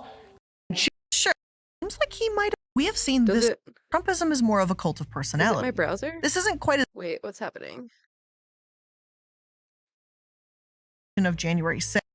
You know what else they say about my people? The polls. They say I have the most loyal people. Did you ever see that? where I could stand in the middle of Fifth Avenue and shoot somebody and I wouldn't lose any voters, okay? It's like incredible. Dude, that was crazy. When Donald J. Trump first said this He probably infamous could. quote, many people just laughed it off. Probably. Sure, this was an out-of-pocket thing for a presidential candidate to say, but we all pretty much chalked it up to an inflated sense of self and just Trump being Trump. But as time has gone on, it seems like he might have been right about this statement, and it's a little bit more accurate than anyone could have ever imagined. The last 6 years since the statement has been made have kind of been a blur. We have seen this overwhelming loyalty of the intense Trump supporters time and time again. When he swore he had the election stolen from him, his followers literally prepared themselves for a battle to defend him. They rode to the Capitol in masses and stormed the building in a way we're still talking about and holding trials for today. When Trump was raided at Mar-a-Lago for having stolen classified documents, many of them didn't even seem to bat an eye. Instead, they criticized the FBI for bullying the former president. No matter what he says or does, his followers continue on brandishing Trump flags, stickers, and t-shirts everywhere they go.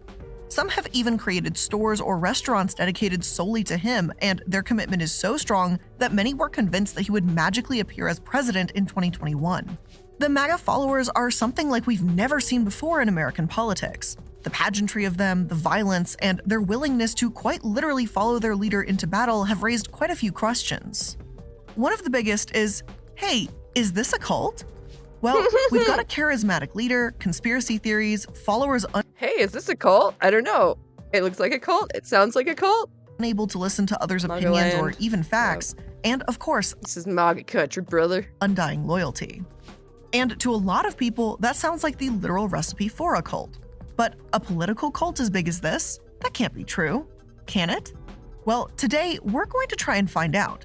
Is MAGA or Trumpism just a group of incredibly loyal followers, or is it something much scarier? Is it really a cult?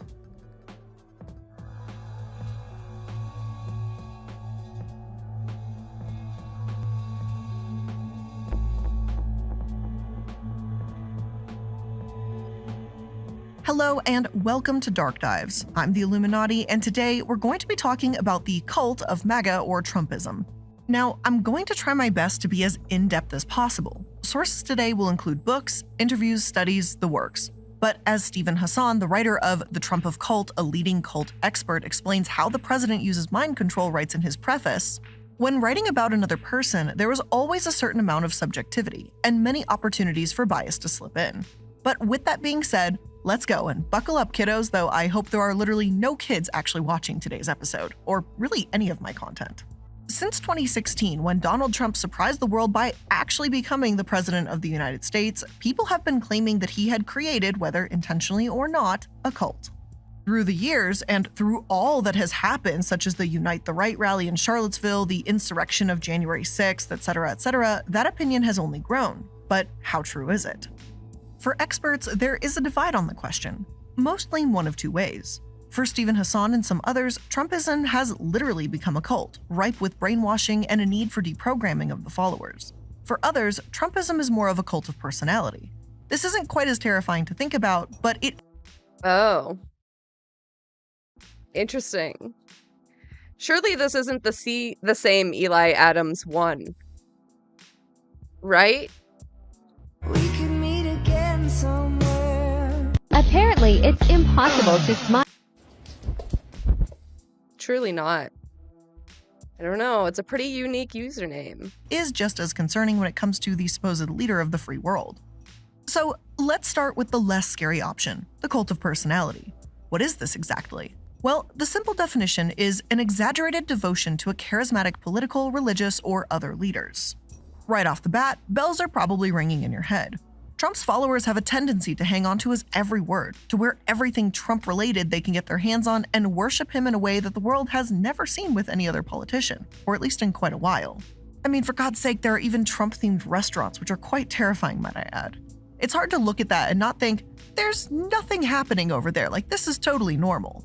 And when you dig a little deeper into what exactly makes a cult of personality, the concern certainly grows. As quoted in Very Well Mind, which sourced 2 scientific journals, leaders of cults of personality often use imagery and the manipulation of mass media to form an exalted, even superhuman version of their persona in the minds of their followers. And doesn't that sound familiar? especially if we look at what Trump recently did. Just a couple months ago, he decided to release the NFT Trump trading cards. And certainly, this could be relatively harmless if it was just pictures of him as the president or whatever the hell, which weird but harmless. But this is Donald Trump, and that's not what happened. Instead, the cards, which sold out, depicted him in, what was that word I just said? Oh yeah, superhuman forms. One of them included him looking like Superman with lasers shooting out of his eyes. Others seemed to show him as some special cowboy outfitted for either battle or hunting. I'm not really sure. Either way, they certainly were not normal pictures of Donald Trump. They were actually very poorly photoshopped versions of himself. Like, it was pretty shitty, and the fact that people bought this is embarrassing. A leader who portrays himself as superhuman. Check. Ironically, the leader must also be one of us, superhuman, but a man of the people. Despite Trump's history and fame, he claimed that he's just one of his followers. Someone who was sick of the political climate and was just there to help. Someone who cared so much about blue-collar workers and was trying to fix their problems. Was this the case? No, absolutely not. But he did try to appear that way. Then, of course, there was the big lie. This is the belief that Donald Trump had actually won the election that he Yeah, she's a PNG tuber. She is. She's like the first one I started watching. Yeah, I like her little they're kind of like sort of animated. She has like a few like poses. very clearly lost. His followers obviously believed him. And for a cult of personality to survive, charismatic leaders, as they're called, can't look weak. That ruins the superhuman illusion. But they also need to be a victim. Trump was supposedly the victim of the biggest scandal in American history, at least, according to him. If he had just turned over the presidency, this whole... Wait, how did you not realize it till now, though? Were you just listening? That's funny. Cult idea probably would have died off right there. But he didn't, and it prevented his followers from having to think about the idea that this Superman leader lost, perpetuating the cult name for years to come. Now, just because I say personality cults are the least terrifying option doesn't mean it's still not wildly concerning. Pretty much every horrifying person in history, from Mussolini to Adolf Hitler, was considered to be the leader of cults of personality. While these are slightly easier to disband than your average cult like NXIVM or the Moonies, what can come from them can still be just as tragic.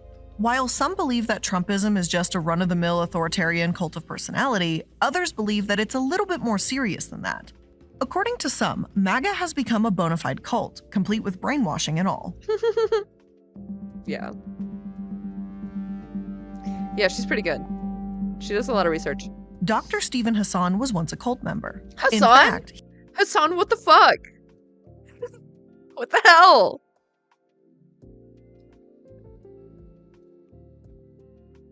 What a fucking liar, dude. What a fucking Weasley little liar, dude. What a fucking Weasley little... Dude, my stream deck is like delayed as fuck on like some of my clips. I don't know why. He was a leader in one of the biggest cults in the world, one which we've covered before, the Moonies. When he was finally deprogrammed, he dedicated his life to studying cults and helping deprogram their followers. When Donald Trump rose to power, he noticed some things that made him question what exactly was going on. Soon, he would have enough information to write an entire book and give a plethora of speeches on the cult of Trump. To him, MAGA and Trumpism is ripe with indoctrination and even brainwashing. Obviously, Trump is incredibly persuasive, but it goes a bit further than that. According to Stephen Hassan, Trump used brainwashing techniques including repetition, storytelling, social proof, visualization, and more. And all of this seems pretty straightforward. We know the repetition of lock her up, build the wall, etc., etc. We've heard it over and over again, literally mind-numbingly so. Donald Trump is and was an incredibly successful storyteller that used visualization often. The imagine if this happened was present in almost every speech. Of course, there were people that continued to espouse his stories, and if they were famous or trusted, like, I don't know, literally everyone from Fox News, then it was more likely for people to believe it. There are way more steps, but I have a very good talk from Stephen Hassan in my sources. If you would like to look through them, it is absolutely worth it. He mentions a total of 12 brainwashing techniques, each and every— Dude, those texts about how Tucker hates Donald Trump so much is like, it's really like bothering me. Like, then why the fuck did you prop him up? Like, you did that. You did that. You got us here. Everyone was He's really, I know he's just like a mouthpiece for Rupert Murdoch. Oh shit. Hell yeah! Swept the Oscars? Hell yes! I still haven't seen it, but I know a lot of people were rooting for it. I know Caroline was talking about it and how she was going to be really mad if they didn't win. So, that's fucking awesome. By Trump. He explains the Trump cult as a destructive authoritarian cult, which he defines using what he calls a bite model. Each letter stands for something different. B is for behavioral control, I is for information control. Damn, yeah, I really gotta see it. Glad it's getting recognition though. T is for thought control, and finally E is for emotional control. So, behavior control? Check. Donald Trump continually tells people what they need to do. Like, I don't know, prevent the 2020 presidential vote from taking place by showing up at the fucking Capitol. But what about information control? Donald Trump continuously warned about fake news, the kind that falls right into thought control. Damn, that's a lot of awards. Hell yeah. Too. If you're telling people they can't believe literal facts or any type of news source other than the ones you believe in, then you're pretty much controlling the way they're going to think. And what about emotional control? Let's see here. Oh yes, convincing people they were doomed and only he could save them. Check again. That's interesting. But if we go off of everything Stephen Hassan says, then yes, it absolutely does seem like a cult. But some people do say that his brainwashing theory might be a little too far. You see, if we admit that Trumpism and Make America Great Again and this whole Trumpy-wumpy shit is a cult, then we actually have to absolve a lot of people from full responsibility, and that itself can be difficult for people to swallow. Still, we've talked about Trump and the theory of his cult, but there is one important aspect that we're missing: the followers.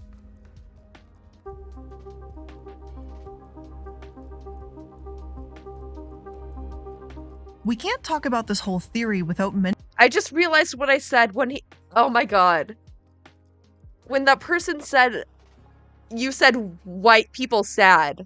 What I actually said was wide peepo sad. Wide peepo sad. That's funny as fuck. Mentioning the people that would make it possible: Trump's followers. First off, what has to be going on with the followers for it to be considered a cult? Well, let's talk about that. Cult education gives 10 warning signs that people are involved with an unsafe group or leader. Clearly, we're not going to go through all of them, but let's go through some of them as it relates to MAGA. One warning sign is categorizing any criticism of the group as persecution, and that's very interesting. Just a quick little Google search brings me to the National Review with a headline that reads, "Trump blasts Mar-a-Lago raid as demented persecution of himself and his supporters." Another ethnographic study, meaning they... It's so funny to me that he thought I said that. Like I'm white. Like, I don't know. Talked, lived, worked with multiple people for an extended period of time, also brought forth this idea, with many people saying that the Democrats had attacked Trump and were intentionally dividing the country. But okay, that's just one. Let's keep going. This one says, hyperactivity centered on the group leader agenda, which seems to supersede any personal goals or individual interests. Well, that one's kind of easy. We can look to January 6th for that one.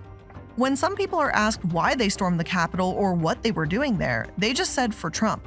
Some didn't even take a moment to think what was going on in this premeditated decision and what that would mean for their personal lives. They just knew what they had been told. Donald Trump had the election stolen from him, and it was their job to make that fact known to the world. If we want to keep going, we can also bring up COVID-19. Donald Trump said masks were stupid, harmful, or ineffective, and the most loyal of his followers obviously listened. He said the vaccine was dangerous, and again, they listened. Even if they were high risk, even if it was risky not to get a vaccine during, a fucking pandemic, they... He says jump and they say how high. Listened, all because it fit the agenda. When the pandemic first started, it primarily impacted Democrat-run areas. As of March 2022, the leading counties for COVID-19 are pro-Trump. This is the definition of working against your best interests. But let's just do one more for the fun of it. This one says, anything the group leader does can be justified no matter how harsh or harmful. Now, I won't beat the dead horse here and say January 6th again, so let's take a look at Charlottesville instead. During the protest, with lots of quotation marks around it, one person was killed and others were injured when a car drove through a crowd. but the backlash was almost non-existent. Awful. Trump even famously said that there were good people on both sides. That was so fucked up. So fucked up, dude. To which people seem to nod their heads in agreement. This is another false equivalence. Like, no. It turns out the white nationalists who run people over in a crowd are always bad. They're always all bad. If you want to take a look at the list and let me know what you think, please do, because I could go on for days, but we do have to get moving on for the time being. But just matching 3 of the warning signs is kind of a cause for concern. Can we all agree to that, generally speaking? Still, I'm obviously not saying that everyone ever who has ever supported Trump fits into these categories or even fits into the whole theory. We're just talking about the most loyal of the MAGA folks. Those loyal followers who have no access to lawyers, advisors, or anyone else who they trust to differentiate between misinformation and what is, thrown in their way and what's the truth. Sometimes this means they're thrust into a dystopian world of disinformation with no hope of return. In fact, studies have shown that Trump's followers have an overwhelming tendency to lean on anything Trump says, regardless of opposing viewpoints. Completed by multiple professors from Michigan and Washington, the study, called Seeking Evidence of the MAGA Cult and Trump Derangement Syndrome, an examination of asymmetric political bias, it found that Trump supporters continually showed bias towards Trump's positions even when the opposing information was anonymous. The detractors of Donald Trump didn't show the same bias. So sure, we could assume that everyone who decided to join this supposed MAGA cult was the worst of the worst. The racists, the homophobes, etc. But that's not exactly what happened. Obviously, Trump did serve as a place for people who were already angry at marginalized groups to find solace and peace. But it was also a place where desperate people turned after being made to believe that their lives would never improve unless they followed Trump. As a former cult member named Daniel Barbin-Levin told Salon, nobody joins a cult. They join a group of friends or they join a self-help group or whatever it is. And by the time you realize you're in a cult, you're often so enmeshed it's hard to escape. So this brings us to an uncomfortable truth. If we are truly saying that MAGA or Trumpism is a cult, then we need to treat it as such, as difficult as that may sound. That means deprogramming, which takes persistence, empathy, and a lot of understanding.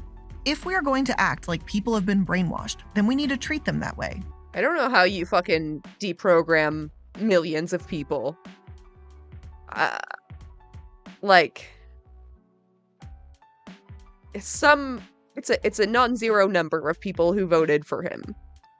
And that's a mass deprogramming we have to undertake now. Holy fuck. Which, according to Stephen Hassan, is truly the only hope. Deprogramming means bringing people out of the constant bombardment of media intervention and bringing them back to the reality.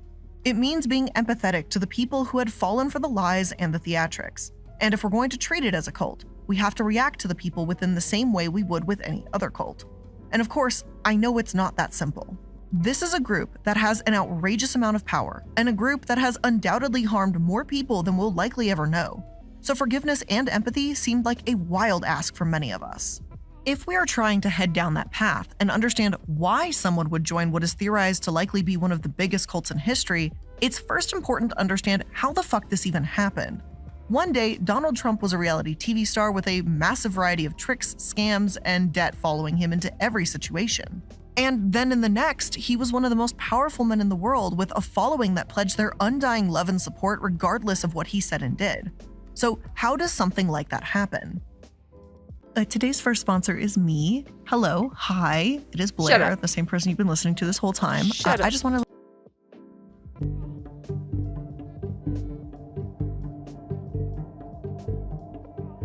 Whether we look at Trump's following as a cult or simply a cult of personality, one thing is for certain. The United States has never seen anything like him. The rise to power, the following, and the unwillingness of his followers to listen to any outside facts are honestly unparalleled. It seemed to happen in almost the blink of an eye, but how? How did this happen? How did a reality star gain such a loyal following that researchers, journalists, and everyday average citizens seem to constantly compare to a cult? Well, let me try to explain. We've already talked a little bit about what someone needs to start a cult. You need the media, an undeniable authority, and of course, charisma. It doesn't hurt if you can compare yourself to some sort of higher being. Donald Trump meets every requirement. But first things first, the media, Trump's favorite resource. Since his rise to power, Donald Trump used the media, particularly Twitter, to skew the public view in his direction. Some have called him the most successful propagandist of the early 21st century. He tweeted an astonishing 120 times a day and did so carefully. While it may have seemed like mayhem at the time, it wasn't really. He reveled in the power he had within his Twitter fingers and used it to threaten people who spoke out against him. At a White House press conference with conservative social media stars, he bragged about his power, saying, "Boom, I press it, and within 2 seconds, we have breaking news." More than half of his tweets were attacks against other people, mostly Democrats. Jesus Christ.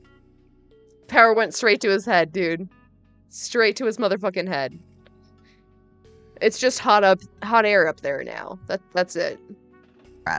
With every new tweet, his followers hung on his every word, becoming more impassioned and more enthralled by their outspoken leader.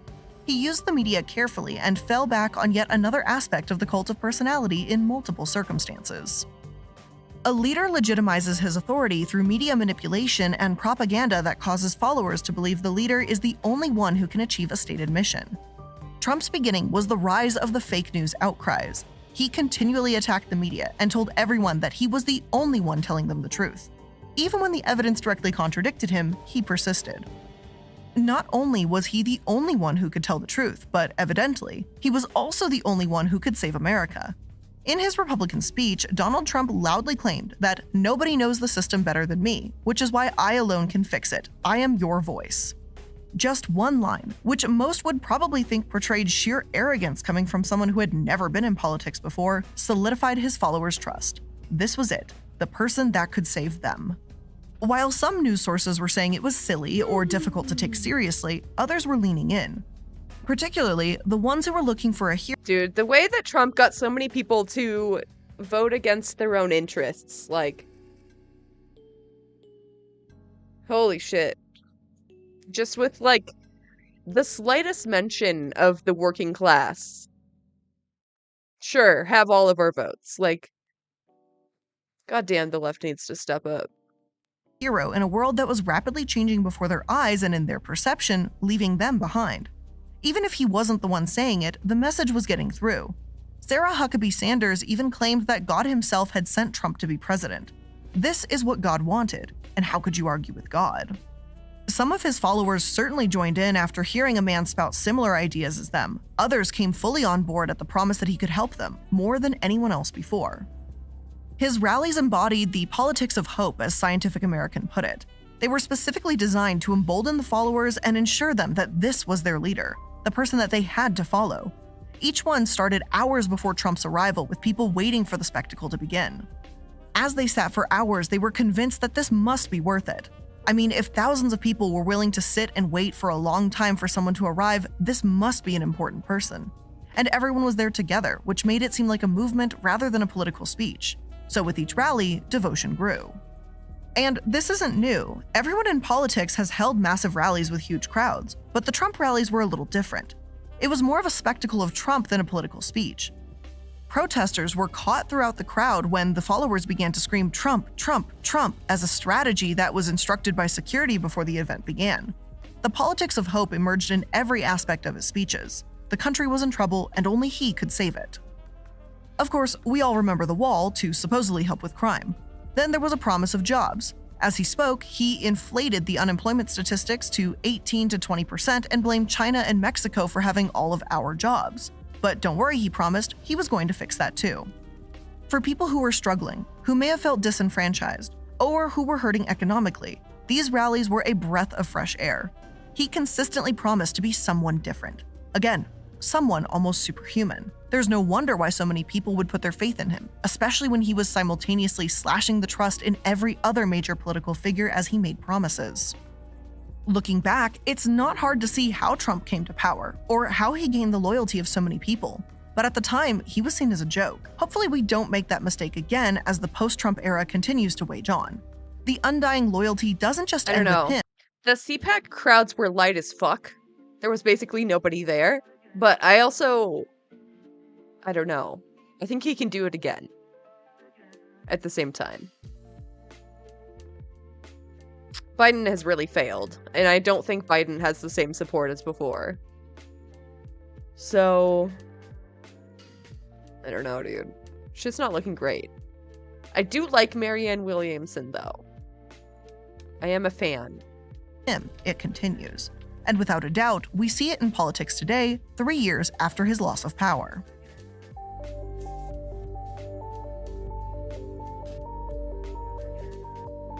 Since losing the election, and sorry babes, he did lose, Donald Trump certainly has not disappeared from the media.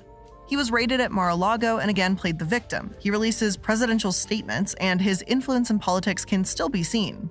According to some new I didn't know he was releasing presidential statements. What the fuck?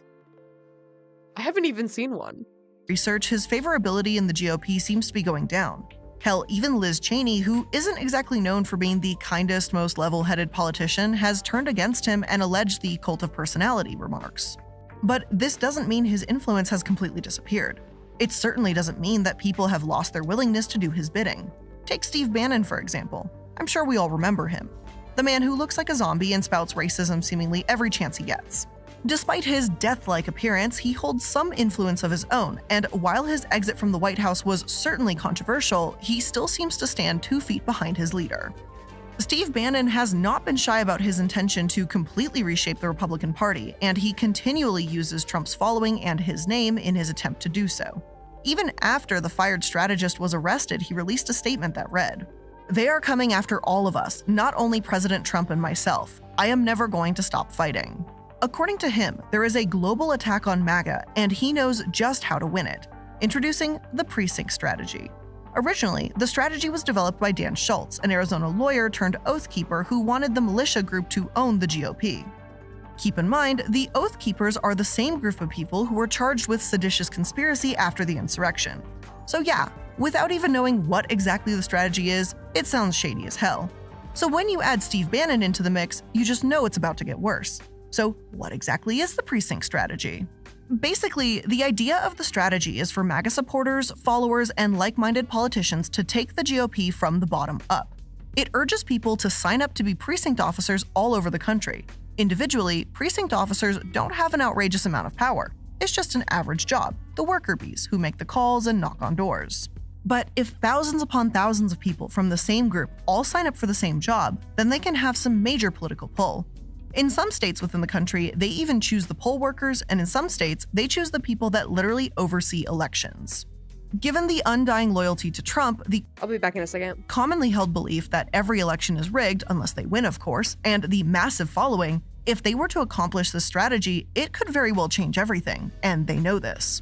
Of course, Donald Trump supports it, which, given everything we just learned, we can assume that this idea is just that much stronger. The same old messaging Trump used is right there in the middle of the strategy, saying that it's the only way to save the republic and prevent voter fraud. Same song, different station. That's all that's happening. But of course, we all know that this isn't the only thing left over from the Trump presidency and the cult following that he developed. Politics has been vastly changed, and there is no time we have seen that more clearly than during the recent election for Speaker of the House. The chaos and undeniable circus was something that the country hasn't seen the likes of in over 100 years. And it was all being orchestrated by some of Trump's former most loyal followers, Matt Gaetz and Lauren Boebert. Only something interesting happened. When Trump himself attempted to use his overwhelming influence over the people who seemed to be sworn to follow him and to cut the bullshit, they didn't listen. Maybe this is a sign that his influence is shrinking. Or maybe more terrifying, this is a sign that his influence has been overgrown. I guess we'll have to wait and see which one is true. Over the past year, studies have shown that the support for Trump is slowly shrinking away in the GOP. But with his recent announcement of his candidacy in the 2024 presidential election, we might just be starting this whole conversation over again. Whether you believe that Trumpism or MAGA is a cult or just an unsettling political power move, you have to admit that the whole phenomenon is interesting and eerily similar to some things we would much rather keep in the past. But ultimately, I'll leave that up for you to decide. Obviously, there is so much information that can still be added to the story, but we would literally be here for hours, days, if not weeks. But after everything that we've seen, everything you've heard, and all that you know, what do you think? Is MAGA a cult? And with all of that being said, that is where we're going to end today's episode of Dark Dives. Thank you for joining me for today's episode. I do hope you learned something new here today, and if you did, make sure that you're liking, following, and subscribing to stay up to date to the latest episodes. Thank you for joining me, I really do appreciate it, and I'll see you in the next one. Bye!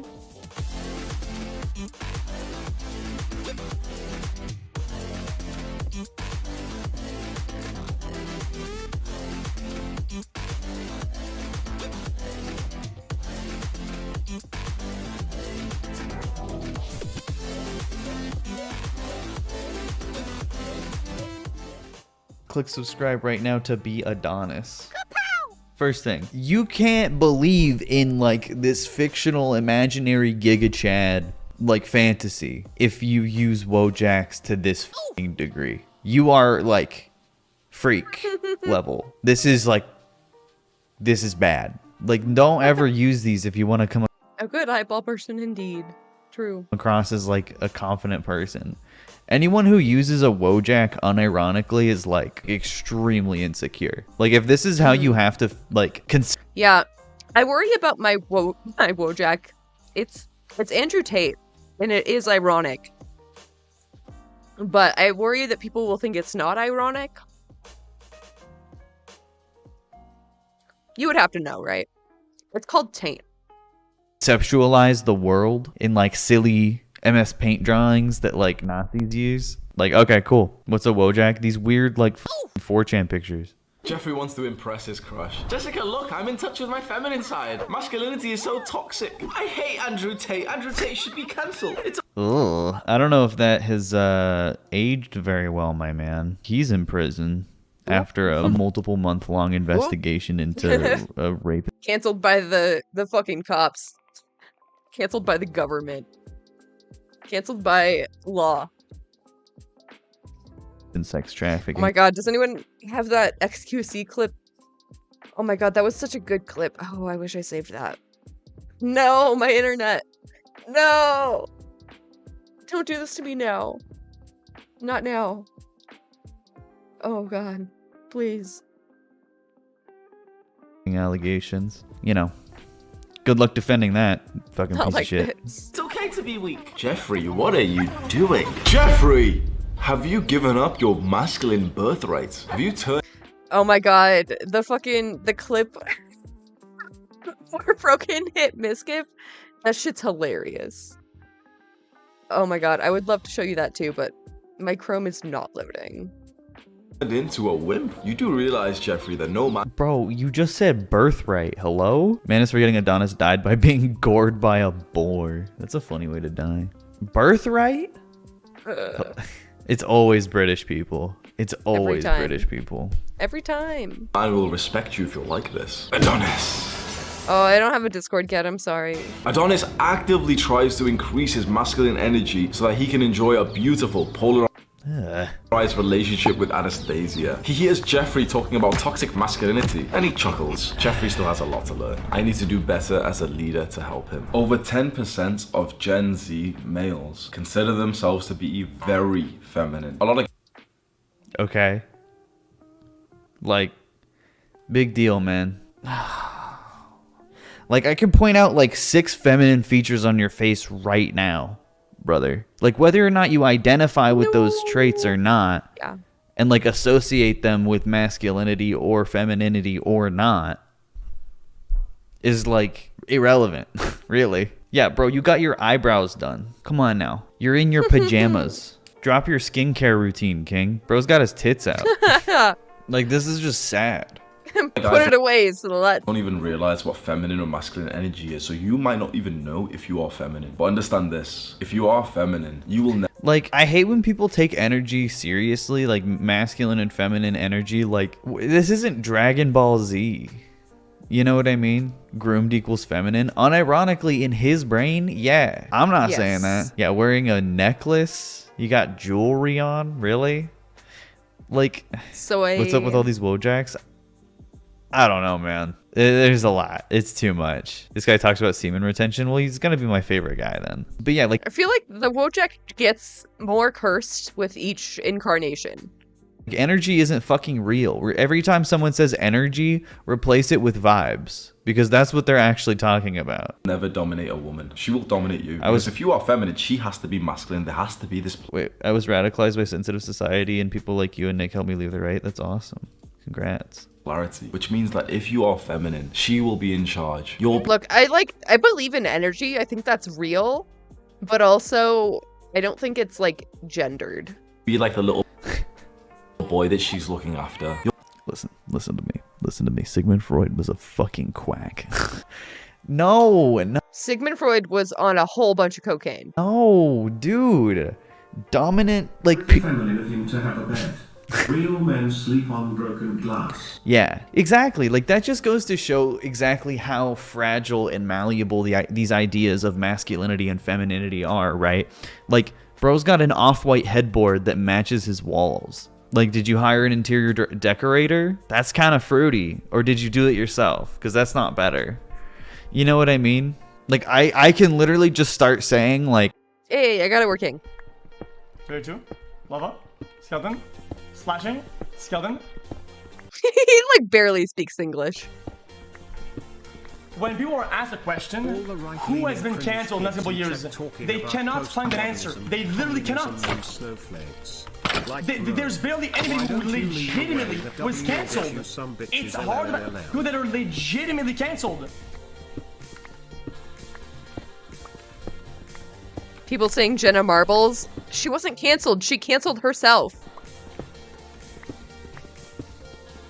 You guys are naming people that are like sex offenders and out there racist and fucking like fucking people that promote harm and shit. Yo, that's not cancelled. That's the law. That's the fucking law. When you do a crime, you go to jail. You're not cancelled. You're a criminal. His face. Oh my god, his face. It's like, oh yes, I robbed the bank. I need to run that back again. You're not cancelled. You're a criminal. PM. So true. That's my juicer. He's not mine. I don't claim him. I don't watch X, but I do think that's a funny clip. It's good. Like, masculinity, you know, is when your life sucks and you're miserable. Because that's what most people say, right? So the fact that it has to be explained, right? Like, what the fuck? Like, how have we gotten here? How did we get here? I need that as a sound clip. You're not canceled. You're a criminal. Masculinity is like sleeping on broken glass, sleeping outside. Like, it doesn't matter. And then he's like talking about like being a dominant person in a relationship when it comes to like the like gender roles. The way he illustrates it completely ignores gay relationships and queer relationships. Have you noticed that? Every time these motherfuckers are like, you need a relationship with balance of masculine energy and feminine energy. What about two gay dudes? Like, well, these are the same people who will ask a gay couple, like, well, like, who's the dude? Like, you know, like who's penetrating who? Like, kind of weird, bro. Like, why does it matter so much to you? Why are you so curious? Not even making it complicated with like how that gender is expressed, or like their level of queerness, whether one's bi, whether one's pan, whether they're poly, whether, you know, one of them's trans. Like, not even complicating it that way. Just saying, what about two men? Because saying, like, which one of you is the girl is extremely homophobic. But they're allowed to reinforce this idea through hetero relationships. When it's like, if it doesn't apply across the board, then it's not very good advice, is it? It's not very true if it's not applicable to all people. You fucking idiot. These guys fancy themselves some kind of fucking psychologist. They should see a gynecologist. They really do. You know what I mean? He's a closeted gay. The way we assign and box these traits are arbitrary. So arbitrary. And, like, very, very much fluid. Like, it's fluctuated throughout time. No, that's not necessarily true. I don't know who this guy is. He's just weird. You'll never dominate her like some other guy may have. When I tell him, not everyone wants to be dominated. I'm assuming because you advocate for these fucking rigid gender roles that you don't either. So why do you assume that women want to be? That's so weird. And this, what it means to be feminine, which is submissive, what it means to be masculine, which is dominant. Is that all it is? Are you breaking it down to that, like, basic of principles? Because that's just not true. That's empirically and anecdotally not true. Suddenly they start paying attention. Mommy dommies? Submissive men? Rise up. attention, and they're like, oh fuck, okay, my new goal is to become more masculine. How do we? Yeah, because of insecurity, not because you're right. You're just making people feel insecure, so you're like, oh, fuck. That's it, man. Enough. Gender is just your kink preferences, yeah. And there's only 2 of them.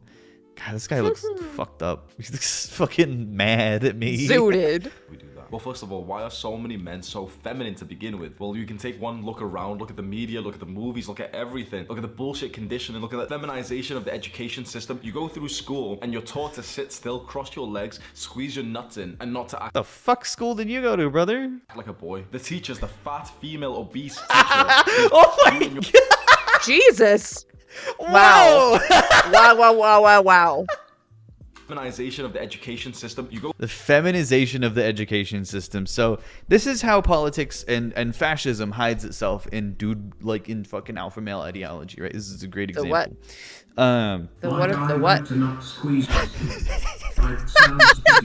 Yeah, nut squeezing school. I mean, fuck, dude. Like, he's simultaneously being like, public education is bad because feminism, and then he's saying like, I mean, fuck. He's saying like the media is bad because it. Some reported he squeezed his nuts. He never learned how to sit. Like, bro, you don't have to do that. You don't have to do that. Feminizes people, which is just like brain dead, bro. Like, that's like absurd. The media reinforces gender roles. That's where they come from. Is culture and society. Is it gay to have a penis? Yeah. We live in a society. Sorry. It's true. Yeah, bro is wearing Sorry. a snuggie. What the hell? Like, Make the rules. The idea of like men don't cry comes from media, and comes from like societal standard, or it doesn't come from media, but it's reinforced by media. Look at the bullshit conditioning. Look at the feminization of the education The bullshit condition. What does that mean? system. You go through school and you're taught to sit still, cross your legs, squeeze your nuts in, and not Howdy, welcome in. to act like a boy. Did he accidentally get sent to an all-girl school? Like what? What are we watching? This like weird freak. This weird freak. Female obese teacher sees you and your friends pushing each other in the grass, and she'll start shouting at you. "What? You've been raised to be feminine because that is." She'll start shouting at you. What? Hello? The way to be successful in the school system. That's not true. Bro is like homeschooled or something and has like mommy issues. I am. I'm watching Ethan is online. Yes. I am online watching Ethan is online. Ultra masculine boys, isolation, detention, juvenile detention centers. Yeah, the ultra masculine, like the kid who like brings a knife to school. People like him treat feminine and masculine like they're inherently opposite and Yeah. like biological traits when in reality they're arbitrary social constructs. Literally arbitrary social constructs. Yeah. Like, we made it up, it turns out. We just made it up. You think he's a little weird, but I'll not mention it. I mean, yeah, I would rather that you not, but you kind of already did. What do you mean by that? I happen to love Ethan. I think they are very cool and based, and I think they make very good videos.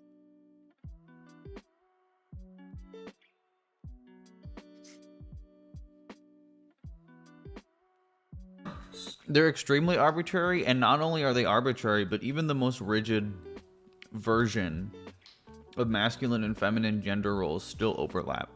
And you might think, oh yeah, but those guys are really bad and stuff, but like, they needed our help. The truth.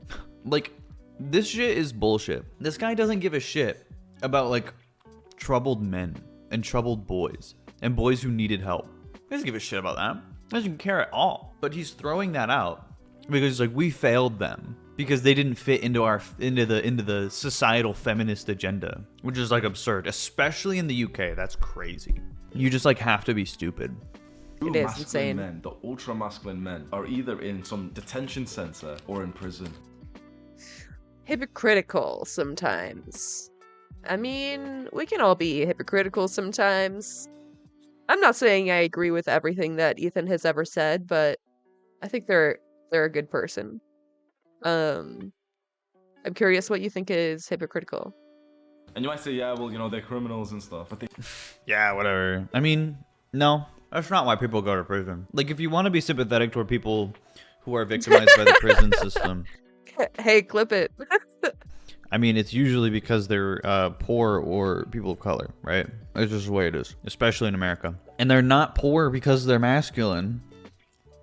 They're poor because of the fucking way capitalism is constructed to maintain poverty. Yeah, crime is masculine.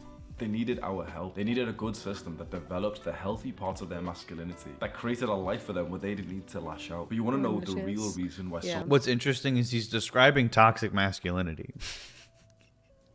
He's saying, like, we don't reinforce the good parts of masculinity because we punish toxic. Dude saying that super masculine. I want to turn off the TTS, I swear to God. Is self-admitting to being not a super masculine man. Yeah. For him, is the worst thing ever. That's pretty funny. I mean, I'm sure he went to, like, detention in school and stuff. Like, he's talking about partially his own experience. But yeah, he's saying, like, people who exhibit toxic masculinity are never taught the way to actually express their masculinity in a healthy way, right? I mean, that's the correct take. It was so messed up. Oh my god, the hot dog clip. That shit was so funny. I was worried about that. I'm like worried I'm gonna get like reported to the FBI or something. I like it was one of my riskier jokes. Take. But he's not really getting close to that. Guys, look at this. Wait, look at this. Wait, look at it. It's a milk dud. Nice. It's a milk dud. I love a milk dud. Look, wait. Among Us? What is going on in the bottom? In the bottom. Among Us? Do you mean the sand? Sand, yeah, the kinetic sand. It's supposed to be ASMR, but I just liked it for like the visual ASMR. I don't know if that's a thing, but it sounds like this. Oh, wait. I don't think you can hear it. Can you hear it?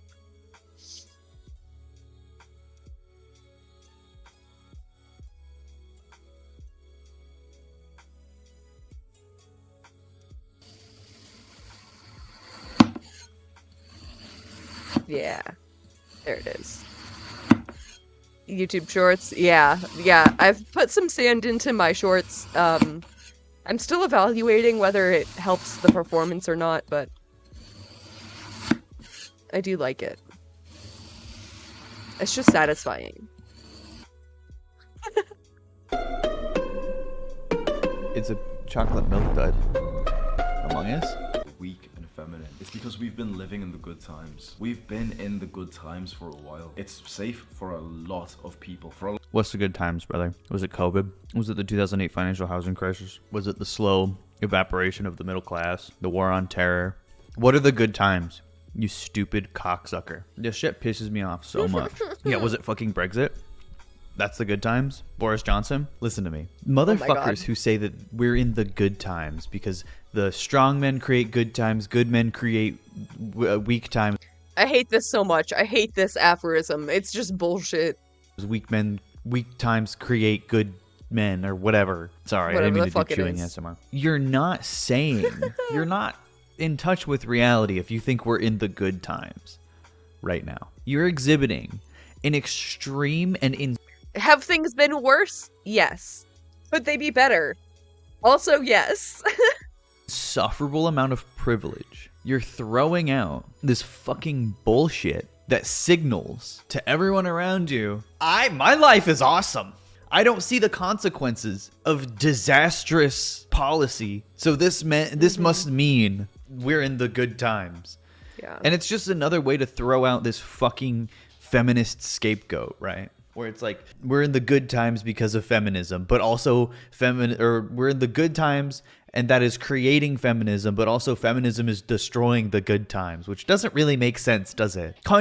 He was talking about how he didn't have to spend years picking cotton. I've got bad news for you.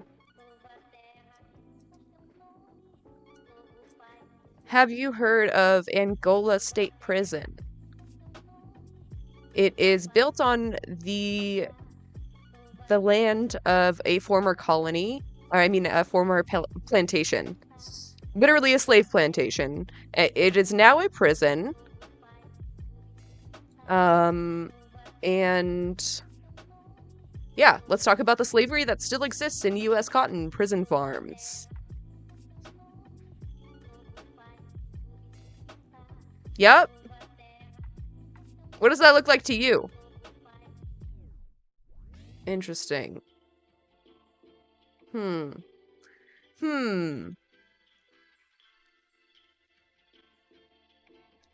He would be beat in the street. Also still happens. Got more bad news for you. Google Ahmaud Arbery.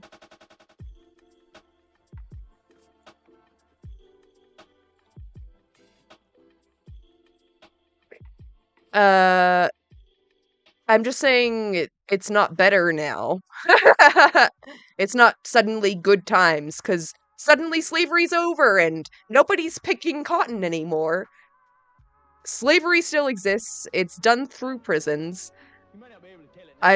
You're not making a point. Like, I don't think that's it. Kind of a fucking contradiction, yeah. Like, things could almost not be worse. Like, what's up? What's the good times? Just a bit of banter. For a long time, right? Maybe not so much now, but for a long time, we were in the good time. It's a non-statement. Yeah, I mean, yeah, things are better now. But yes, slavery still exists. Yes, inequality still exists. If you have to... I'm not digging through the internet. What the fuck are you talking about? I'm not digging through shit. Ahmaud Arbery was a massive fucking story. I found these in 2 seconds. I don't know what your fucking point is or why you're so hostile, but I recommend that you go read those articles. Times we were in the safe times, and that's how you've been able to see the development of weak people having a voice, because that's Yeah, like you, motherfucker. Like you. That's the fucking thing that pisses me off, is these motherfuckers like Andrew Tate exclusively describe themselves when they talk about shit like this. These weak men that have come out of privilege. Yeah, you, asshole. Literally you. Weak men who sit around on their fucking fragile idea of masculinity, defending the most fucking insane and obnoxious and harmful behavior over and over again, regardless of who it comes from, because you were defending a sex trafficker and a rapist at the beginning of this video. That's a weak man. And who tell other men, fucking rudderless, aimless men, in your fucking comment section that this is the way to be. Like, this motherfucker is the weak man who creates the bad times, because a strong man is one who can fucking admit when he's wrong, who can admit that he's fucking toxic when he is. And you know what? I'm being toxic. That's fucking toxic masculinity. He's fucking screaming at this stupid cocksucker, but it's worth it and it's important. Oh, you just think that's an outlier. You think that doesn't happen all the time. It does. It's still happening all the time. Unfortunately. Because we live in the bad times, and bad times necessitate this shit. And I'm not saying that toxic masculinity is a necessity in bad times. But like, fuck, man. Like how? How are you going to defend a rapist? And like imply that masculinity and femininity only rely on being submissive or dominant? Like, you just don't know what you're talking about. You're just saying what makes you feel good, dude. Like, it's fucking pathetic. And it is. It's the most soy, like, sad, weak bullshit. He's weak because he's stupid? No. He was born stupid and was too weak to change. That's it. That's all it is. Because you can be stupid and be right. I'm stupid. Dumb rich dudes always think they're brilliant. Dumb rich narcissists always think they're brilliant. He was born stupid and was too weak to change. That's what a toxic man is. And that's what we don't need. And this guy wants more of him because he's so narcissistic that he believes that without changing the way he thinks, without exposing himself to any other ideas, without even engaging in empathetic behavior, he thinks that he's correct and more people should.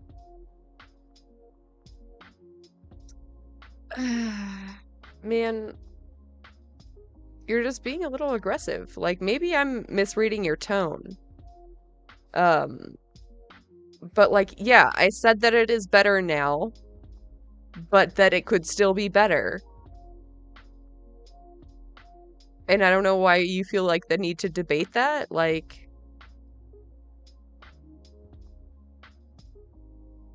it's also like sort of strange to me that say that he was talking about how he didn't have to spend years picking cotton when this is a British black person. This is not an African American. Like,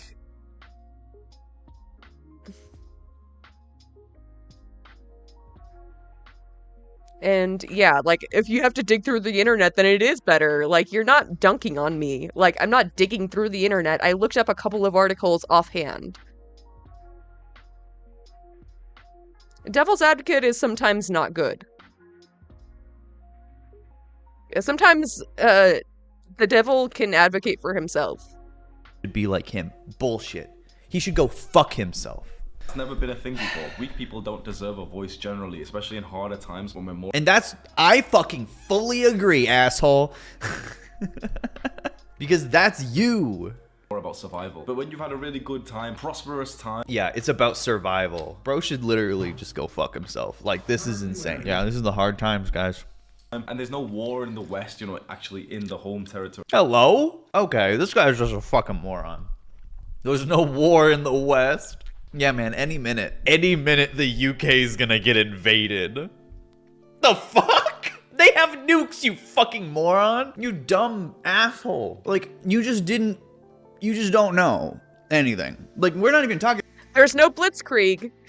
We're doing great. Fair enough. Yeah. I don't know.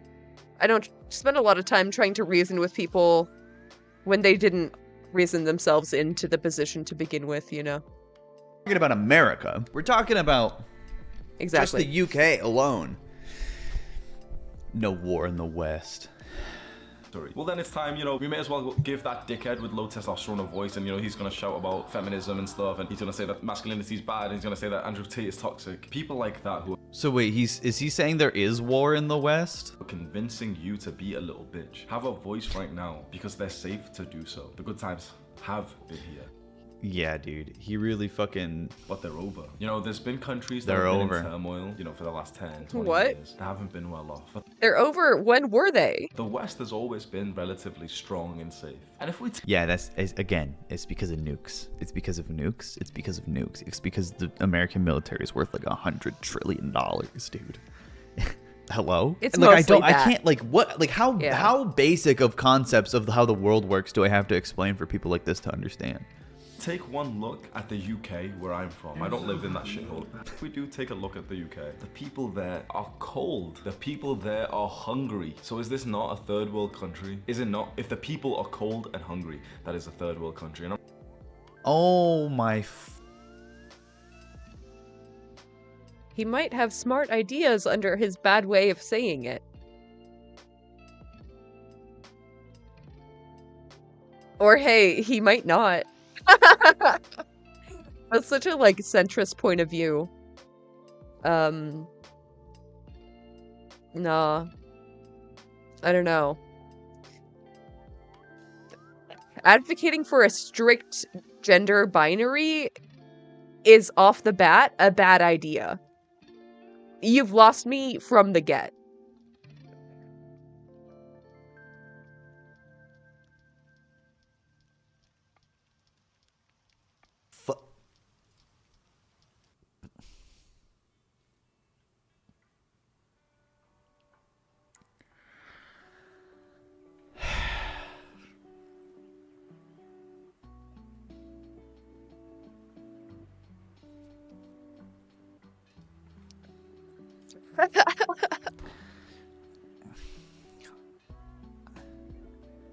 Yeah. Me too. Bro's got 1 million subscribers. What? What do I say to that? And I'm not saying, oh, you know, cold because the weather's cold. People can't afford the energy bill in the UK. They can't even afford their grocery bills. People lining up for food stamps and, you know, the food banks skyrocketing. People. Yeah, so we shouldn't fund those, right? We shouldn't, like, make that easier to access. Also, that's not true. Like, skyrocketing, yeah, but it's not like, it's not that bad. People stood out in the cold hoping to get a loaf of bread in the UK. So when there are hard times Yeah, and that's all you need to be a third world country. That's all it is. like these, this is when you Like, the nature of being a third world country is being vulnerable to the exploitation of the first world. Like, that's the point, right? A third world country is a country that has been destroyed by a first world country. Like, that's like where the term comes from. And also, like, stands to be potentially destroyed by a first world country, even more so. Yeah, what does he think the third world is in reference to? Third to what? You start to see the development of masculine men start to arise and actually being appreciated. When you see a man like myself, yeah, this guy really, he's been paying attention to the men. Telling you to become more masculine, become a stronger man. A few years ago, this was seen as a joke. I was seen as cringe, misogynistic. And now... No, you are still seen that way. You've just, like, learned how to appeal to the fucking dumbest people imaginable. Very often I see comments of people saying, like, this is the most important thing in the world right now. This is life-changing. This is world... Classic defense, right? There's comments that tell me I'm good. And that's like core to narcissism. Every content creator is narcissistic to a certain degree, but the most narcissistic content creators will look at a comment praising them and use that to justify their actions. I don't give... Very optimistic. Wait, are you talking to Game Boy? I'm trying to figure out what he's saying. If you're just yelling at someone who's already made up their mind and understanding their mind. What? Mind. Understanding their mind, you can see if you could improve what they're certain on.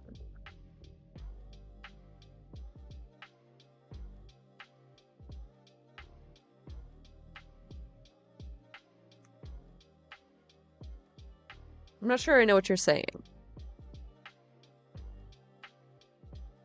Improve what they're certain on. If they're certain that men should only be manly men, like, there's no improving that. Like, you have to start over.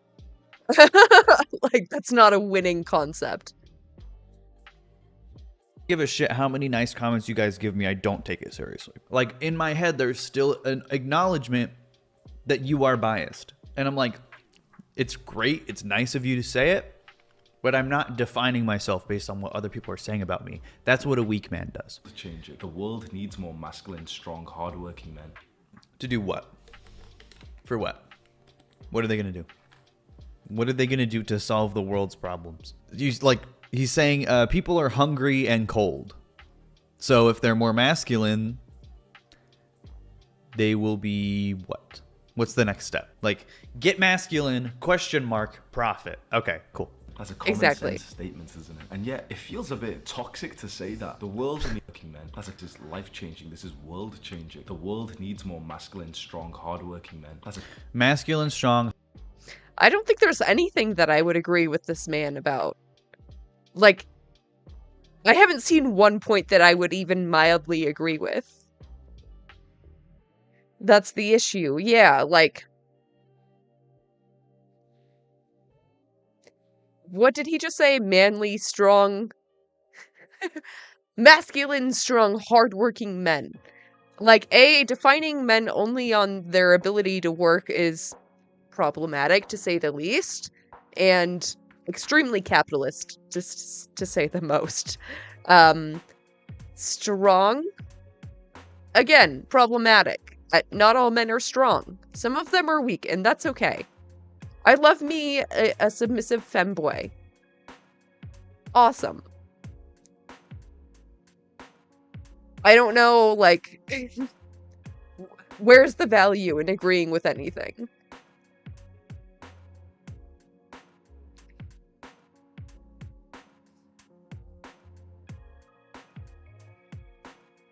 Yeah. world changing. The world needs more masculine, strong, hardworking men. That's a Masculine, strong, hardworking men. He says, that feels toxic to say. Well, what do you mean by that?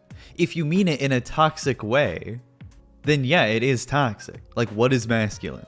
Dominant? The world needs dominant, hardworking men? You think they don't exist? And I don't even think the world does not rely on that. So many artists and inventors and fucking philosophers were weird, autistic, fucking neurodivergent, like, weirdos. It's true. Nikola Tesla was like a quiet, like, you know, creepy little guy. You know?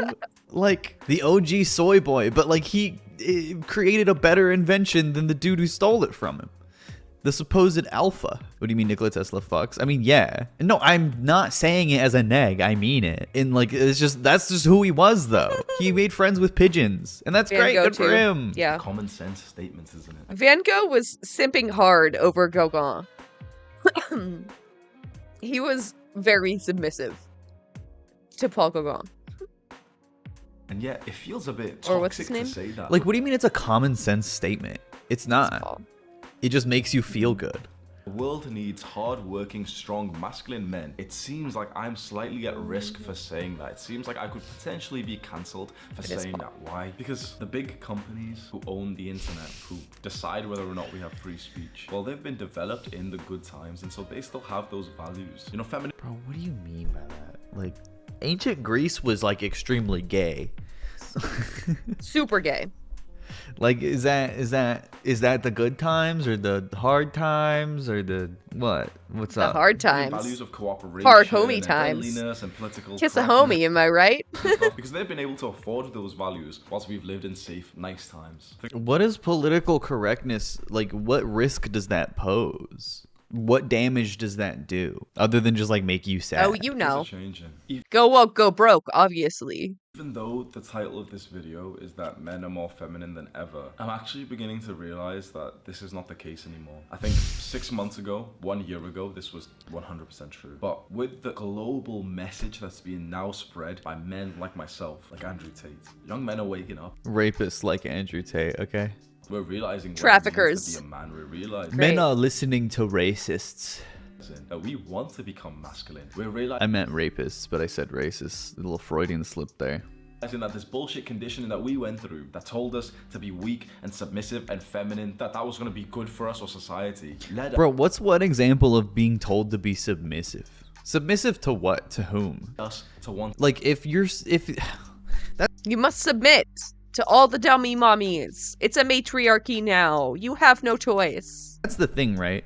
Dominance and submission can't exist without one or the other. So there's still dominant people. If all masculinity is dominance, and too many men are becoming submissive, yeah? Somebody knock on my door? Maybe not. Yeah, to other men or to women, which means women are being masculine. So like, there's still masculinity in his view. Let's fucking If go. there are submissive men, then that means there's dominant women. Is that a problem for you?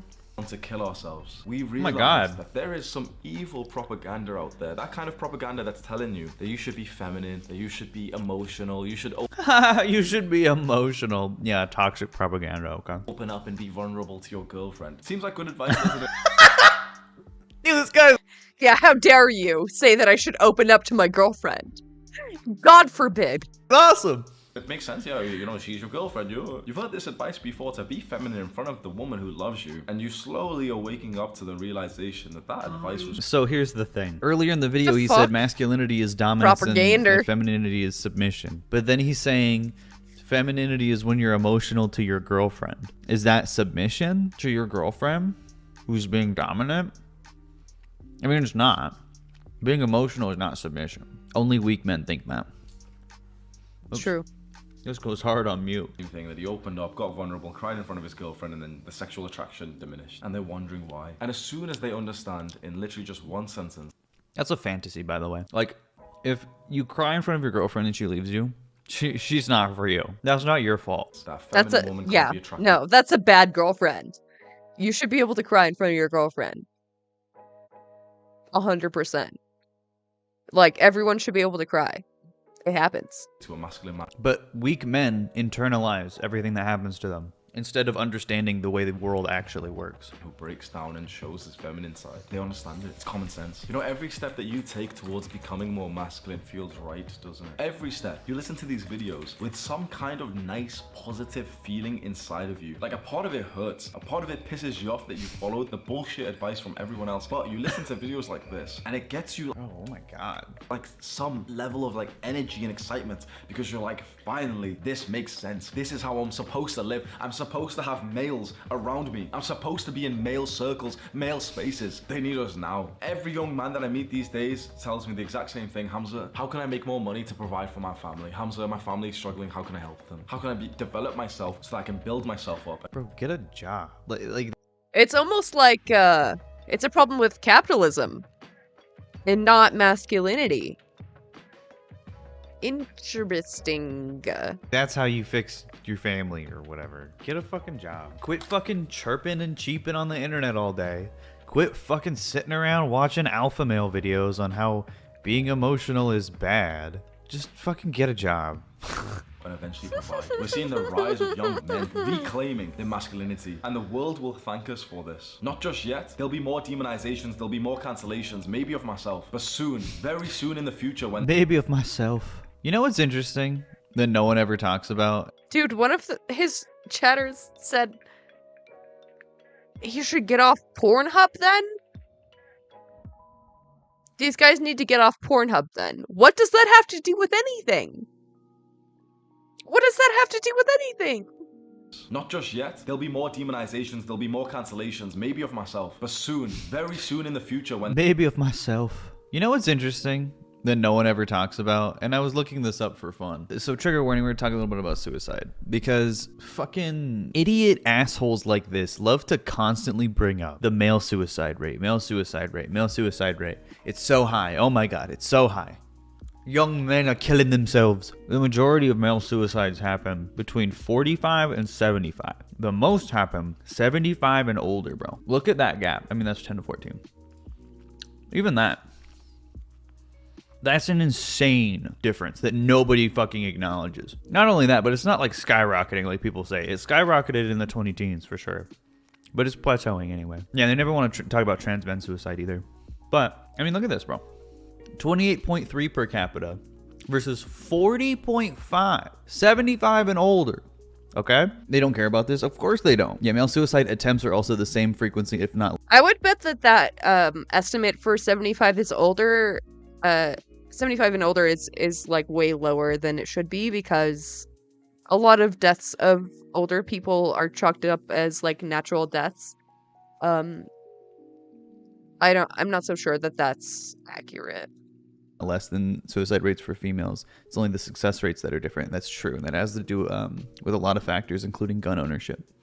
But yeah, are trans men included? Probably not. I'm gonna be real with you. But even this number that is the highest is still lower than 20 years ago. True. By 2%. So it feels like kind of a fucking made up issue, doesn't it? Like, of course it's an issue. Don't get me wrong, but it's way blown out of proportion Ethan doesn't care about men's suicide. You heard it here first, folks. By these fucking freaks that have no idea what they're talking about. What's happening to men 75 and older in 2000? I mean, this also corresponds with like survival, if you think about it. I mean, I don't know if the year 2000, maybe Y2K, I don't know. And then it like goes down quite significantly. Y2K? Honey, no. 9/11. 9/11 happened. And then we went directly into war. We went into war. Right there. Like, it wasn't Y2K. That's not... No. If you think about it. I mean, I don't know if the year 2000, maybe Y2K, I don't know. And then it like goes down quite significantly and then creeps up in the aftermath of 2008. Obama becomes president. I don't know, maybe old men get really upset about that. A lot of these guys would be Vietnam veterans, and I think that's a huge proportion. Yeah, Vietnam, Korea veterans, recession, COVID probably caused a spike as well. Gulf War veterans. A lot of these are probably either veterans or probably what makes up the majority of them are people who are saddled with extreme medical debt or medical conditions that they cannot pay for. I'm gonna be real. That is probably the number one reason. Yep. The thing that gets me is part of the reason men choose more lethal. And you know, like when you're old, like you might not have any friends left. You might not have any family left if you didn't have kids or if your kids aren't like around. Many people experience like severe isolation in their older years. Means of suicide is because of toxic masculinity, like these weirdo internet guys. That's true. Men don't have a cry for help moment, typically, and there's not as many warning signs because of toxic masculinity. So not only does he not care about the male suicide rate, but he's making it worse. These Western companies like YouTube, Google, everything, when these Western companies, the Western countries start to extremely suffer, and the hard, strong, disciplined, unemotional, stoic men who have been demonized for so long come back in to help those countries. What's that, bro? The stoic men, like the veterans and, you know, the old people. Like, ironically, what's funny is that he literally is like advocating for values that this generation would have had. This is the most toxically masculine generation, bitch. This is it. And you notice as people become more feminized, apart from this, I mean, these are still Interesting. boomers, but as people become more feminized, oh, what do you know? The suicide rate is lower. What a fucking idiot, dude. Dude, that's actually awesome. Because, like, what you hear most often is that suicide rates among young people are spiking, and, like, yes, they are. But they were also still much lower than older generations. And, like, I don't know. It's good to see it in perspective. Fucking ungodly piece of shit. Because it's like, I've never thought about it like this. Where it's like he's advocating for the toxic values that led this that caused this gap. I mean, bro, if you're 75 years old in the year 2000, like, you're definitely not woke. But look, you're fucking 15 to 24, 25 to 44. It's so much lower. And there's a lot of other factors too. But this is undeniably going to be the most toxically masculine per capita. It's just so pathetic. They'll celebrate the strong men just a couple of months after wanting to cancel them because they live in safety. Feel at bedtime. Yeah, I'm pretty tired too, honestly. I was just looking at who is online. People don't even realize that their safety, like, bro is in a mansion right now. Their good times have been built from the strong men who have passed. So when their safety, these good times are ending now. And they're going to experience some turmoil. They're going to experience some hard times because they just destroyed men. They made men weak. Forcing toxic masculinity by demeaning him for being too weak to break out of his upbringing. Yeah. A little bit. But there's different elements to toxic masculinity, and some are worse than others. I'm demeaning him for being weak because his kind of weakness is destructive. My kind of supposed weakness, which is just, you know, being emotional. Eyebrow Master Gigamego Taint fan. I know, it's riveting stuff. Demonstrably is less harmful. They will experience pain because they made men feminine. Not the world, you know, it's easy for me to say, oh yeah, the world will experience pain. No, it won't. Because you do realize countries are very different. This is the scariest thing for me, and maybe it's for you. It's not that the world's men have become feminine. Go and look at the men in Russia. They're not feminine. You'll go for a handshake and they'll cry. And as a chatter pointed out earlier, extremely high suicide rate. Brush your fucking hand. There are countries out there whose men are masculine, and they're looking over at some Western... When you fucking shake every man in Russia's hand? Yeah, there's no Russian femboys. Classically. Countries right now just thinking that's free lunch. That's easy over there. They've got women. This dude thinks like Russian men are just gonna fucking turn into Vikings and just start taking straight up women from America. They've got women, they've got resources. What are you talking about, bro? What are you talking about? Like, really? Yeah, more men need to wrestle grizzly bear cubs. Yeah. Resources. We should probably go and take it. Bro, the Cold War. Yo, hey, Hamza? Hey, the Cold War. Guys, the Cold War. Russia isn't very good. at just like taking over America. There was already a Cold War about it. And we've lived in such safe times that it feels hard to believe that there's going to be a massive war. But if there is, I hope there isn't, but if there is, and the Western feminized man is going to go up against a traditional masculine man, it's going to be a fucking bloodbath. How's Russia doing in the war against Ukraine? Russia is getting their absolute shit pushed in left and right. Russia is losing a war against a country like 1/10 of its size economically. Is Getting absolutely fucked. Ukraine just more masculine? Then should we be more afraid of Ukraine than Russia? Why did you bring up Russia? That's a horrible example. This propaganda, this weird... Yeah, also it is low-key xenophobic, but that's like a conversation with nuance that his brain isn't able to comprehend. Of masculine values, this demonization. Yeah, what the fuck? Yeah, Wojak War too. What the fuck was that? Oh god, this guy's the worst. This cancellation of masculinity in mostly the West, it is going to end very soon because they're going to need men like us. This is cult shit. This is cult shit. This is literally like a call to action. This is so gross. I'm going to start to praise them. Do not come. Because they're going to need us. Do not as come. the draft starts, It is working. and it's time for men to be strong, and you know that. This guy is so sad. He just wants to be needed by someone. He just wants someone to need him. And is predicting that it'll be society one day, so it's everyone.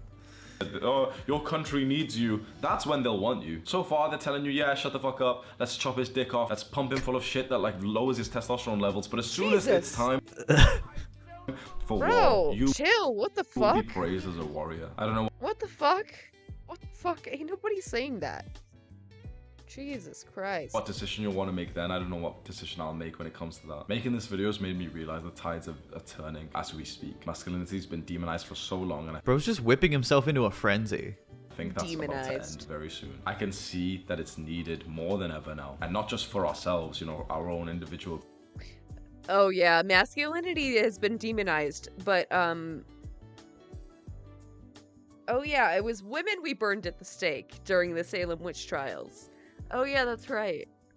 Oh yeah, it was women we lobotomized in the 60s. Oh yeah, interesting. Huh. Tell them they're weak. If I follow you, you can make them strong. Literally, that's it. That's it.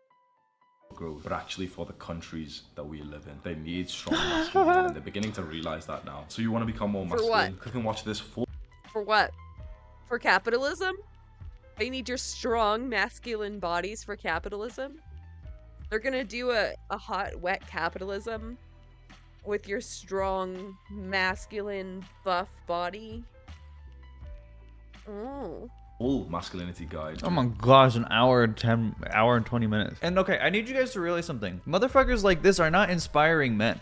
Like a third of the comments that they get are literally like, bro, I don't know what to do. My world is basically coming to an end. You just told me that like everything I know is gonna fall apart. I'm like, you have the only answers for me. Like, bro, that guy is more depressed for having engaged with your content.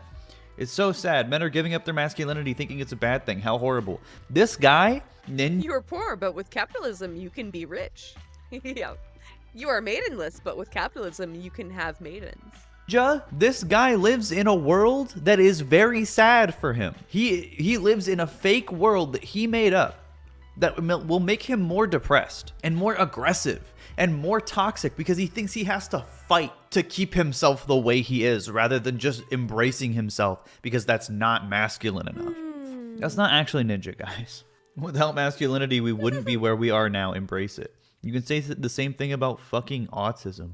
It doesn't matter. I love being masculine. Remember, keep lifting, King. So sad. Fucking SA Andes too. All right, let's see.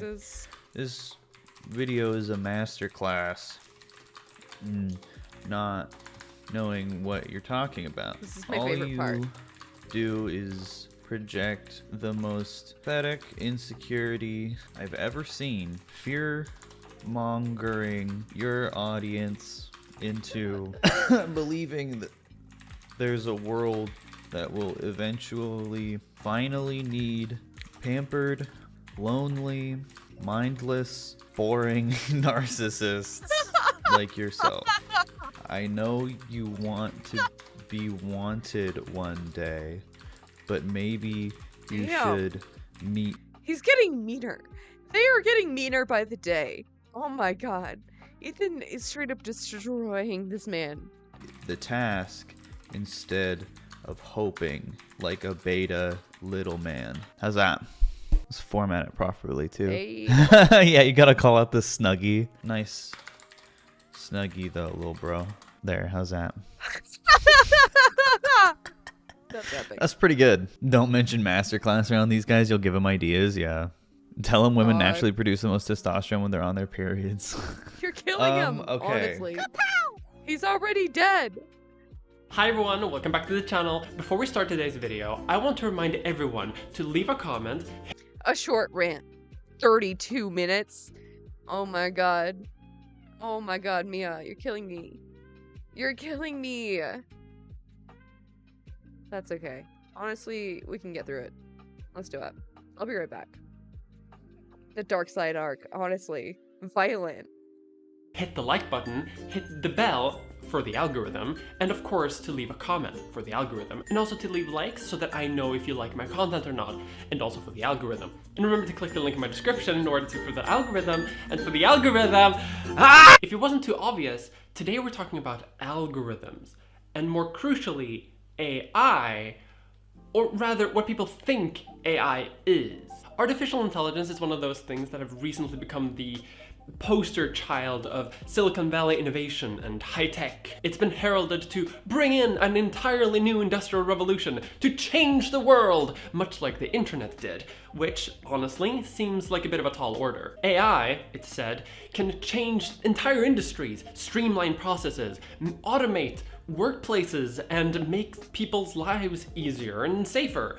But also, it's going to replace jobs. And now, those soft science bullshitters will actually have to learn how to sit down and code. And recently, AI has come under criticism. Some people have argued that artificially generated art is theft, which kind of, but maybe not always. Others argue that AI-generated text can be used to cheat in schools, which has been done, and sort of undermine the entire concept of essays, which is not great news for me. But what we say is AI is actually different from what AI actually is, because the technologies behind the AI isn't actually what we would call an artificial intelligence, but what is instead called machine learning. Machine learning is, extremely overly simplified, a way for a machine to brute force learning onto itself. You can give a machine a bunch of inputs, ask for a specific type of output, and then simply tell the machine which outputs are correct and which ones are not. And over time, they will take certain aspects of what the is, and filter that out. Which means that you're gonna start getting computers that can recognize objects and then also generate things that look like those objects. This extraordinarily oversimplified explanation is essentially how machine learning works, and it's how you get technologies such as ChatGPT and the AI art generators, or even self-driving cars. A lot of self-driving car technology, for example, is built on the idea of cameras recognizing things in the road and identifying what those things are. But all of these technologies require training, or more accurately, people to tell the machine when it's doing a good job or not. And the thing is, you have been doing that for years. Those CAPTCHA, when you're doing those type CAPTCHA. Such a hard word to say. Types of human verification things, you are training a machine to identify the thing that you are currently identifying. A few years ago, I remember you had to recognize a lot of boats, but for the last couple of years, it's been a lot of stop signs and signposts and CAPTCHA. people. CAPTCHA. I'm gonna capture you. And buses and bikes. That's because you're training cars to identify what they see in the road. And it works great for human verification because a machine can't do that yet. But you're training one in order to do it. But this is not artificial intelligence. The term artificial intelligence has been devalued a lot in the last couple of years by idiots who want to market their machine learning solutions as more advanced than they actually are. These are pattern recognition machines, or pattern generation machines, which sometimes can actually be quite deceptively smart. ChatGPT, for example, recently apparently passed the bar exam, and students have been using it to cheat on their essays now for months. So it's obviously smart enough to be able to do those things.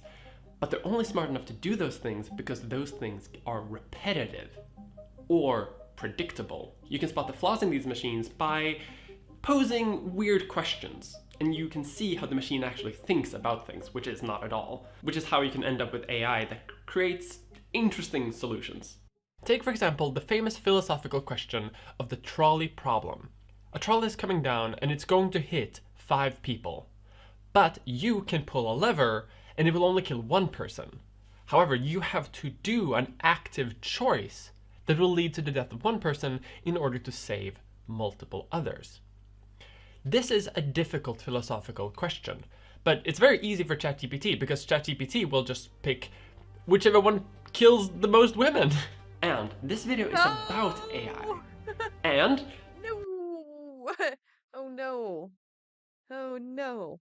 Oh no. It turns out if you let misogynists program machines, the machines will be misogynist. the criticisms that it's come under, of course, but also whether or not we can use AI to do Marxism. Let's go! Fully automated space communism!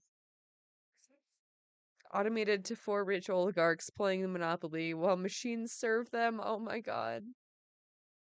Oh my god. That makes me want to cry with how real that is. Oh my god.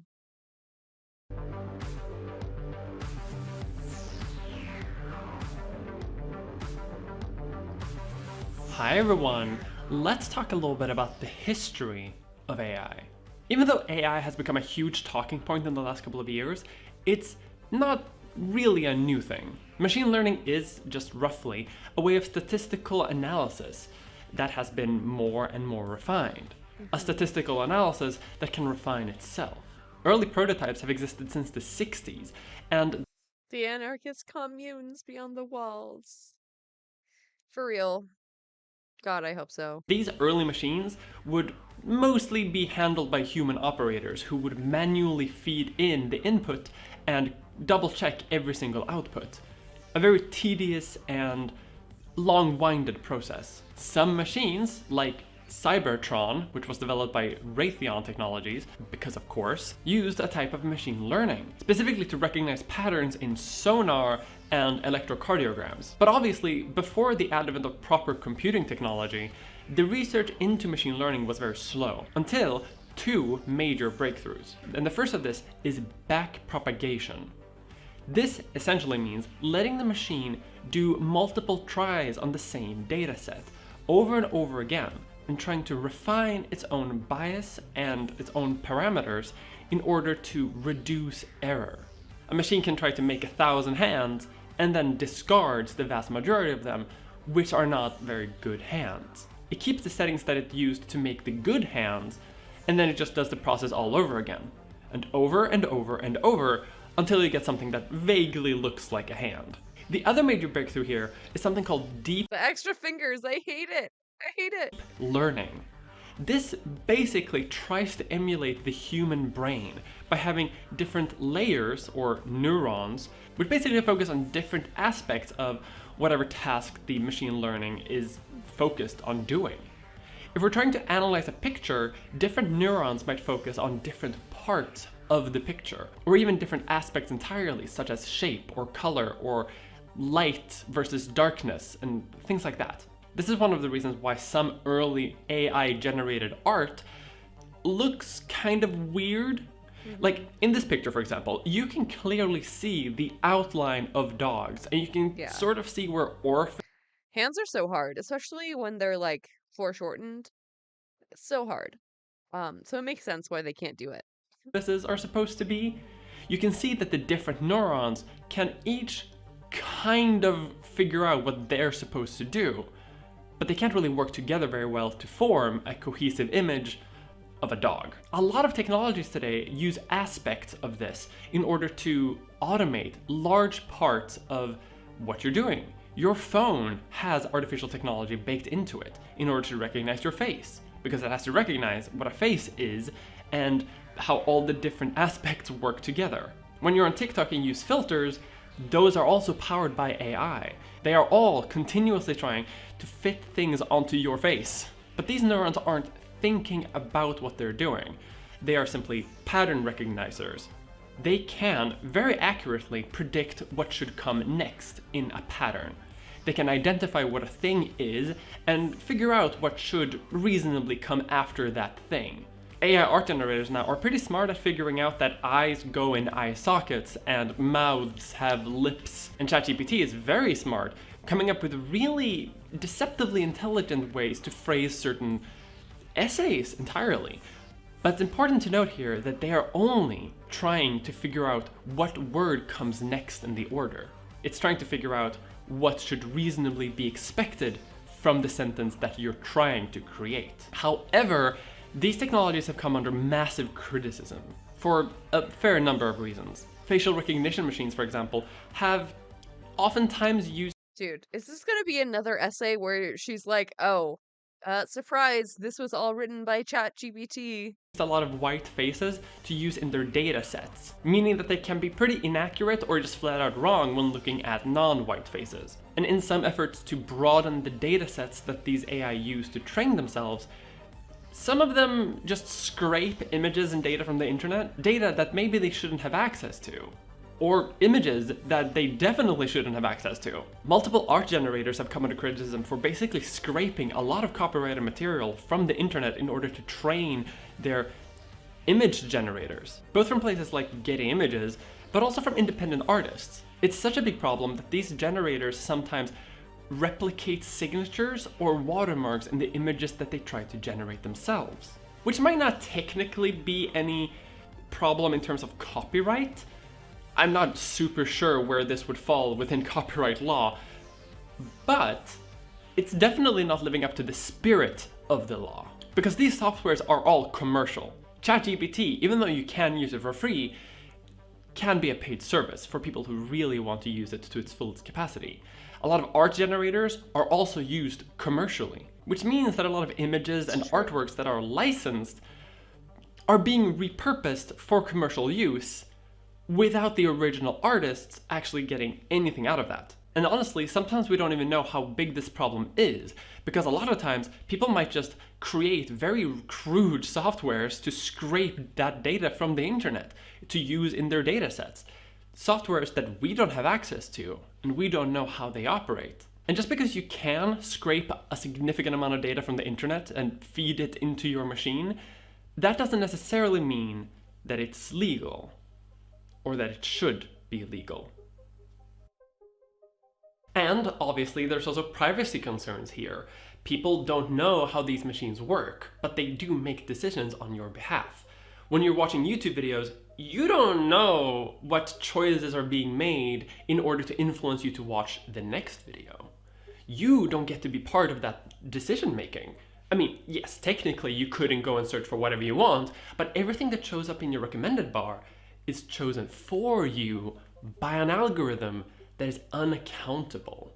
A machine that you have no idea how it works. Which is fine for a YouTube algorithm, but maybe not for a speeding vehicle. True. So it's been generally understood in the vibe of sort of like left-wing internet circles that AI and machine learning generally is mostly reserved for like nerds and people with kind of bad ideas. People like Elon Musk. But what if I told you that we could use algorithms, including the ones, somehow, that Elon Musk is part of, to build socialism? But before we dig into how to do that, let's go. We're going to have a quick history lesson about socialism. Where's my socialism bot? In Chile.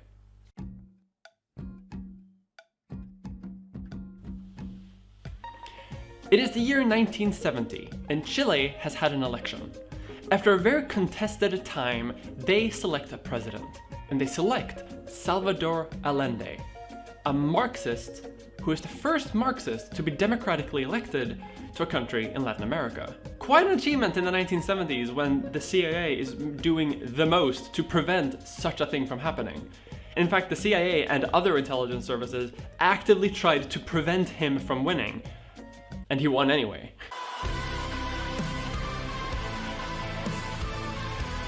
As a Marxist president, reasonably he wants to do Marxist things, such as nationalizing major industries, expanding healthcare, making people less poor, increasing wages. Let's go. You know, left-wing things to So do. based. He's a Marxist. His government also did typical lefty things like land redistribution and nationalizing the banks. Based. Again, fucking based. But one of the most dramatic things he did was that he nationalized a lot of mining companies, specifically copper and coal mines. Copper made up over 50% of the exports of Chile at the time, making up a significant part of the Chilean economy. Profits that probably should go to the people actually working in the mines, rather than international business interests. I mean, you can't be surprised about this rhetoric. He's a Marxist. This, however, meant that a large part of the Chilean economy was dependent on international copper prices, which, just at the time of his presidency, were plummeting. That is a shift of over 25%, which is pretty bad when it comes to one of your major international exports. Add to this the theory that the US might have done some sort of invisible blockade on Chile during this time in order to stranglehold Allende's presidency. Oh shit! Navalny got an Oscar? Holy shit, that's fucking awesome. I didn't know. Was he in something? I had no idea. This is a theory proposed by historian Peter Wynne, which, I mean, it wouldn't be too out of character for the CIA to do against a Marxist president in Latin America in the 1970s. Like, the CIA are always up to some shit there. And this economic turmoil is made even worse by the fact that a lot of people are striking in Santiago. People who are fed up with Allende's presidency and they want him gone. Protesters that maybe were funded by the CIA as well. And many of these protests were organized and led by sectors of Chilean society that had been better off before Allende put Chile on the path to socialism. A lot of right-wing political figures actively advocated for him to resign or to be removed entirely. It eventually got so bad that some political parties were advocating for him to be removed by the military, which is not a sign of great political stability. But while Allende offered to solve this crisis with a referendum, the military decided to act on their own accord. And on September 11th, 1973, the military besieged the presidential palace and Allende shot himself. And after the coup, military general Augusto Pinochet instituted an authoritarian dictatorship. A dictatorship that caused the deaths of thousands of people, tortured tens of thousands, and led to over 200,000 Chileans being forced to flee the country. The dictatorship began holding book burnings, burning Marxist literature, and eventually forcing people who had initially supported the coup to flee into exile. To consolidate power, the dictatorship spread a conspiracy theory that Allende would make himself dictator, a conspiracy theory that was directly supported by the CIA. Which kind of begs the question, if socialism allegedly doesn't work, why does the CIA have to work so hard to make sure that it doesn't? Now, let's put a pin in Salvador Allende and all of that kind of stuff to have a quick discussion about economics. This video is about 3 different things now, so I'm gonna have to keep this even shorter than I already did. You know, I think, that we live in a capitalist society. You're watching this on a capitalist website, and I am operating in the free marketplace of consumerism. Long live wealth. But basically, the idea of free market capitalism is that people should be free to organize themselves into companies that can then compete with each other outside of state interference. I mean, you know what a market is. You live in it! The main argument of what is controlling price of goods and the condition of people is what's called supply and demand. This is the thing you are taught in every economics course. This means that goods, things that we need, any good, are dictated by people who make it. They set the price at whatever they want to, and we pay whatever we want to, and then we meet somewhere in the middle. And together we set the market price. This should allegedly lead for more prosperity and wealth for all, as we are all trying to create more wealth for ourselves, and then we barter and specialize in Stonks, trickle-down effect. Any day now. those goods to get more things. Yay, market. Some benefits to the market economy is that it can promote innovation, and competition leads sometimes, allegedly, for prices to drop. And Freedom! Freedom! And another benefit of the free market is that it can be very quick to respond to changing consumer trends.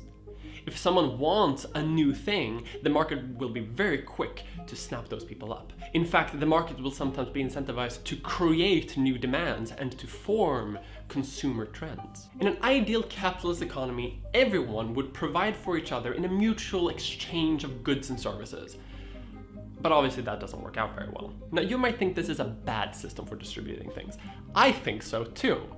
But there is an alternative to this, and that is called planned economies. In a planned economy, the market doesn't become itself, instead it is planned.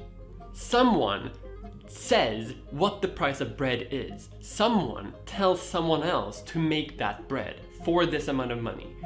The market doesn't dictate it, someone else plans this economy. And in an ideal planned economy system, everyone should be in perfect balance with each other, where everyone can produce the goods that they can and receive the goods that they need, all coordinated by one central authority that can keep track of what everyone needs and how much everyone can make and balance it all out together. Some benefits to a planned economy system is low unemployment, because you can pretty much figure out where everyone needs to do to be employed, and you can always find something else for people to do. And also low inequality, because you're not going to end up with companies that have bosses and managers, because there's one manager, the state.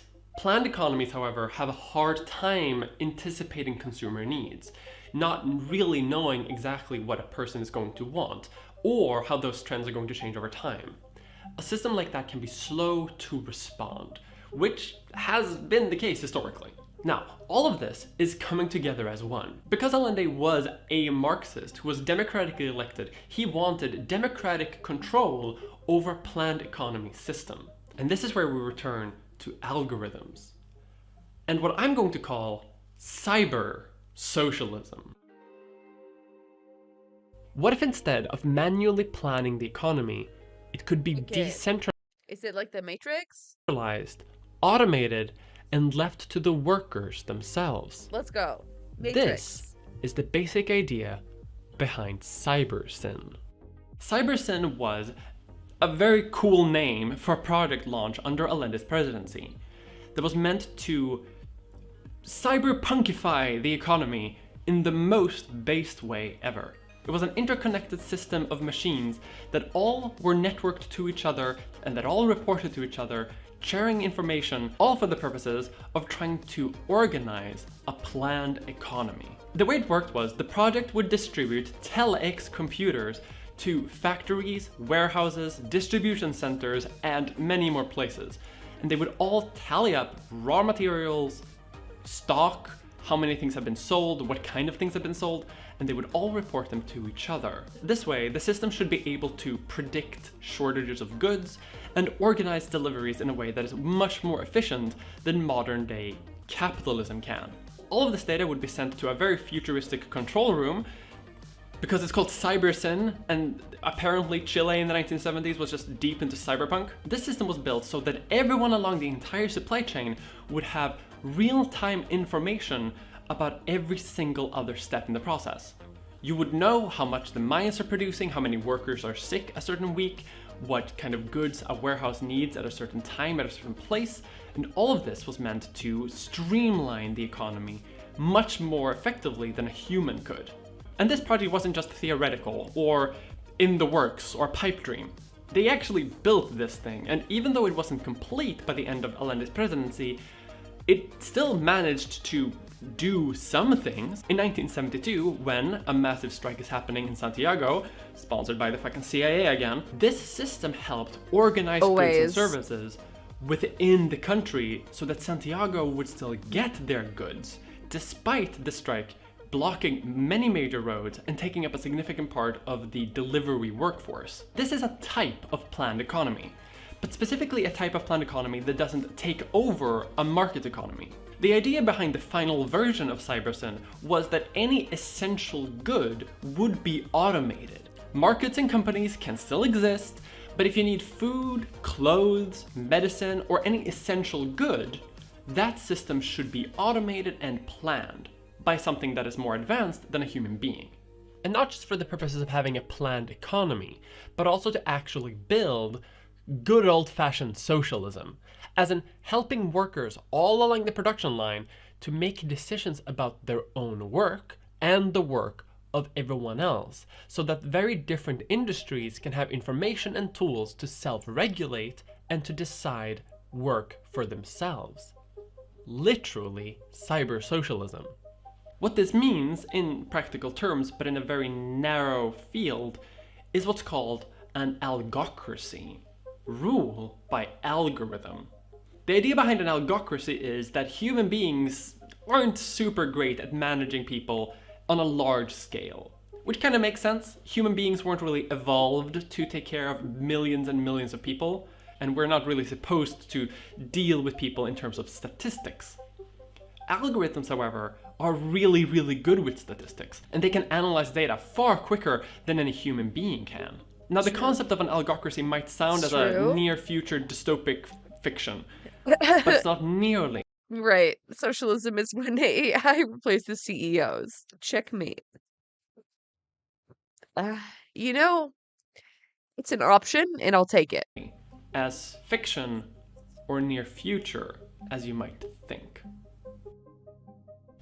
But how does this impact us today, in terms of actually talking about algorithms in terms of the economy? And changing our complete economic outlook might be really difficult to do. This is where algorithms come in. Imagine a world where the goods and services that everyday people require would be logistically organized by algorithms instead of by individual companies seeking to increase profits. This idea of incorporating unaccountable programming to make major decisions on our society might sound scary, but algorithms basically already control half of our entire financial systems, making decisions that cost or make millions of dollars without any human input. So it already works in the financial sector. So what if we incorporated it in everyday life? What if we built our own cybersyn? But Mia, you say, these technologies are extraordinarily flawed.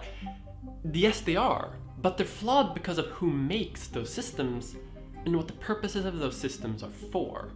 But obviously this is a big pipe dream. This is not something that actually exists today, and it's not something that we can implement tomorrow. This is a fantasy, a utopian vision of things that could be. And it might be a complete waste of time to do it, right? Like, I wouldn't actually advocate for the institutionalization of a system like this, where algorithms control market desires and predict what we should want. Am I advocating for creating a system like that? No, I am not. Because we already created it. This is the basic idea behind the book, The People's Republic of Walmart. The People's Republic of Walmart is a thought experiment in a book that deals with the idea that we already live within multiple planned economies, taking Walmart as a case study. The authors, Leigh Phillips and Mikhail Rozvorsky, argue that Walmart kind of works as its own planned economy system, a system that is very similar to cybersyn. A big reason why Walmart has become so successful was because in the early age of instant internet communication, they adopted it extraordinarily quickly. This means that in addition to having a complete understanding of consumer trends, because you will find out the second someone buys something from a store, you also get a lot of information about future trends. And there's a few aspects here that give Walmart a benefit over other companies because of their planned market system within the company. Data analysis makes up a significant chunk of the success Future. behind Walmart, along with its massive scale, meaning that a lot of aspects of their production line can be automated and cheap. But this system is also held up by the idea of continuous replenishment. If someone buys a good, odds are at Walmart that good will be replaced the X, next. Y, and Z. Are the other letters of the alphabet involved here? Sure, all 486 of them.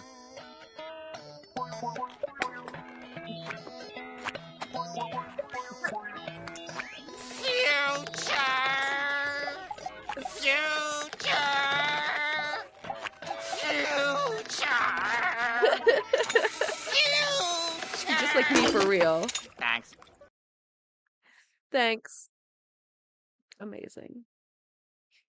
Where was I? Okay. Next day. Deliveries to Walmart stores happen pretty much daily, and that doesn't just happen for the stores themselves, but also to distribution centers and warehouses where customers don't really go. And they're able to do this because of that continuous communication through the entire production line. The people at the start of the production line will know when they have more things to make, when things are already being bought.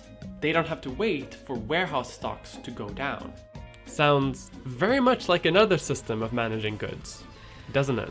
This means that one of the greatest drawbacks of a planned economy, that it's very slow to adapt to consumer trends, is completely eliminated. But this is just the planned aspect. What about the algorithms?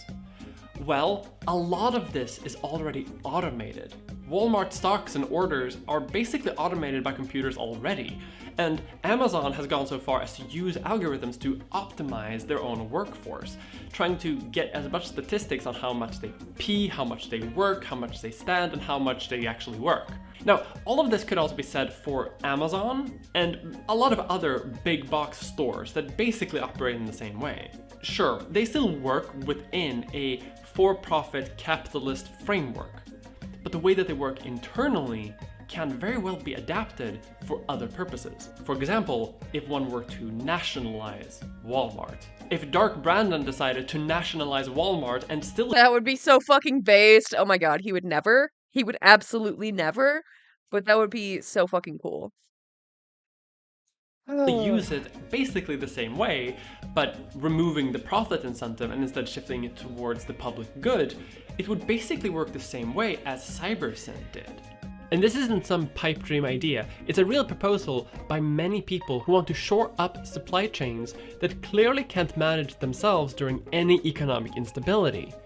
And it's also a thing that's being explored in Argentina, where the Postal Service is launching basically its own version of Amazon. The benefits of this are multiple because there could be more democratic oversight, federal regulations that would have to cover workers, and government economists would have an insight into market trends in real time. Basically a very small-scale version of CyberSyn.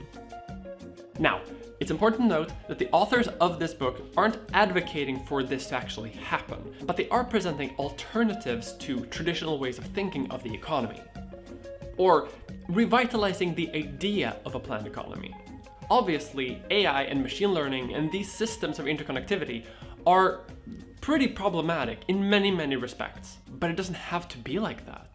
The problem here isn't the algorithms, it's the use that they're used for. So when we talk about these technologies, let's talk about them as tools rather than dangers. They've already built it, now let's use it for something actually good.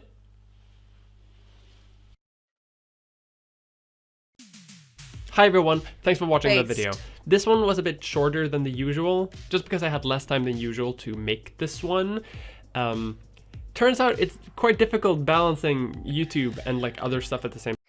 Basically, what I've learned is that we need to convert all of the coder tech bros into socialists. Make the code socialist, and bam, socialism. Am I right or am I right? Time. But if you want to help me balance that stuff and make it easier for me, please go over to my Patreon to look there. Oh my god, the pink sauce. The pink sauce. We have to. However you feel about sauces or condiments, one thing's for certain. They can add that special pizzazz to the food we eat. Sauces can add decadence, and I'm just going to say it, perhaps some sensuality to our dining experience. I mean, there's a reason all those commercials for chain restaurants like Applebee's and TGI Fridays portray their dipping sauces as if they were steamy, slow-motion love scenes. All those silky, smooth textures just teasing you. That's apparently a way we like to, I don't know, show off our sauces now.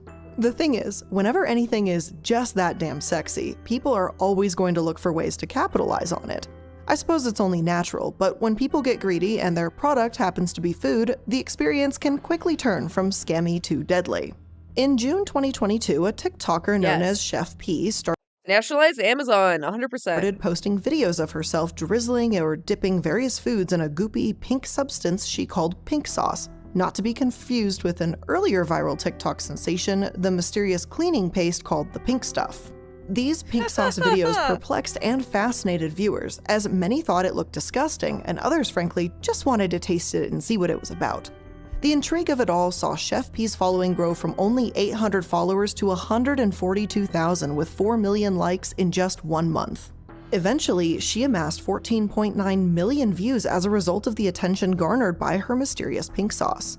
But like many things that go viral, Chef P's sauce was quickly caught up in a controversy that left a bad taste in many people's mouths. After their spontaneous success, P decided to promote and sell prototypes of her now famous pink sauce.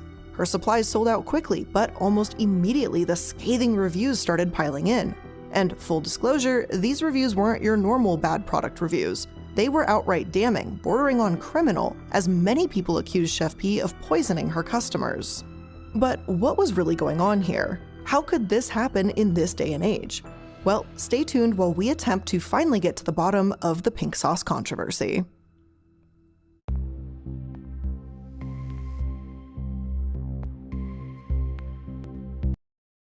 We had this in the 90s? It was the ketchup?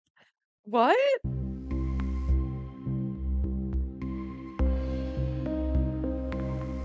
Hello and welcome to the Corporate Casket. I'm the Illuminati, and today we're going to take a look at the TikTok food sensation that came out of nowhere this past summer, the now infamous pink sauce. This apparently sweet, ranchy, and spicy sauce is notable not only because of its rapid rise to popularity and its resemblance to another equally pink substance known as Pepto-Bismol, but it's also been caught up in controversies involving bad production and shipping, misleading claims about ingredients, accusations that people receive spoiled or foul-smelling sauce, and somewhat ironically given its resemblance to Pepto, reports that the sauce had made multiple people very sick. There was even an account that someone had actually died after eating the pink sauce. And that's just the opener here. The pink sauce's creator, the so-called Chef P, is mired in controversy herself thanks to her defensive and unprofessional behavior, her apparent lack of consideration for the health and safety of her customers, and accusations that she's a liar, a faker, and a scammer. She certainly sounds like an interesting person, so it's no wonder the whole internet turned against her. Soon after Chef P started selling prototypes of the pink sauce, accusations started coming in that it was making people very sick.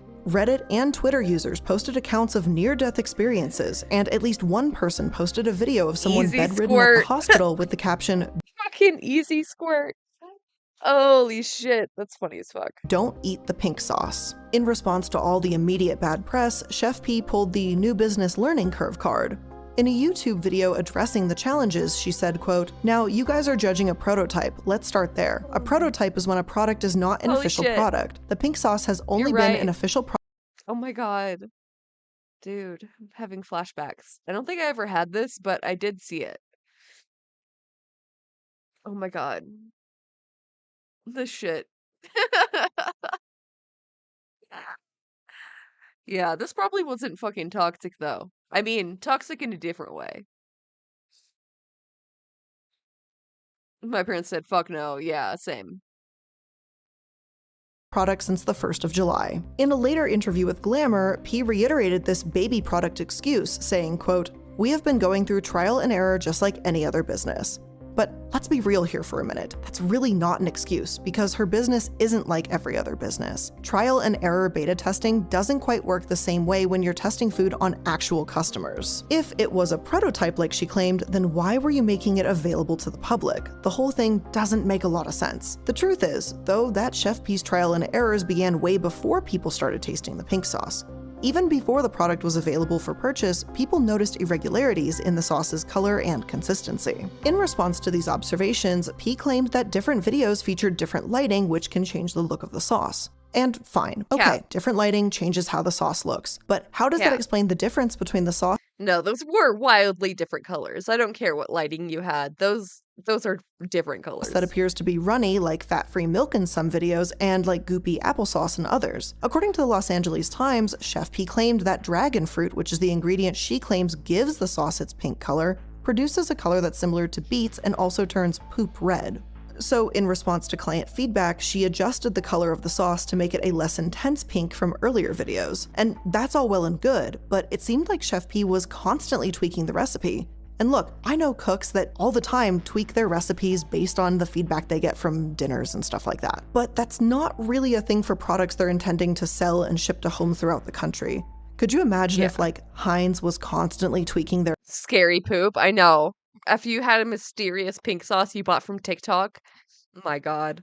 Oh my God. ketchup formula and was like, in the past couple months, we've received information that our red color is a little too red, so they start to lighten it randomly on the shelves and stuff like that, it would be just a total mess. Ultimately, and almost more than anything, consumers want a good, consistent experience. So constantly changing your product on the fly, especially when you've become a viral sensation pretty much overnight, that's not the best thing you want to do. And furthermore, with all these inconsistencies from constant tweaking of the formula, how can we be sure that everyone's getting the same sauce? There's also a concerning but hilarious moment mentioned in the article where P didn't seem to know what the FDA was. Quote, P also emphasized in a video that the sauce is now manufactured in a facility that's approved by the US Food and Drug Administration and in line with FDA standards. However, quote, the chef caught some heat after an Instagram live session where she appeared to not know that the F in FDA stands for food. What do you mean FDA approved? She said vehemently in response to a question. I don't sell medical products. The pink sauce is not a medical product. The pink sauce doesn't contribute to your health. And just which is it, my dear? Are you trying to comply with FDA standards or do you not know what they are? It is, after all, the Food and Drug Administration. So I would hope as a chef you would be aware of what that is. So to say that this was a bit of a clunky start would be a bit of an understatement. But soon, Chef P was shipping out mass orders for the sauce, selling individual bottles for just $20 a pop. The steep price of the product was bad enough, but soon after shipping to her first 50 customers, complaints and social media criticism started surging in. First, customers complained that they had received damaged, leaky, or even exploded bottles of pink sauce. Some said they received foul-smelling sauce, as if it had spoiled during the packaging and shipping process. P quickly addressed those early concerns, offering refunds or replacements to customers who received damaged bottles. According to Chef P, quote, it was our fault. We should have used boxes instead of bags. And just, I don't know, maybe you should ship perishable food items securely in a box instead of haphazardly in a bag, perhaps even with a cooling element. Like seriously, I can see how this apparent lack of understanding would not exactly inspire confidence, but more than that, who does that? Who is actually that careless? Well, it seems that Chef P is really that careless. Now, on top of the horrible just continuously so careless. And now it's just in Walmart. Shipping blunder, the early pink sauce nutritional labels contained all sorts of errors as well. The label claimed that the sauce contained 444 servings per bottle, and it's just ultimately not possible. If that's not a patently false claim, then it was absolutely one hell of a typo. P later explained that it was in fact a mistake. The label was supposed to say there were 444 grams of sauce per bottle and only 30 servings. But even after she publicly apologized, the misprinted version of the label stayed on her website. The ingredient list was also a big point of contention, as it boasted that the sauce contained milk and only natural preservatives, which led to worries about the safety of the sauce considering none of the original bottles were ever refrigerated. The word vinegar was also misspelled as VINGER, and that was just another careless error that shows the lack of attention to detail and safety. Additionally, the ingredient list just didn't really make any sense. First of all, the label listed ingredients and amounts of ingredients didn't really add up. As Matt Pat over at Food Theory pointed out, there's apparently no ingredient on the label that could serve as a binder to give the sauce the creamy consistency that it seems to have in all of Chef P's videos. And that's a bit weird, right? Like, how is she selling a creamy sauce with no creamy components? How is that even possible? All of this weirdness led people to believe that Chef P was deliberately hiding the true recipe. Many claimed she was faking ingredients just to make the sauce seem more mysterious or more healthy than it actually was. And this led internet commentators and popular YouTubers to try and recreate the sauce using the listed ingredients.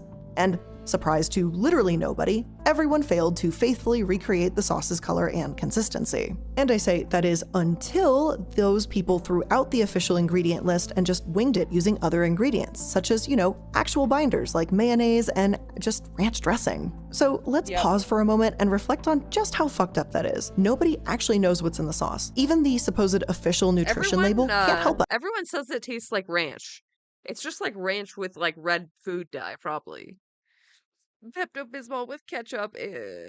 So was Chef P just throwing stuff into batches until it came together the right way and listing major ingredients by memory regardless of what was actually used? It's just legitimately super sketchy. And to make matters worse, since the very beginning, Chef P had been deliberately secretive about what was actually in her sauce.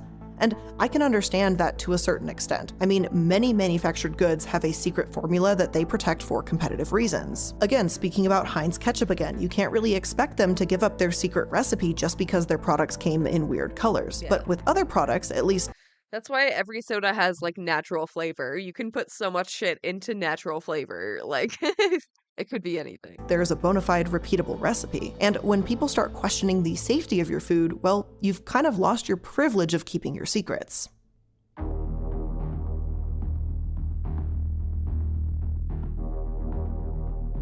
As things were, all the high-profile attention did lead to an FDA investigation. For many people, the fact that the FDA swooped in to investigate P's business proves that something disgusting and shady was absolutely going on. So, what's she playing at with all of this? And who is this Chef P, or Carly P as she's known on YouTube anyway? Well, it turns out her real name is Veronica Shaw, and she's a 29-year-old single mother of two and private chef based out of Miami, Florida.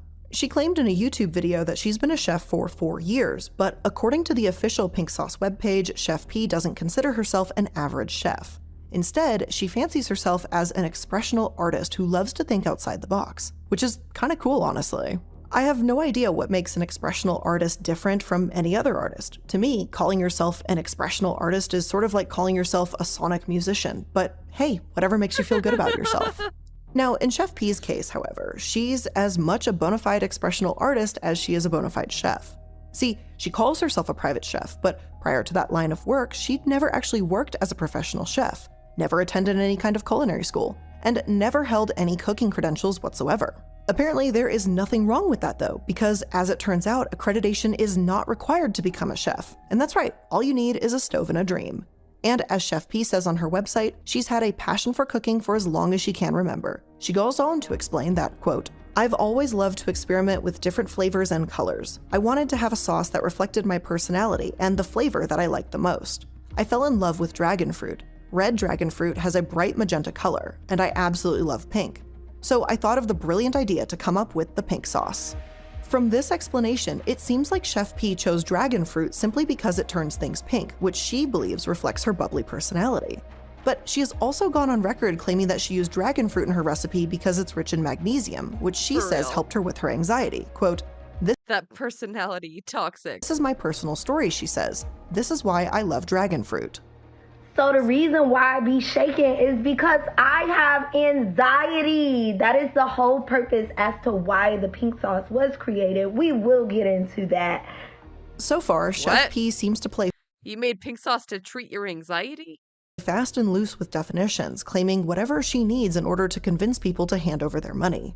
This reminds me of bad resume padding where you dishonestly over-embellish a job or achievement.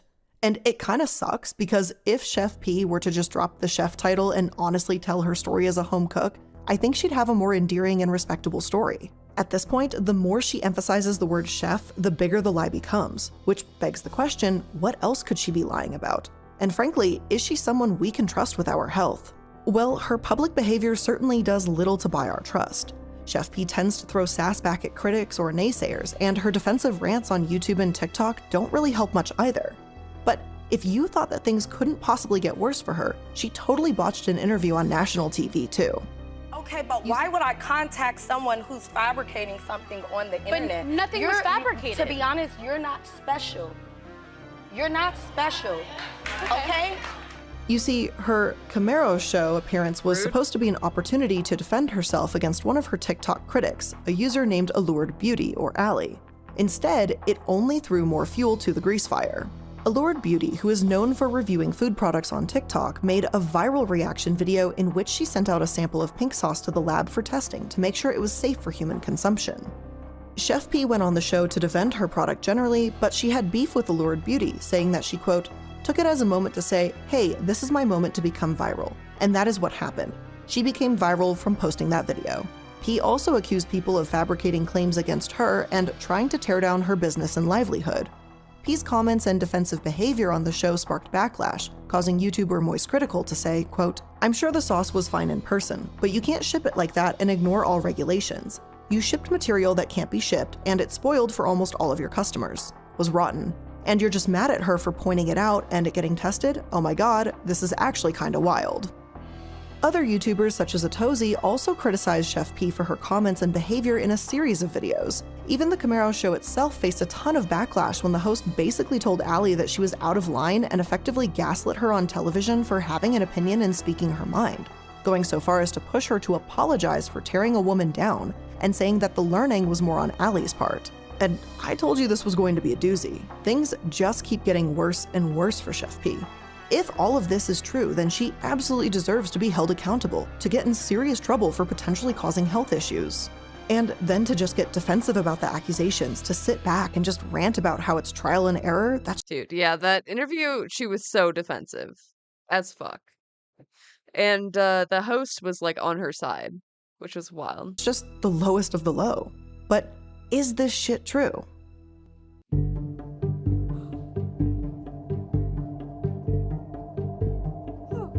Have you ever watched a movie that you thought was about one thing and then about halfway through there's a sudden twist? Suddenly just everything veers off in an unexpected direction. Well, my friends, just like one of the older M. Night Shyamalan movies, things are about to take a really weird turn. Chef P made some really serious mistakes. Mislabeling ingredients, for example. That's a real problem, especially for people who might have food allergies. Other misprints on the label also threw into question the legitimacy of the whole pink sauce operation. But what about the many accusations that pink sauce made people sick? As it turns out, you know that whole health scandal surrounding pink sauce? Yeah, that's actually a huge conspiracy. According to Vice, a subreddit exists called r/pink sauce snark, and it has over 300 members dedicated to slandering pink sauce by trolling anything related to it online.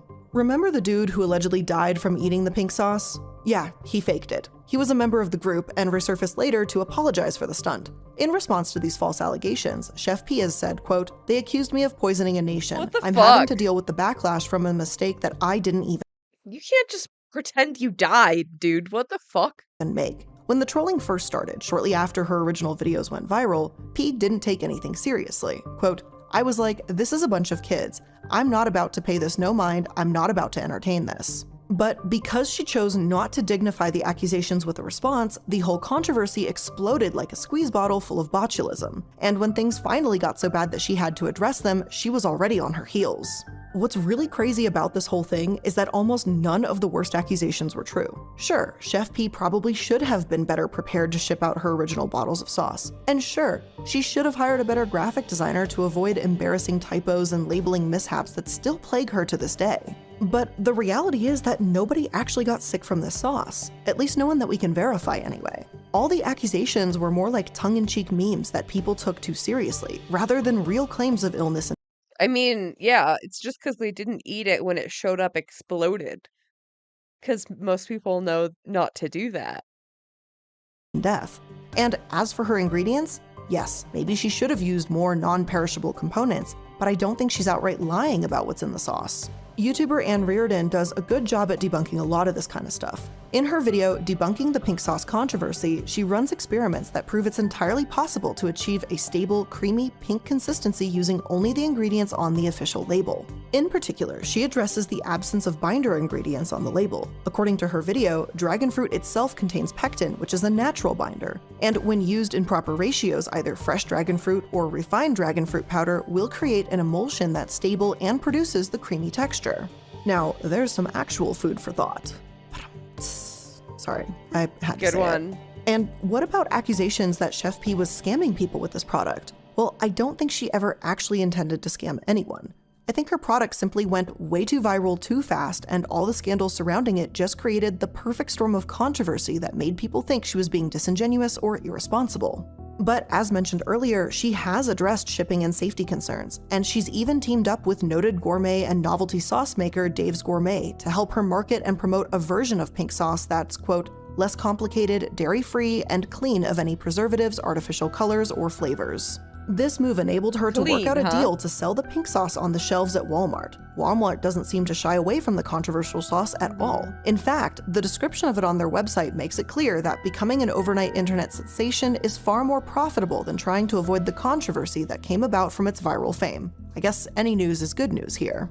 And as for that whole FDA investigation, well, as damning as that may seem, and regardless of her defensive reactions and her numerous blunders, according to the FDA's website, she does not need FDA approval before bringing her sauce to market. While the FDA does regulate certain types of substances, the pink sauce doesn't fall into a category that requires pre-market approval. The FDA stepped in to investigate only after all the reports of people getting sick started coming in. So I suppose we can kind of throw her a bone. The FDA does pre-regulate drugs, but does not pre-regulate most foods. They only start to take a look at it only after it's maybe made someone sick or perhaps killed them. As it was, Chef P cooperated fully with the FDA, and they allowed her to continue. That's so crazy. I hate America, dude. They do not pre-regulate. What? You have to make someone sick first? That seems kind of backwards. I don't know. Making her questionable sauce. Chef P defends her product to this day and maintains that it's now made in an FDA-certified commercial facility, though it's worth mentioning that during the prototype rollout, she made the sauce in her own kitchen. And while that may sound sketchy and gross, there is special food production laws known as cottage laws that exist, and it actually allows people to make and sell food products from their personal kitchens without a food manufacturer's license. So yes, Chef P made some mistakes, but it's no wonder she was seen as so defensive and why she comes across that way when, as it turns out, she had every right to be. Yes, she did embellish her credentials, and she responded unprofessionally to criticisms. But to also be fair, she's a TikToker. What, you want us to do our jobs? Come on. She's an influencer who makes her living off of being eccentric, exciting, and interesting. And with the way things have worked out for her, could you honestly say with certainty that she would have been more successful any other way?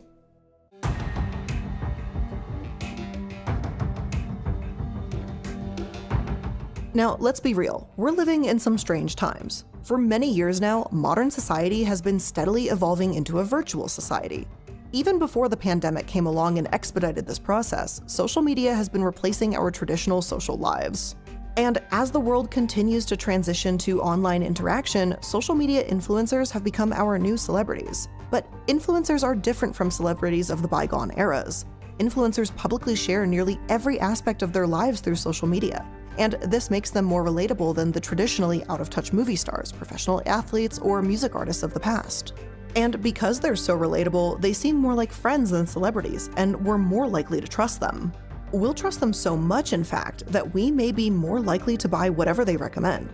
After all, if social media is replacing our social lives, then influencer marketing, so to speak, is basically replacing old-fashioned word-of-mouth recommendations. And this seems to be happening across all social media platforms, but TikTok in particular has become such an effective marketing platform that people almost automatically turn out in droves to buy whatever a popular TikToker is pushing, regardless of personal risk.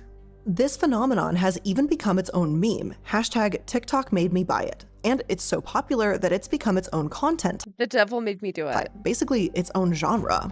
As one Vox article describes it, TikTok made me buy it has become a, quote, culture of compelling product review videos and the impossibly stylish people who flaunt their lifestyles on the platform. Even Amazon has created a TikTok made me buy it storefront to cash in on the craze. So in the case of the pink sauce, Chef P simply utilized and got caught up in a new marketing zeitgeist, and was subject to all the benefits and challenges that came with it.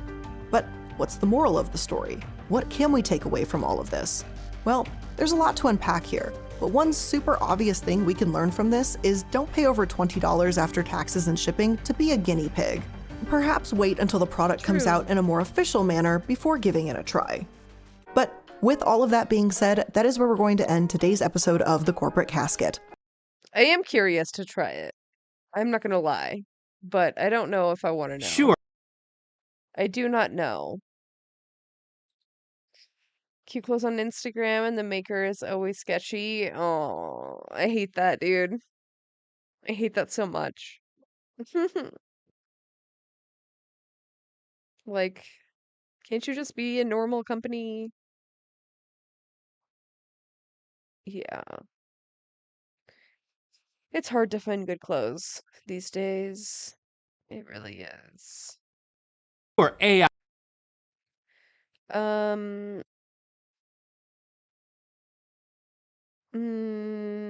let's finish off with a little Stavros. Shall we?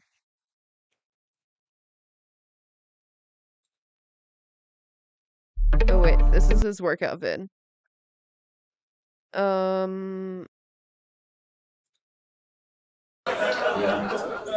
It's hard losing weight. Anybody here losing weight? Trying anything? Yeah, how's it going, buddy? It's going. Do you want to tell me how much weight you lost? Or 40 pounds, pretty good. Good for you, buddy. What'd you do? Anything, you do anything special? I quit drinking. Quit drinking, nice. That's a good yeah. one. So is your life better overall? Yeah, nice. Was it a real issue? Kind of ruined maybe a lot of relationships, maybe job opportunities, that kind of thing. It's cool. You're bouncing back now. You're fucking building up. We'll find out after court on Monday. After court.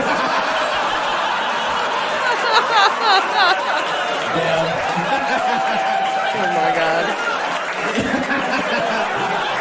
This man had a court-mandated life change. That's awesome. What happened? You want to fucking... Was it a DUI? Yeah. Nice, dude. Hell yeah. So they got... Nice, dude. What are you guys, pro DUI over there? Yeah? You've gotten a DUI Yes, sir. before? Fuck. Two. Wow. And you assholes are literally proud of it. What the fuck? Huh? Huh? Way to be? Well, I think that everybody gets one, right? No, they don't. No. I don't know what kind of hillbilly logic that is. Your Honor, today I will be cashing in my one DUI. Oh my god. Thank you very much. I'm sorry we even wasted your time, Your Honor. I tried to tell the cop that pulled me over this was my one, but unfortunately he insisted. Dude, I got a DUI and I was wasted. I was like pretty drunk. Like on jungle juice, which if you don't know, it's just a concoction of a bunch of different alcohols for whatever godforsaken reason. Never again. Literally never again. I don't understand this like, oh yeah. Not jungle juice, I know. I know. I drink a cup of water, I'm like, "Oh, yeah, I should be fine." And it, like, hadn't hit me yet that I had, like, had 3 cups of jungle juice on an empty stomach. But I was for sure going to get a pizza. I was definitely gonna get that pizza for everyone. I was taking one for the team, okay? They never did get that pizza. Nice, dude. Well, I'm rooting for you, buddy. But the key was in the ignition. No. No. Dude, it's so fucking dumb. It's such a dumb rule. It's so dumb. I almost got another DUI because of that same like exact situation, except when the cop knocked on my window, I took the keys out of the ignition. So I was like, "Can't get me now." It worked. I was just like staying in my car in the parking garage because I didn't want to drive home drunk. And he's like, "Yeah, well, you can't stay here. I recommend that you go somewhere more off the beaten path." I'm like, "Are you recommending that I drive drunk?" He's like, "No, can't recommend that, but I can't stay here." I don't know what you want me to do. It's not very clear. I hope you beat the case. Nah, you're fucked. You're fucked. But at least you, huh? 0.34. 0.34. There we go. Welcome to the dark, right? Yeah, you really deserve whatever they give you.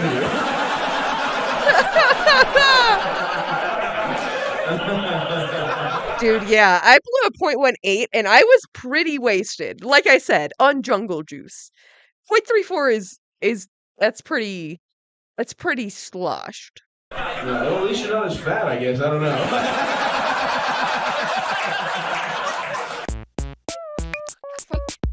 At least you're not as fat, I guess. Oh, fuck. State mandated life change. That's hilarious.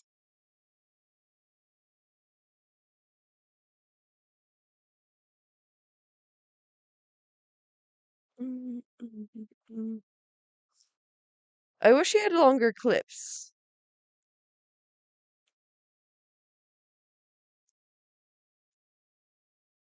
You like the hike? You like the hike? Nice, dude. What's the last hike you took? When'd you take one? This morning. Look at you. How far? About 4 miles. 4 miles. Nice. Have you ever eaten pussy outside? Public transit. Honestly, yeah, you should be able to go get wasted and come back safely. Today? No, you didn't. Shut up. No.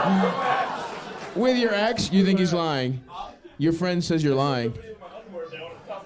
Wait, he sent you a video of his underwear? What? That's what he just said. He was like, I'll send you, like he was hurt. He was like, how dare you? I'll send you a video of my underwear, dude. The fuck? And you're gonna betray me right now? I showed you my underwear. Please reply. That was the vibe. It was such a real moment between these two guys. So can we go back? There's a lot I need to fucking follow up with here. Oh, wow. That's a really cute that you framed, like you were like, hold on, babe, I'll get my dick sucked later. I need to get the cinematography right for telling Dylan I got my dick sucked. I can't send my friend a hastily composed image. Wow, so you went on a sex hike Are you even bros if you don't share booty pics? Literally. this morning, huh? Wow. Look at you, with your ex. Yeah. What, Nice. Did you break up on the hike or what? A couple months ago, but none of you have shit going on in your lives. You're like, both of you just kind of hitting the snooze button on moving on, huh? You're like, I'm sorry. You don't know what it is. Yeah, that's nice. That's a nice time. When one of you gets a relationship, those will stop quick, you know? So it was a secluded hike? Do you have a... So you do this often, huh? Well, I haven't done like a secluded, like, close to home often. But Okay. Pre-breakup? What are you, a sex secretary? How do you know? Does he send you a picture every time he fucks? I have photographic evidence of every time my friend has reached orgasm. Did you both bust? Did you both come? She did not. Look at you, wow. What the fuck? At first I thought you were a gentleman. What the fuck? Eating pussy outdoors, but you were just doing it for the experience. Yeah. Wow. first time doing it outside. It was her first time doing it, but you're a seasoned doing it outside guy. Not seasoned. How many times? A couple times, right? So she didn't bust because she was nervous, you think, or you did a subpar job? It was kind of like, you were just kind of feeling out the vibe. Feeling out the vibe. Okay, this is your first time eating pussy? I was just kind of feeling it out. I didn't really like how it tasted, but...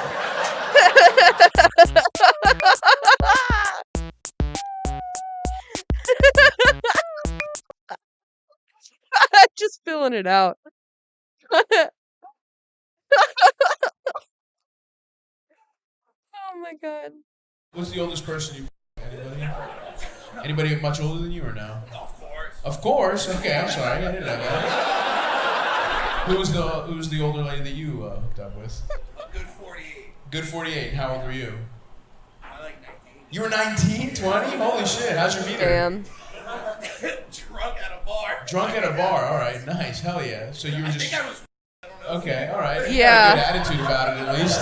He's so casual. Like, oh yeah, I think I was raped. What the fuck, dude? That is the most cheerful recounting of sexual assault I've ever heard in my life. Dude, 24 and 32? Yeah.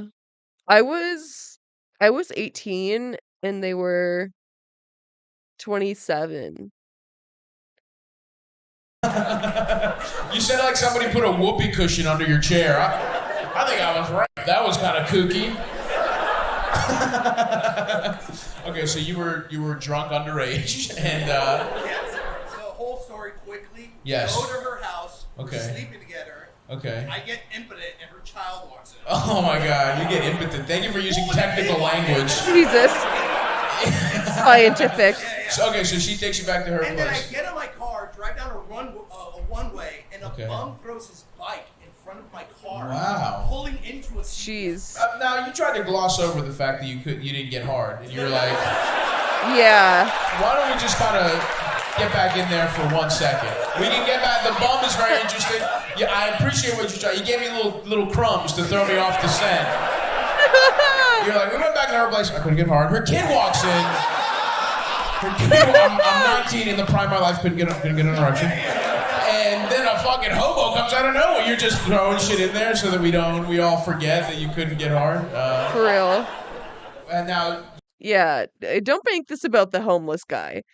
I mean, you were probably driving crazy. You had sex a bunch of times before? I don't know. You seem like a. No, dude. So was that the first time you fucked anyone? Dude. Oh, okay. All right. Well, fucking. Dude. Okay, I'm not moving on. That's not how this works. You don't decide when I move on. You just buy yourself 2 extra minutes, pal. All right. Every time you tell me what to do, we get deeper into detail. So you're probably thrilled though, right? Because you're 19. Was she hot, or what are we looking like? Yeah, for sure. Yeah. But you're 19. Yeah. Okay. So no, but you're 19. Is that what you mean? All right. And then a hobo threw a bike at your car. Also. Interesting. Yeah, you must have pieced along, because I mean for a homeless man, a bike is that's like his whole net worth. You know what I mean? Did you antagonize this homeless man in any way? Right. Dude, it's a setup. It's a setup. No, I'm pretty sure you just hit a man on a bike. That's what it's sounding like to me. You think the old lady was in on it with him? She's like, look, I'll suck his dick poorly. I'm gonna suck his dick until he can't get hard, and then you'll throw your bike in his Honda Civic, and then we'll take his catalytic converter. You think you think they were running a long con on you? Oh my God. Oh my God. Fucking roasted, dude. I don't even know if he does any other stand-up. Because this is all I see. This is all there is. It's just him roasting people. Like, it's awesome. It's just a never-ending fucking roast. I love Stavros. What a king. Alrighty. Okie dokie. It's an experience. Yeah. I feel like I need to learn that level of roasting for when I get shitty chatters. It's a skill that I don't really have.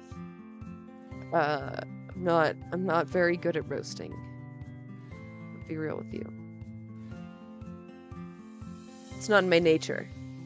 I'm a lover, not a fighter.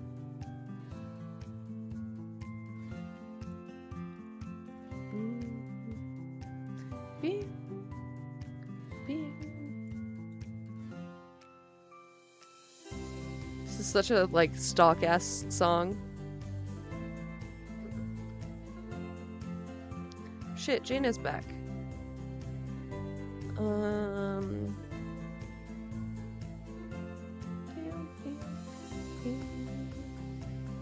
Oh, I always get so scared. I always get so scared when it's like 70, 80 people.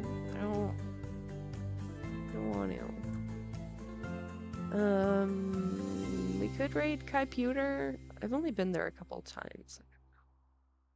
I don't know. I don't know, man. You know we're both going to Tofu anyway. Fuck it. Fuck it, let's just go there. Thank you for being here. I will be back probably Tuesday. So I hope to see you then. Thanks for being here. Have a good one.